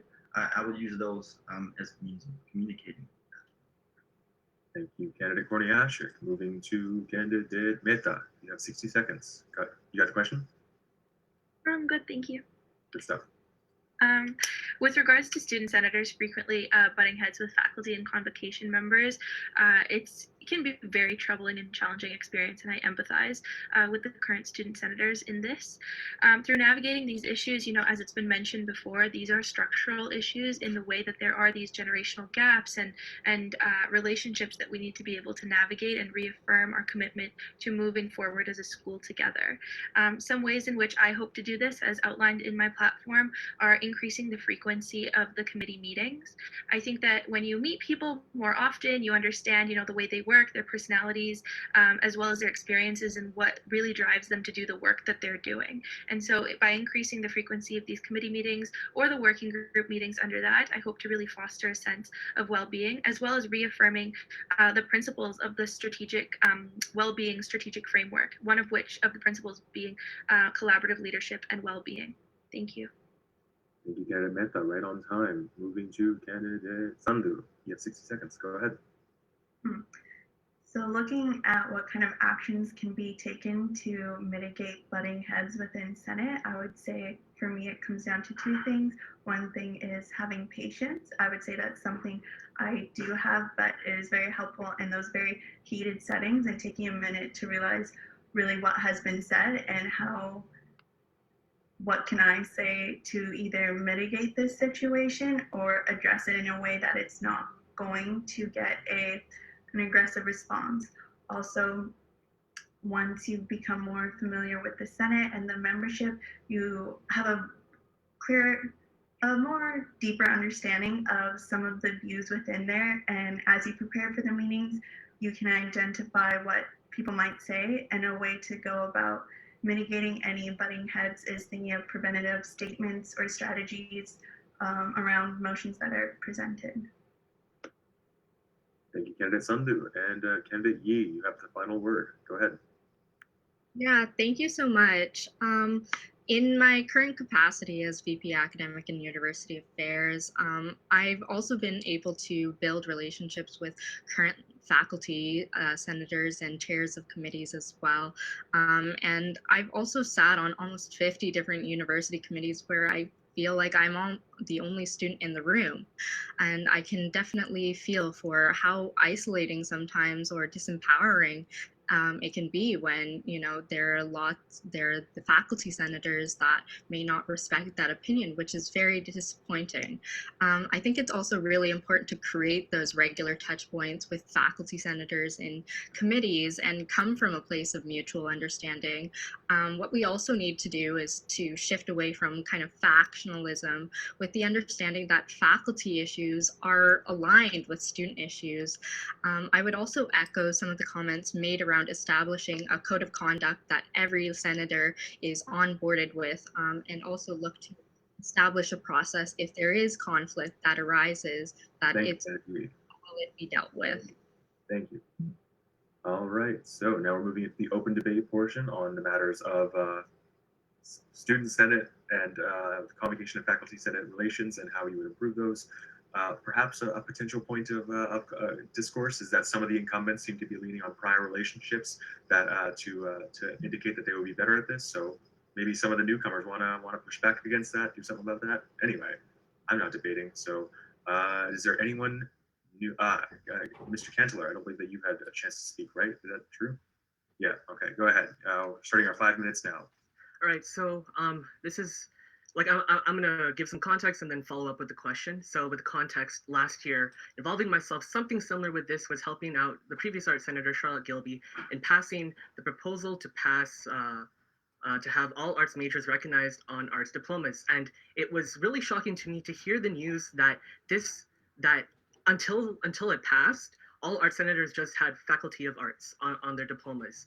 And we needed to rely on student consultation and student support to back it, and that played an important part in passing a proposal like this. So I just wanted to ask the incumbent senators, is that in many situations, do we have to fall on that type of strategy?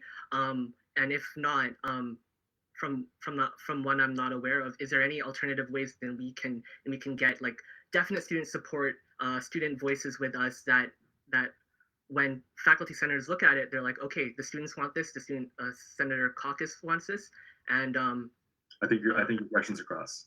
thank you. I see Ghosty Moro's fingers up. Go ahead. Oh yeah, and on that credit,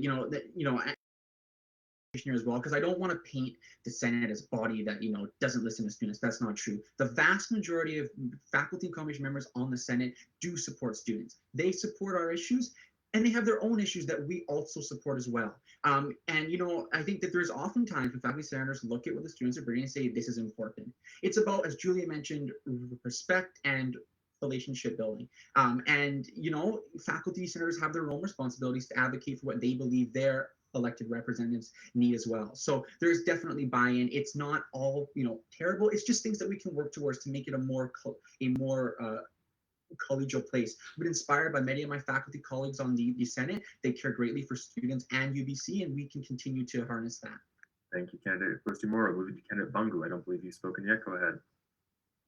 I think Julia's was right before me, just being fair. Sorry. Yeah, thank you. Candidate Burnham, go ahead. Thanks. I wanted to touch upon something that Dante had said, and Shivani and Georgia have also touched a little bit on earlier, but really emphasizing that we need to find common goals with our faculty senators to be making a difference. And part of this is understanding some of the different unique circumstances. Like faculty are already stretched very, very thin, and having more committee meetings is not something that would be an act of solidarity or really well received. Noting that the service commitments to the university are a really, really difficult thing to undertake, and that's why we have such limitations in who is actually serving on this body right now. One of the things with winter break was really understanding the faculty considerations and understanding that that extra week where faculty aren't preparing their courses is so crucial. And that was a thing that was missing a lot of conversations that I was happy to bring in as I was consulting with many students and also many faculty members within the university as well. So I think finding our common goals, understanding the different stressor points, and what we can be doing to support each other is a way that we can bridge these gaps. Thank you. Moving to Bungu and then Mehta.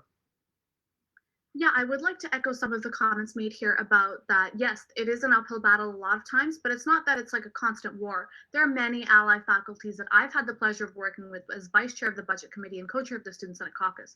So it's not that, students are hated, but there's obviously a generational divide.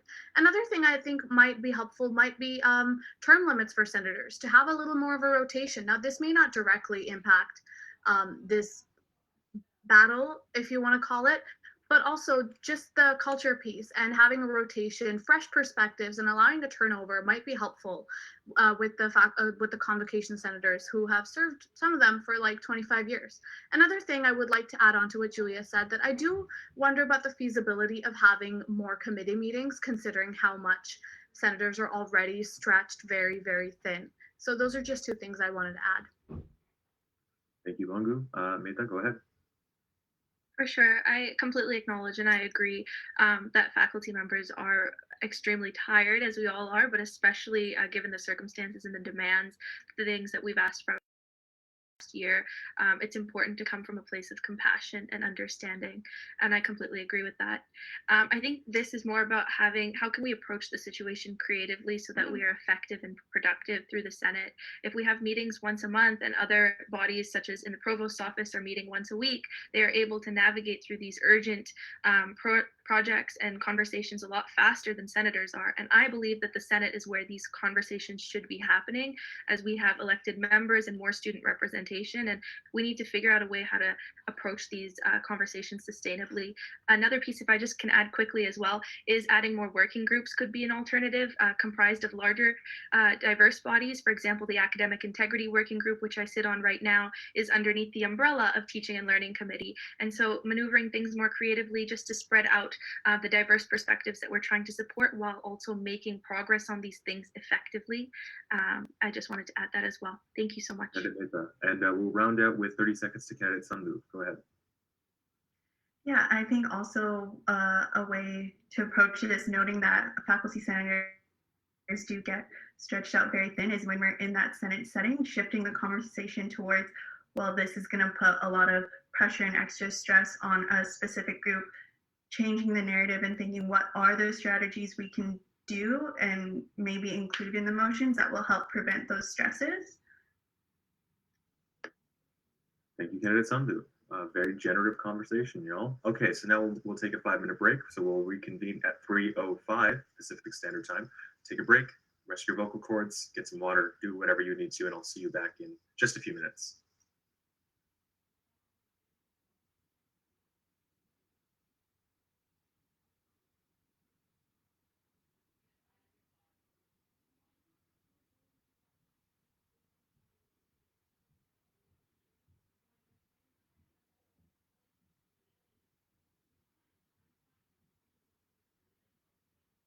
Congregation senators, how would you work with other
Come on back, y'all. Let's get ready for our second round. Hope you're all watered up, ready to engage, ready to student politic. Good stuff. Cool, cool. Give another second for Meta, Yi, Burnham, Ho.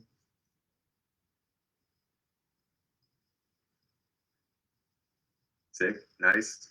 Come on now. Kind of gone far. At least I hope you didn't. Cool. All right, so we'll be doing this one last question from the Ubyssey. Then we'll be taking probably one, hopefully two questions from the audience. So let's be expeditious about this.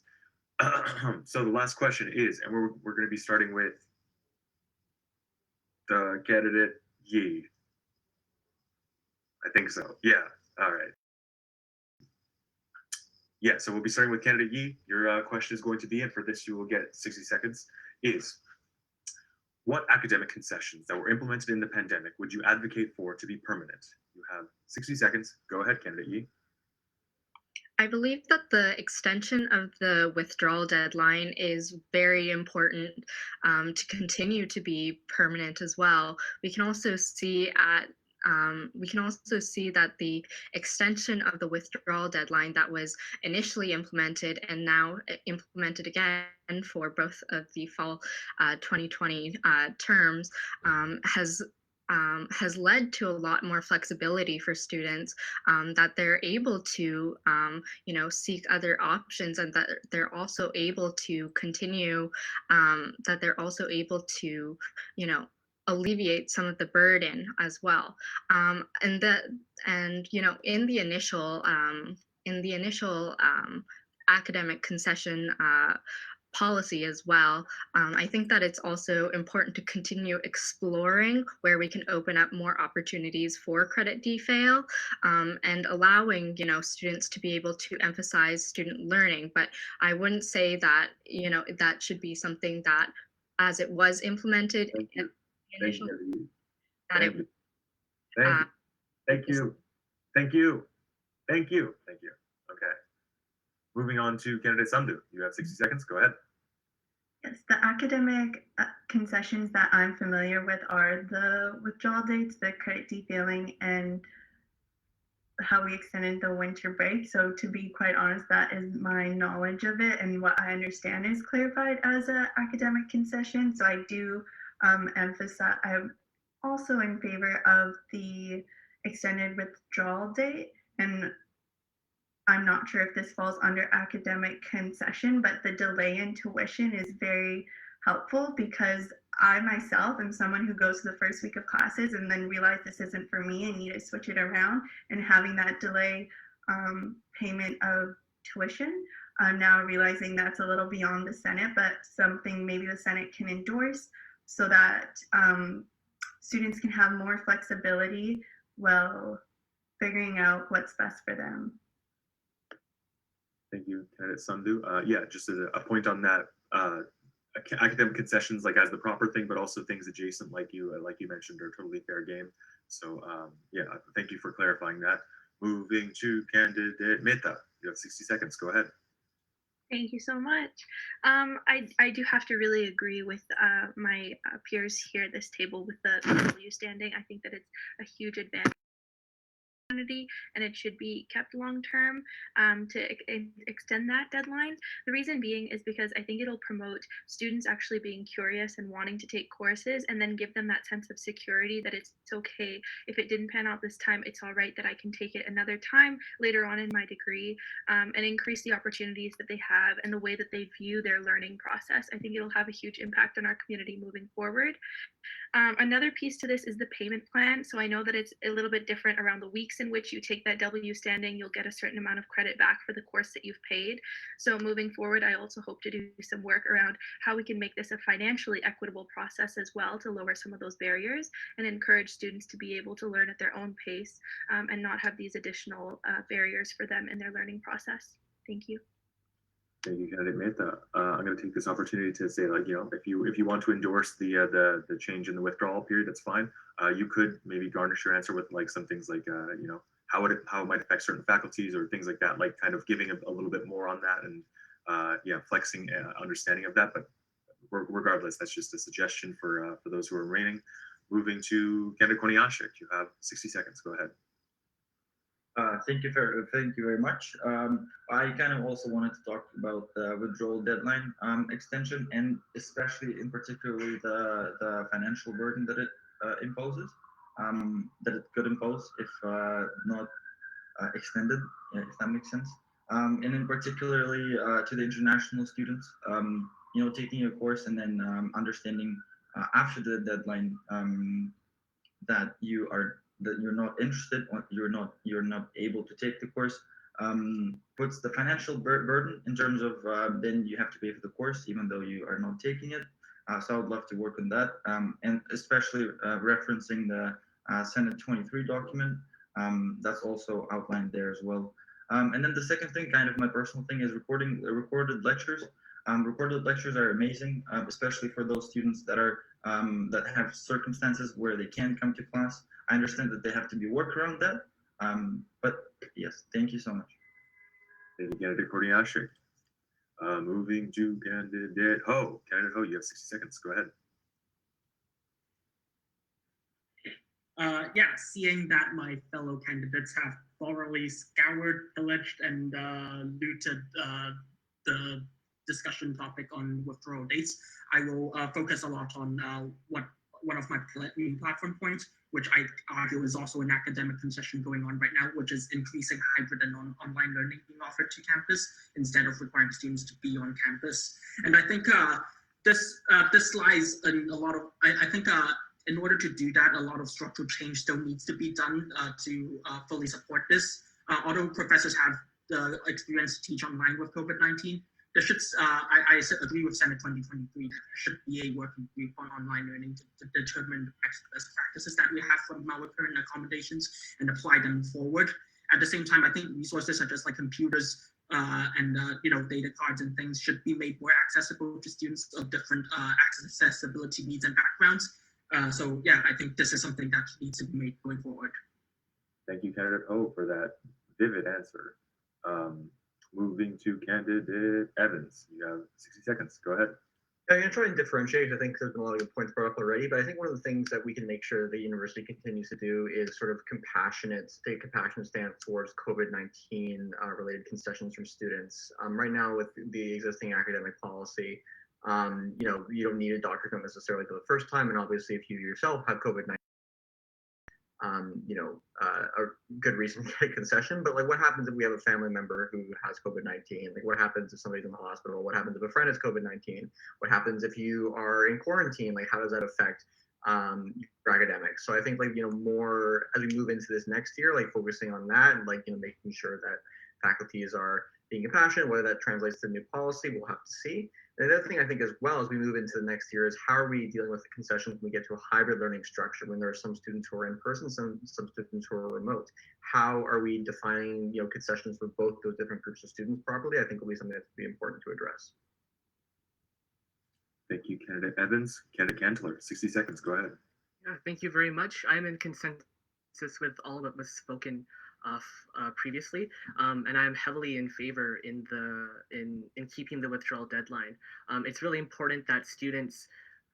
It's important to know that when students realize that some classes aren't for them, it varies. It's not always going to be within the first 2 weeks, and more emphasizing on that, the first week is usually just syllabi stuff, and then the first week, analyzing the first week, I don't think is enough, and I really appreciate shouting out Max Holmes for advocating for and accomplishing the withdrawal, the compassionate withdrawal deadline. And I think this is something that can be worked upon to be implemented further on in the future. Thank you, candidate Cantler. Candidate Burnham, 60 seconds. Go ahead.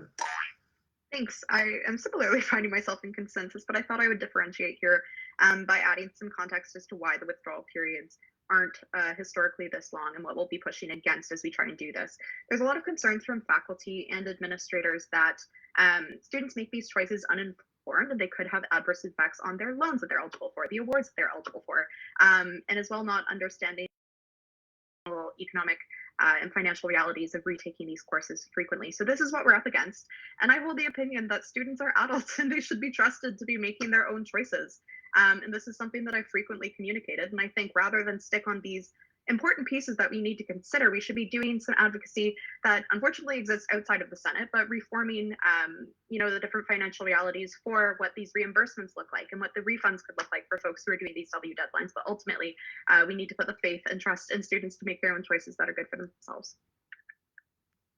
Thank you, candidate Burnham. Candidate Bungu, 60 seconds. Go ahead. I would love to give some sort of completely out of the blue answer that would blow everyone away, but I'm going to stick with extending the withdrawal deadline and making that a permanent change. And speaking to something that Julia said, yeah, there are concerns, and I 100% agree we need to be treating students like adults. But in order to reduce some of the pushback that we do get from faculty that are valid concerns that students may not understand, the implications on loans, bursaries, and grad school admission for a lot of students who are looking into competitive programs. If you all of a sudden decide at the spur of the moment that you want to withdraw from a course, that loss of credit has an implication for you. I think to combat that, we can push for a gateway of information and encourage faculties to create a gateway with all the information broken down by different metrics about the implications on loan, bursaries, graduate students, graduate school applications, competitive programs, and really break down the information, as well as encourage faculty to supplement advising offices to answer questions actively during those periods with the extended withdrawal deadline. Now I'll be quiet before you thank me loudly. Thanks. Thank you. I'll thank you at a normal volume. And round this out, candidate Agustin Moro, 60 seconds on concessions. Go ahead. Yeah, thanks a lot. It's always tough to go last year, and I agree wholeheartedly with the comments that my colleagues have made about the extension to the withdrawal deadline. There are valid concerns, but I think it's something that should be done. One thing I'll touch on that was kind of mentioned but hasn't really been talked about is a permanent extension of the winter break, so that our term does start in the second week of January. Something that recently was seen in the Ubyssey Okanagan, a recent change there. It's a highly complex issue that does need further exploration. It can negatively affect those, for example, in engineering or other faculties that are very exam heavy. And while we may not lose teaching days, we are going to lose examination days or the breaks within the end of classes and the start of exams. But I think that it's really shown to be beneficial for not only domestic students but also international students, to allowing them more time to go home, get those time that they need to recover from their mental health and seeing their family. So I'm not saying that this is something that must absolutely be implemented, but it does warrant further exploration, because I think it has shown to have a number of benefits. Thank you. Thank you, candidate Agustin Moro. And moving into our last debate, open debate format. So this is your last 5 minutes to take a pound of flesh from anyone that you would like to, in a constructive way, in a very generous way. Right. So and there's a few of you who haven't had a chance to speak so far. So yeah, I'll be kicking off with candidate Korniashik. Remember, if you're making a statement, it's short. If it's a question, make sure that it's a question and not just grandstanding. So yeah, go ahead. We got 5 minutes. Go ahead, Korniashik. Awesome. I'll be quite quick. I just wanted to mention what I couldn't mention due to the time. One other thing that's super beneficial, especially to international students and commuter students, is the recorded lectures, and that should stay. In what way it should stay is very dependable on the research, but it should stay, and it should be an option for students. And I would like to ask Matthew Hope, because I think he also touched on that as well, the digitalization of the academic activities. So could you just kind of explain a little bit more, some details, because I'm very curious. Thank you. Go ahead, candidate Ho, and then we'll move on to candidate Yi.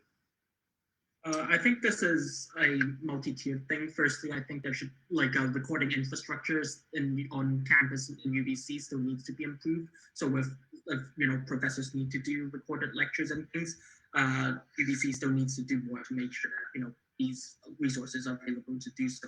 Secondly, I think it's a very complex issue, but I think more resources should be made to allow for TAs, actual resources, such that online learning is fully supported. I've been in non-synchronized courses where you get a lot of not a lot of interaction with TAs and things.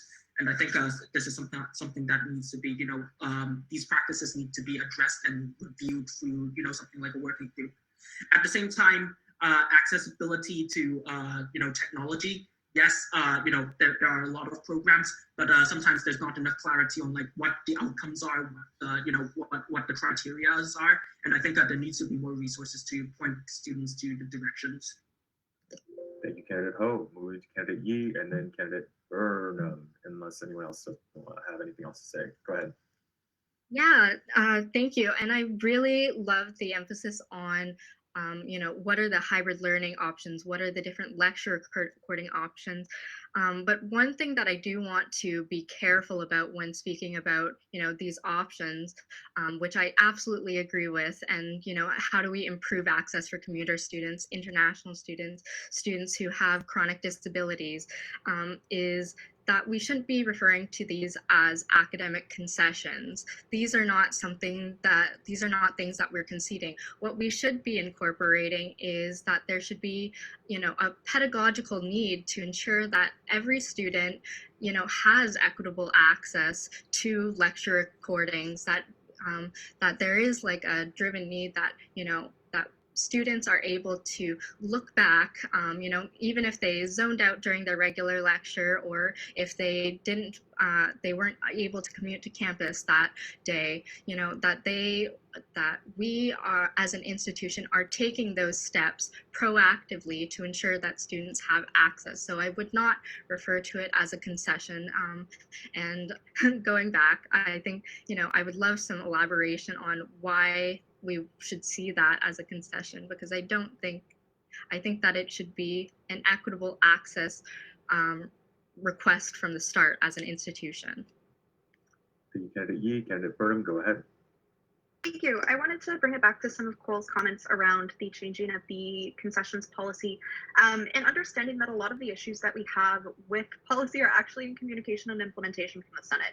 As it's written, the academic concessions policy is miles better than what it previously was before, and it's really designed to be super compassionate. And the issues that we're seeing with it are when we have administrators, academic advisors who aren't in the way that it was designed to be followed through on. So, as we think about all these policy changes and pieces, we also need to be understanding our roles as senators to be doing changes towards the communication piece. Does this look like supporting the Secretariat office with more staff, perhaps a communications specialist? Absolutely. There are a lot of pieces that, even with this withdrawal deadline, that's been poorly communicated, and we raised at that meeting that we had concerns about that.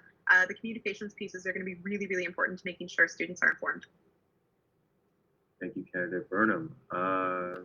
Anyone else want to jump in on this? We got Holmes in the chat. He wrote a little bit of a essay, it seems, so that's beneficial. Candidate Ho, you wanna report, and then we can move to candidate Sunday to round this out.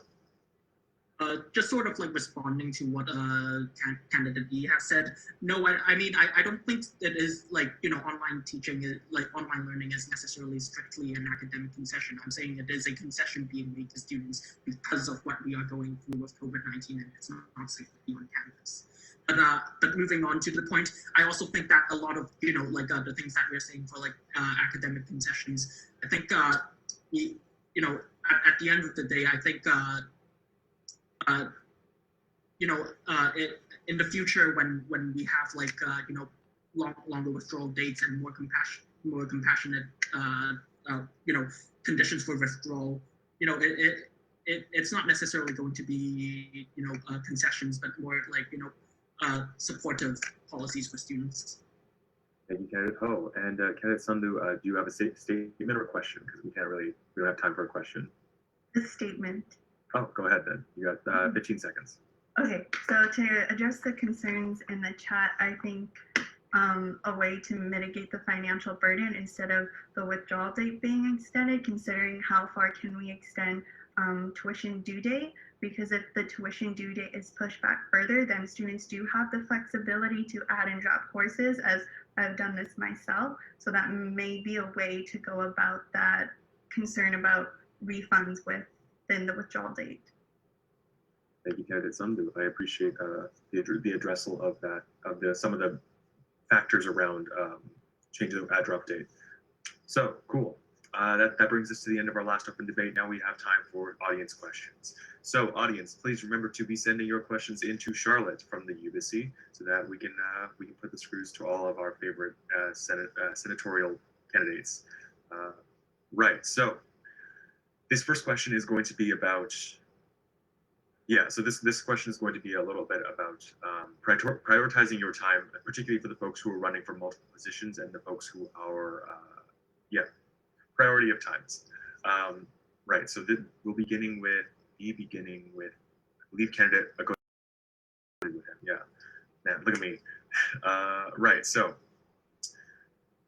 to candidates running for more than one position, how will you ensure that you equally prioritize the Senate while balancing your limited time? This individual specifically cited Cole with the responsibilities of the president, but that is relevant to all candidates running for multiple positions. How would you balance those times? And I do want particular answers to the races you're running for, not just I'll do 100-hour days. I do want how does your day, how does Bog interact with Senate, interact with X, Y, So kick us off with candidate Agustin Moro. Go ahead. 1 minute, correct, to respond?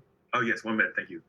Just wanted to make sure. Thank you. Yeah, so ultimately right now I am running for both the Board of Governors and Senate. Well, I do believe it's important that both of those roles can work together. Of course, they can be quite time consuming. I'll say right off the bat that if I, hypothetically do win election to the Board of Governors and the Senate, I will not return as the co-chair of the Student Senate Caucus. It's been a wonderful experience, and I've loved it, but it would be impossible to balance both of those roles. I think Max has spoken on this in previous debates. The workload for the board has gone up, and that would, of course, I will be willing to take time to prioritize that, and as well continue my work on the Senate and really managing my time effectively. And while I have to see the outcome of the election, I'm always more than willing to take less courses and extend my academic degree, because I believe that service to the university is important, and that I have an opportunity to try and make some real changes that are going to help a lot of students. I hope that answers your question.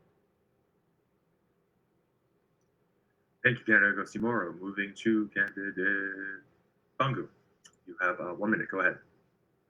Yeah, so I'm running for re-election for the Senate and am running to be the next VP Academic and University Affairs. So what I really like about that role and the senator role is that a lot of the stuff in the academic portfolio is aligned with Senate. So that would help me, have more targeted solutions and prioritize my time accordingly. Now, apart from that, I have spent the past year really taking up more projects, whether it was Senate 2023, whether it was becoming the vice chair of the budget committee, being the co-chair of the Student Senate Caucus. I'm, of course, along with my classes, as we all have, I'm also a TA for 4 sections this term and 4 sections last term. And a lot of the work that I do, I don't get to go and say, I'm sorry, I wasn't able to get it done. I'm used to having deadlines. I'm used to being able to prioritize my work, and I've worked actively to build my capacity and to improve myself so I can prioritize effectively and serve students at the best of my ability in my roles. So yeah. Thank you, candidate Bangu. Moving to, I realize that some of you aren't running for multiple positions. So in that regard, maybe talk about some of the benefits of, or perceived benefits that you believe that there are to being able to focus yourself on just this one thing. Just this one thing, and along with your academic degrees. Sorry, who is next? We've got Burnham. Oh, that was relevant. Go ahead, candidate Burnham. Thanks. I've definitely balanced Senate and VPA before, which was very useful because the VPA is the liaison to the Senate, so that was great. But now, as I start my graduate degree and I'm trying to scale things back a little bit, it's been really great to continue to be on the Senate and to use this as praxis for a lot of the research that I do. I'm a graduate student in educational studies. I do a lot of work on critical university studies and academic service labor, in the way that this is disproportionately placed onto racialized and Indigenous faculty in the university as a result of many anti-racism and equity initiatives. So I like to use my positionality and space within these institutions to also be actioning some of the research that I do. And I am very capable with the workload that I've got this year. Certainly nothing compared to being an AMS executive at the same time. And I am ready to go. Thank you, candidate Burnham. Moving to candidate Cantler. You have 60 seconds. Go ahead. All right, thank you very much. Yes, I'm just running for the Senate, being involved in student government and in student election campaign teams. Like, I recognize the amount of time it takes not only to to campaign on an election, but to work more when you're elected or appointed as a student representative. And recognizing that, I've just decided just to run for the Senate. Candidly speaking, it's been very tough for me personally. It's my first time running in an election, to balance school and co. I'm a co-op student, co-op applications, and do election stuff. But calming down after the election, I'm willing to take focus to balance more easily, my commitments to school and to student governance. And yeah. Thank you, candidate Cantler. Moving to candidate Evans, just as a clarifying note, this audience member did emphasize you particularly with regard to the AMS budget and the deficit. So I think they're pretty keen to hear what your answer is. So go ahead. And can I just ask a clarifying question in relation to the AMS budget? I think that they're talking about, like, they believe that as president you would be addressing that. Like, that should be something that should take up more of your time, and so they're a bit concerned that you would be dealing with major projects on either end. Yeah, fair enough. I mean, I think my job as president is to deal with major projects all the time concurrently. But I think for me, like, in everything that I do and that I get involved in, I'm not a passenger. I mean, I give it my all, to whatever extent I can in whichever role I'm in. I think this past year being on Senate is a great example. I mean, I only missed one Senate meeting. I became the chair of a Senate committee. I sat on a couple other committees as well. So by no means did I just come along for the ride this year and not contribute. And I fully intend on doing the same. Especially, and that's also why my platform for Senate isn't promising a bazillion things I'm not going to be able to achieve. My platform is relatively specific. It focuses on a few key areas that I'm promising to deliver, and I feel very comfortable I'll be able to deliver in the capacity of both my roles. I've been chair of Senate Academic Building Needs for only a few months now, but I've started to sort of get the hang of it and how it works at the Senate office and how to set everything up for that committee. So I'm feeling pretty comfortable moving into the next year, hopefully. Thank you, candidate Evans. Moving to candidate. Oh, you have 60 seconds to talk about commitment and splitting your time. Go ahead.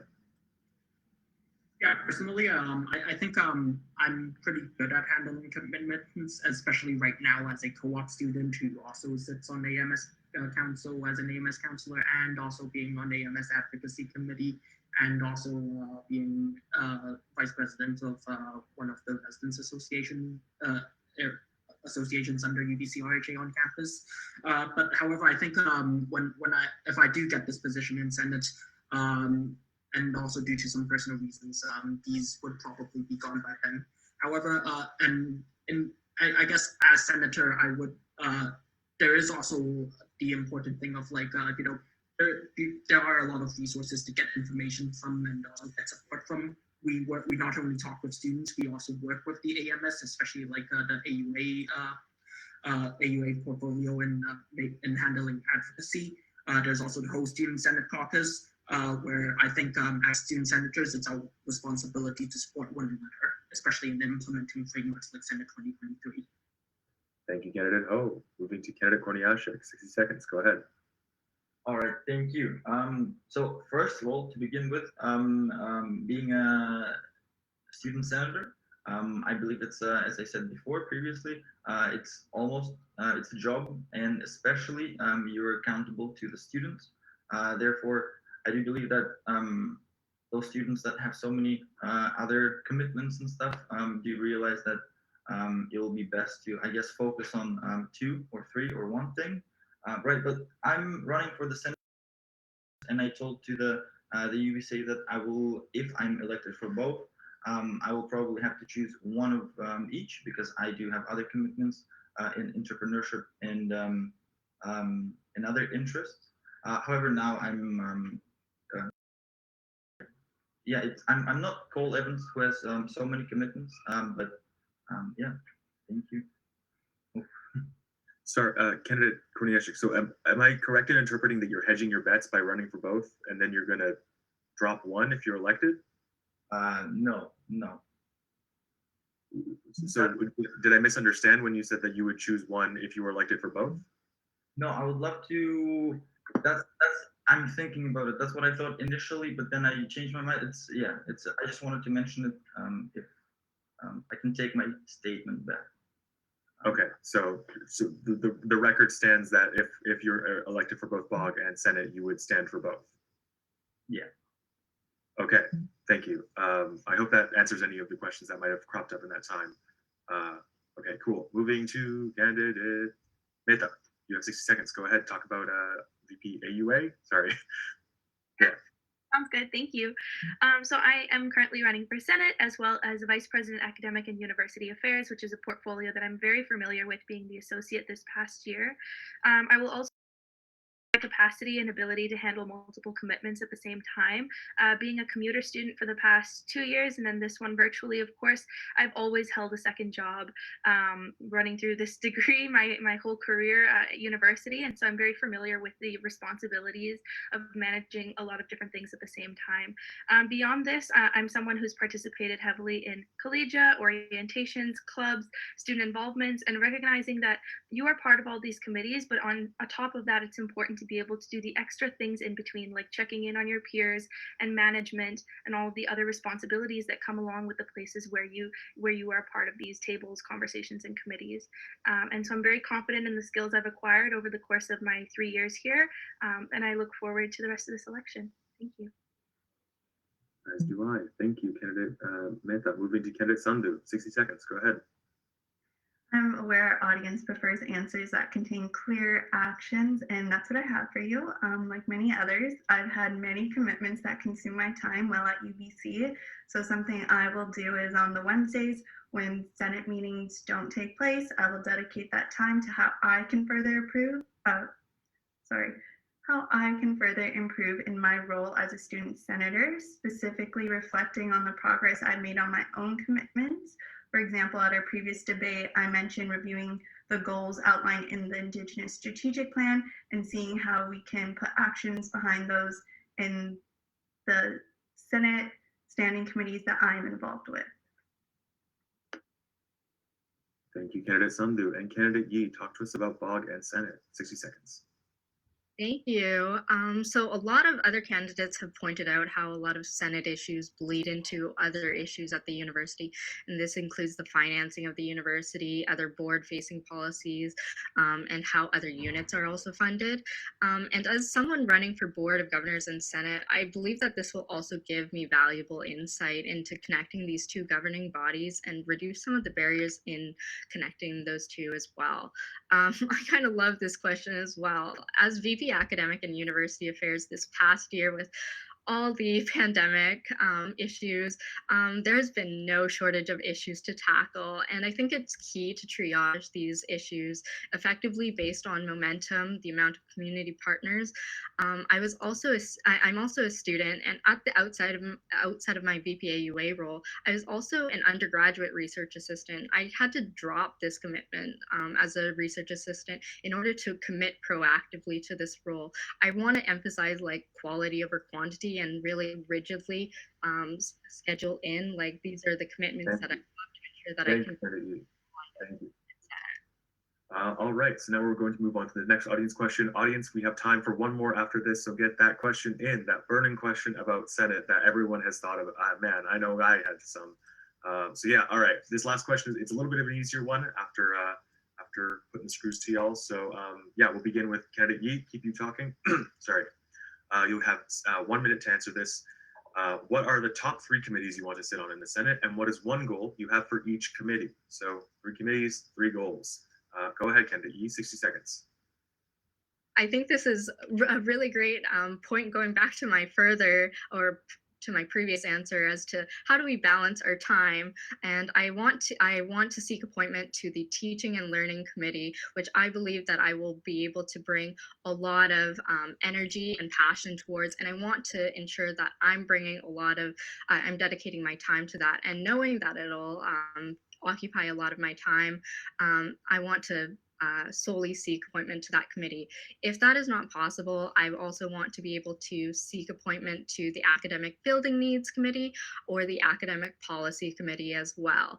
And I believe that I've talked about my commitment to accessibility over the past couple debates, and the consultations that I've done with students with disabilities, that I've done with students who are facing access needs. And I believe that I want to be able to achieve various goals through the Teaching and Learning Committee, the implementation of the student mental health Senate Student Mental Health Framework under the COVID-19 conditions. I want to be able. Thank you, Kennedy. Right, and as a note, that was thank you, Kennedy, for doing the thing where you you say you want one, but like giving us the ones that you would go for if you didn't get that one. So everyone, if you don't have three that you would want to sit on concurrently, tell us your top three. Moving to candidate Sandhu, you have 60 seconds. Tell us about this committee. As we mentioned last time, academic policy and teaching and learning are very flashy committees. So the three I'll be sharing are ones outside of those, although those are ones that I would love to sit on. And the other three are the nominating committee, because they're responsible for the external review that will be conducted for the Vancouver Senate. And I think this is a very critical thing that needs to happen. And I'd love to be a part of making sure it happens in the best way possible.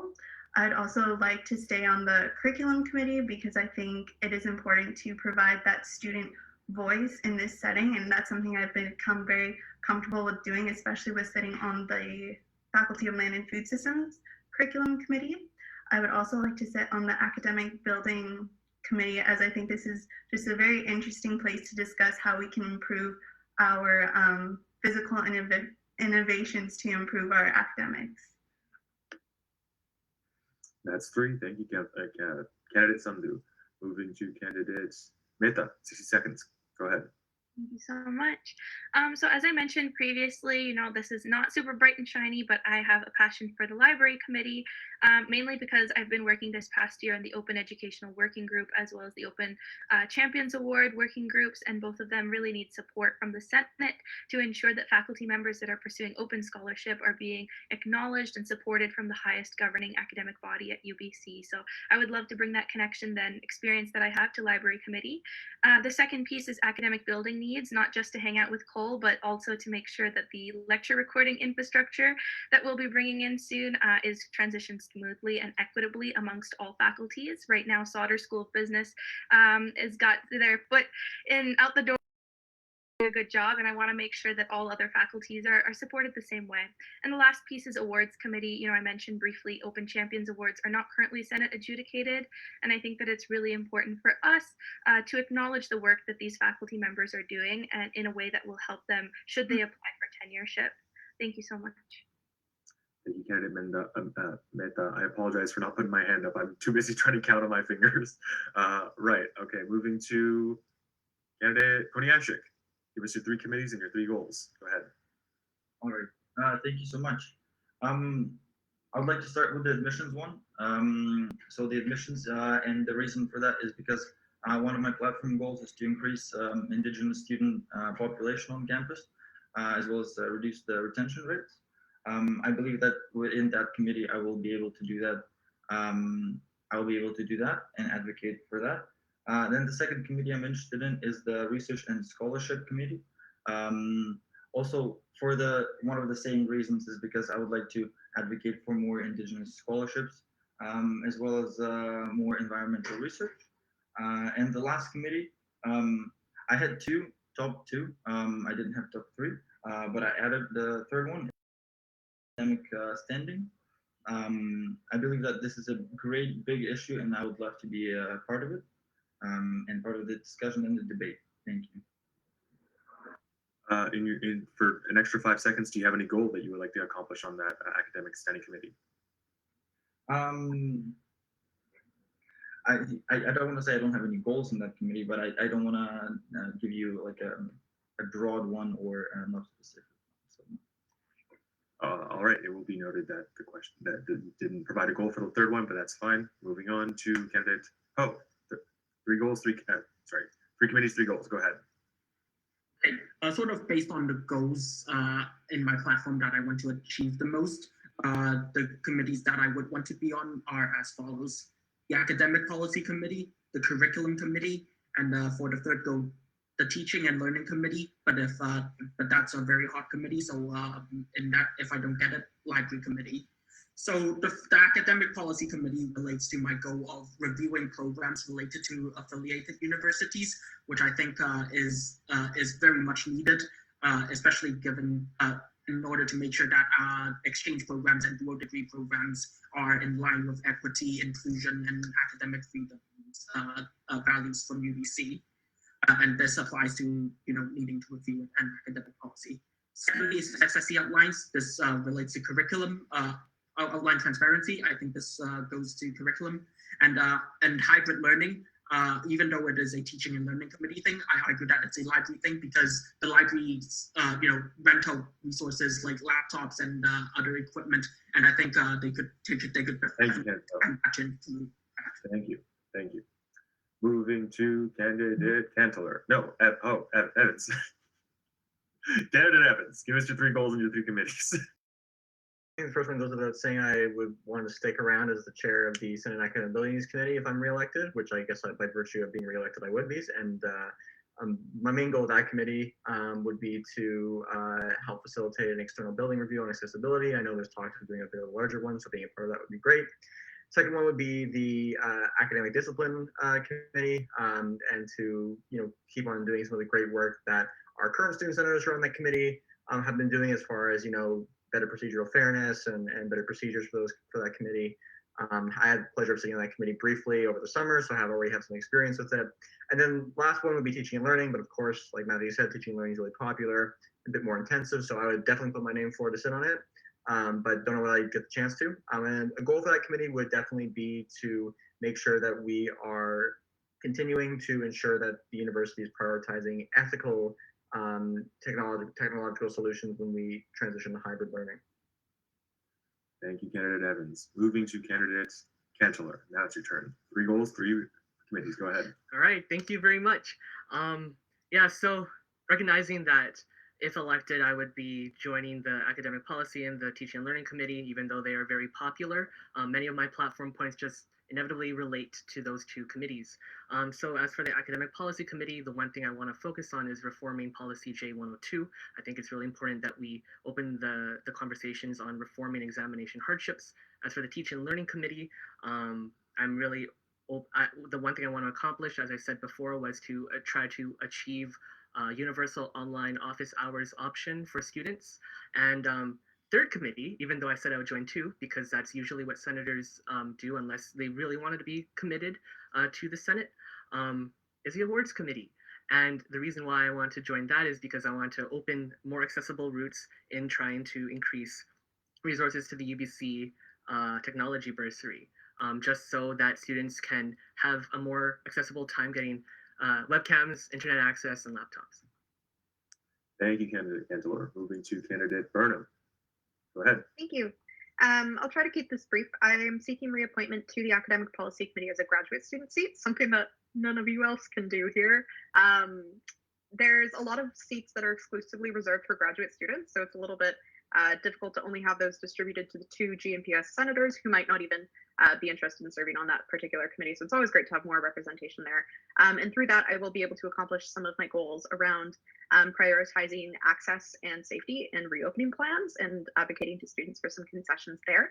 I will also be seeking appointment to the eventual committee when I get this off the ground and approved, the proposal that I've been working on for the Senate Permanent Standing Committee on Academic Diversity and Inclusion. I chaired the ad hoc committee a couple last year, and we have some work that we want to do. I'll be seeking vice chair appointments for that committee so I can help set up this committee for success in the future, making sure that we're remembering the context and the work that was done for the past 3 years that will outlive my time at UBC. I will also seek agenda committee. It works frequently with nominating in an executive type capacity for the Senate, and a lot of the governance reform pieces will come through access there.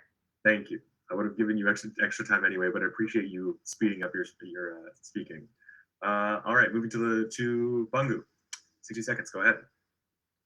Yeah, I'd like to seek reappointment to the Academic Policy Committee and create a policy to cap the cost of all learning materials, not just digital, but all. I'd like to seek reappointment as vice chair, if not actually become elected as chair of the budget committee to continue advising the university on allocation of specially increased bursaries and awards for international students and domestic students. A third one, of course, teaching and learning, very bright and shiny. I'd like to seek reappointment, no, not reappointment, appointment to that, to be a part of the hybrid learning model and the working group on online learning. And a fourth one, just worth mentioning because I haven't heard a lot of people talking about this, is curriculum committee. I think while we have a lot of new priorities, climate change should not fall on the back. I'd like to amend the curriculum approval guideline, curriculum guideline submissions, and amend that to include climate justice as a part of the recommendation when people are giving in more proposals for new courses. Thank you. Thank you, candidate Bungu. And moving to candidate, round us out, candidate Agostimoro. Go ahead. Thank you. Right off the bat, I do hope to seek appointment to the Teaching and Learning Committee. I do have a lot of platform points, and I want to work towards those changes in remote invigilation, open educational resources, and mid-course feedback that I have mentioned. Of course, if I don't receive that appointment, I will work with the student members on that committee to push those through, as is often done on the Senate. Some alternatives I'd be open to are the admissions committee to continue the work that I've been doing on there. And as well the agenda committee, which does have in some capacity some influence in setting the direction of the Senate, and both of the student incumbents there are not returning for re-election. And then I also want to seek a reappointment to both the Appeals and Academic Standing Committee and the Student Appeals and Academic Discipline Committee for obvious reasons, to see the work that I've done on appeals through to the end. And I do intend to seek the vice chairship for both of those committees because the incumbent law student senator will not be returning, which we're sad to see, but I think that I'll be giving me a good platform to continue to try and push those committees towards the changes that they so desperately need. Candidate Agostimoro, I'm going to give you 10 extra seconds just to give me a goal on any of the 3 extra ones you mentioned. You didn't give one for admissions, I think, and the last 2. So yeah, just give me a goal on any of those. 10 seconds. So appeals, I mentioned, was getting my recommendations implemented that I've been working on, which will directly apply to those committees. And admissions is to also continue to work because it is also an appeals committee, but also to look into more goals that I'm working on in regards to Indigenous applications and how we can encourage that and set seats aside for those. Thank you, Candidate Agostimoro. Thank you, Candidate Agostimoro. All right, so that brings us to I think that was the last audience question. It seems like the audience has tapped out after a long day, and they feel that you've all been successfully cross-examined. Yeah, you're right, Matthew. That is a big O. All right, so we're going to move on to closing statements now. We're going to start with Candidate Agostimoro to say your goodbyes. 30 seconds.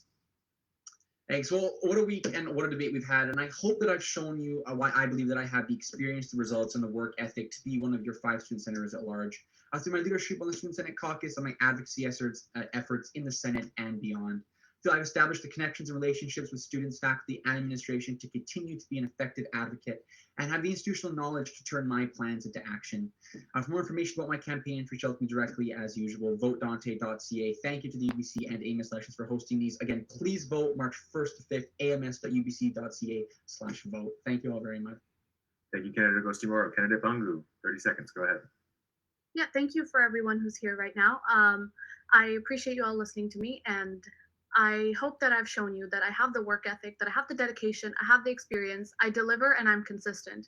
And I really, really hope that you'll place your faith in me again, as you have last time. And I hope I didn't disappoint you this year. I don't think I have. And I'd love to continue advocating for you on issues that are important for you, emerging priorities. Please check out my platform at ashana.ca and reach out to me personally for any questions you have. Thank you. Thank you, Candidate Bungu. Candidate Burnham, 30 seconds. You have the floor. Go ahead. Thanks. I just want to say how great it is to see so many passionate and experienced student advocates on the stage for Senate. Truly wish that we could have had the same attention to some of the AMS executive races, but I think today we've shown that we all care a lot about these roles. Encourage you to read up on everyone's platforms. You can take a look at mine at votejulia.ca. And thanks so much for coming out today. I hope that we've proved to you that you're in good hands next year. Thank you, Candidate Burnham. Moving to Candidate Kentiller, 30 seconds. Go ahead. Thank you very much. Thank you everyone for tuning in, and thank you to all the candidates here for stepping up for students. I hope I have conducted myself as a well-knowledged, passionate, and qualified newcomer that has earned your vote for me to be one of your next student senators.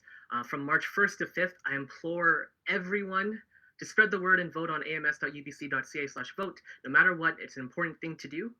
Also check out votingman.ca, and thank you very much.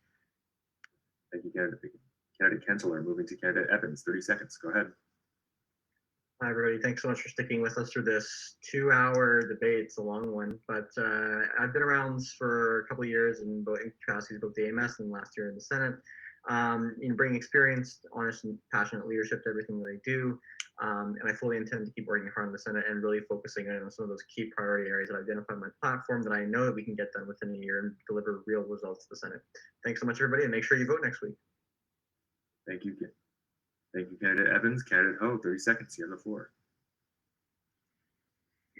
So thank you for everyone, the moderators, candidates, viewers for tuning in. I hope I have shown to you that my dedication in supporting students and pushing for the 3 main areas of more transparency and academic related resources, accessible, inclusive, and holistic learning, and reasonable and compassionate learning. Look up at my platform at votematthewhall.ca. Voting starts from the 1st to 5th of March, and I hope you vote. Thank you, Candidate Ho. Candidate Korniashik, 30 seconds to say goodbye. Thank you. Well, thank you all for being here tonight. It was my pleasure to participate in this debate, and thank you, candidates, for an amazing debate. The upcoming year is crucial in the future development of our university, and I would highly encourage all AMS elections by voting on March 1 to 5th. I hope I have established my candidacy strongly and allowed you to trust me. If you still have any questions or concerns or feedback, please message me on social media and check out my platform on Facebook. Constructing excellence together. Thank you very much and have a great weekend. Thank you, Candidate Korniashik. Candidate Mehta, 30 seconds to say goodbye. Good, thank you. Well, thank you all so much, folks, for coming out on a Saturday. It's been a pleasure sharing some of my ideas, as well as my experience as a leader in the AMS and in the community for the past 3 years. If elected, I promise that I will use these experiences to bridge the gap between student and policies that currently exist. For more information about my platform and plans that I have to remove these barriers for students, please visit voteforshivani.ca. As well, I am always happy to chat, so please don't hesitate to reach out and connect. Have a great weekend. Thank you, Candidate Mehta. Candidate Sandhu, 30 seconds. Go ahead. I'd like to reflect that my responses today have contained clear, actionable approaches. This is a result of my knowledge gained from my experience as the LFS student senator that I'm keen to apply. I'm confident in discussing in the Senate to advocate for students. I'm also committed to scaling up my results delivered to the LFS students to the larger student body. Thank you all for coming out today. Be sure to vote and encourage your peers to vote. Thank you, Candidate Sandhu, and Candidate Yi. Send us off. You have the final word. Thank you. And I really want to recognize that there's a lot of amazing people sitting here with such a lot of experience and compassionate student leaders. We need accountable, equitable, and justice-minded leadership like this. I deliver results, I get work done, and I put equity at the forefront. I think we can't just return to normal, but we can bring innovative and fresh perspectives to the Senate to pave the path forward to a just and equitable education in the future. For more information, please visit votegeorgiayi.com for exactly how and what it will do for students next week. Thank you, Candidate Yi. If there's one thing that we can all agree on, it's that you should all go vote online, go do all of those important things. And a big round of applause to our Senate candidates for bearing with me in the experimentation of this lovely new debate method. You've all done admirably, and I wish you the best of luck in the polls. So yeah. After this, we're going to be having, I think, Elections has one more. Oh yeah, they're giving away a coffee maker that all of you people keep trying to cheat for. But before that happens, make sure that if you weren't here for the entire 6-hour debate today, and I hope to God you weren't, go to the Ubyssey Facebook page to look at our live stream of today's debates. Go online. We're going to be publishing all of our materials, including interviews with each of the candidates you've seen today, on the Ubyssey news page. It's a big old thing. Go on March 5th. Make sure to go to the ubyssey.ca to look at any of the look at who won all of these hotly contested battles. We have our print issue coming out on Monday. If you're around the Nest or if you're in any of the main campus buildings, they'll all be distributed out there. So yeah, and it's all going to be good fun times. So yeah, if you weren't able to catch all the debates, or if you want even more elections coverage, the Ubyssey's got your back. Yeah. Thank you, Matthew Ho, for the cat picture. It's a very important way to send us off. All right, I'll hand it over to elections. What's up, Isabel? Well, what's up is a coffee maker, which I didn't even know coffee makers could be this expensive. So there we go. So I'm going to be doing a draw for one gift card. I guess because the last two people who won Echo Dots and headphones were not real people. So one gift card, one Echo Dot, one headphone, or pair of headphones, not just one headphone, and then the coffee maker. So let us. Oh, I need to share the screen. You can't see the screen yet. Let us begin. Okay, for the gift card.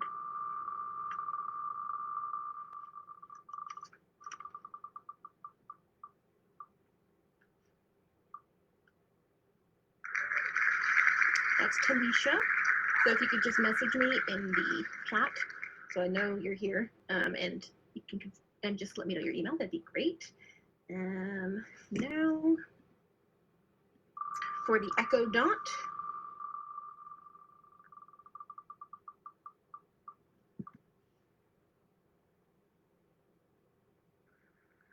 Is Logan for the Echo Dot. Oh, again, Logan, please message me in the chat.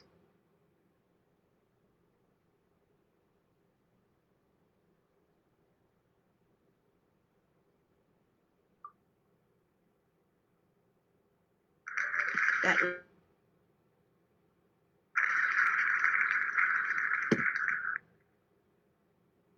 everyone can still see me? Okay. Coffee maker. Here we go. Coffee maker.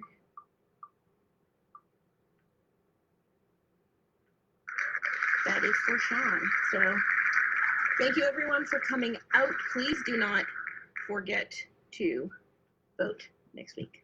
Make your voice heard. This is, democracy. And even though it's not federal or municipal elections, on a day-to-day basis, AMS elections probably have more effect on your everyday life. So just something to keep in mind. And have a great weekend, everyone. And the winners, please don't forget to message me. And bye, everyone. Have a good day, everyone. I hope you had fun at the debates. Bye. Read the Ubyssey. Bye. Who said that? Read the Ubyssey. What? Oh, come on, dude. You at Ubyssey News. I'll just keep plugging things until they kick me out. At Ubyssey News, at Ubyssey Blog, at Ubyssey Science. We have so many different Twitter accounts. We have so many different things that you can do. I'm very tired today. Send me emails at coordinating@ubyssey.ca if you're interested in giving me complaints or compliments. Yeah. Anyway, I'm done here. I don't have that much stuff to plug. Bye, everyone.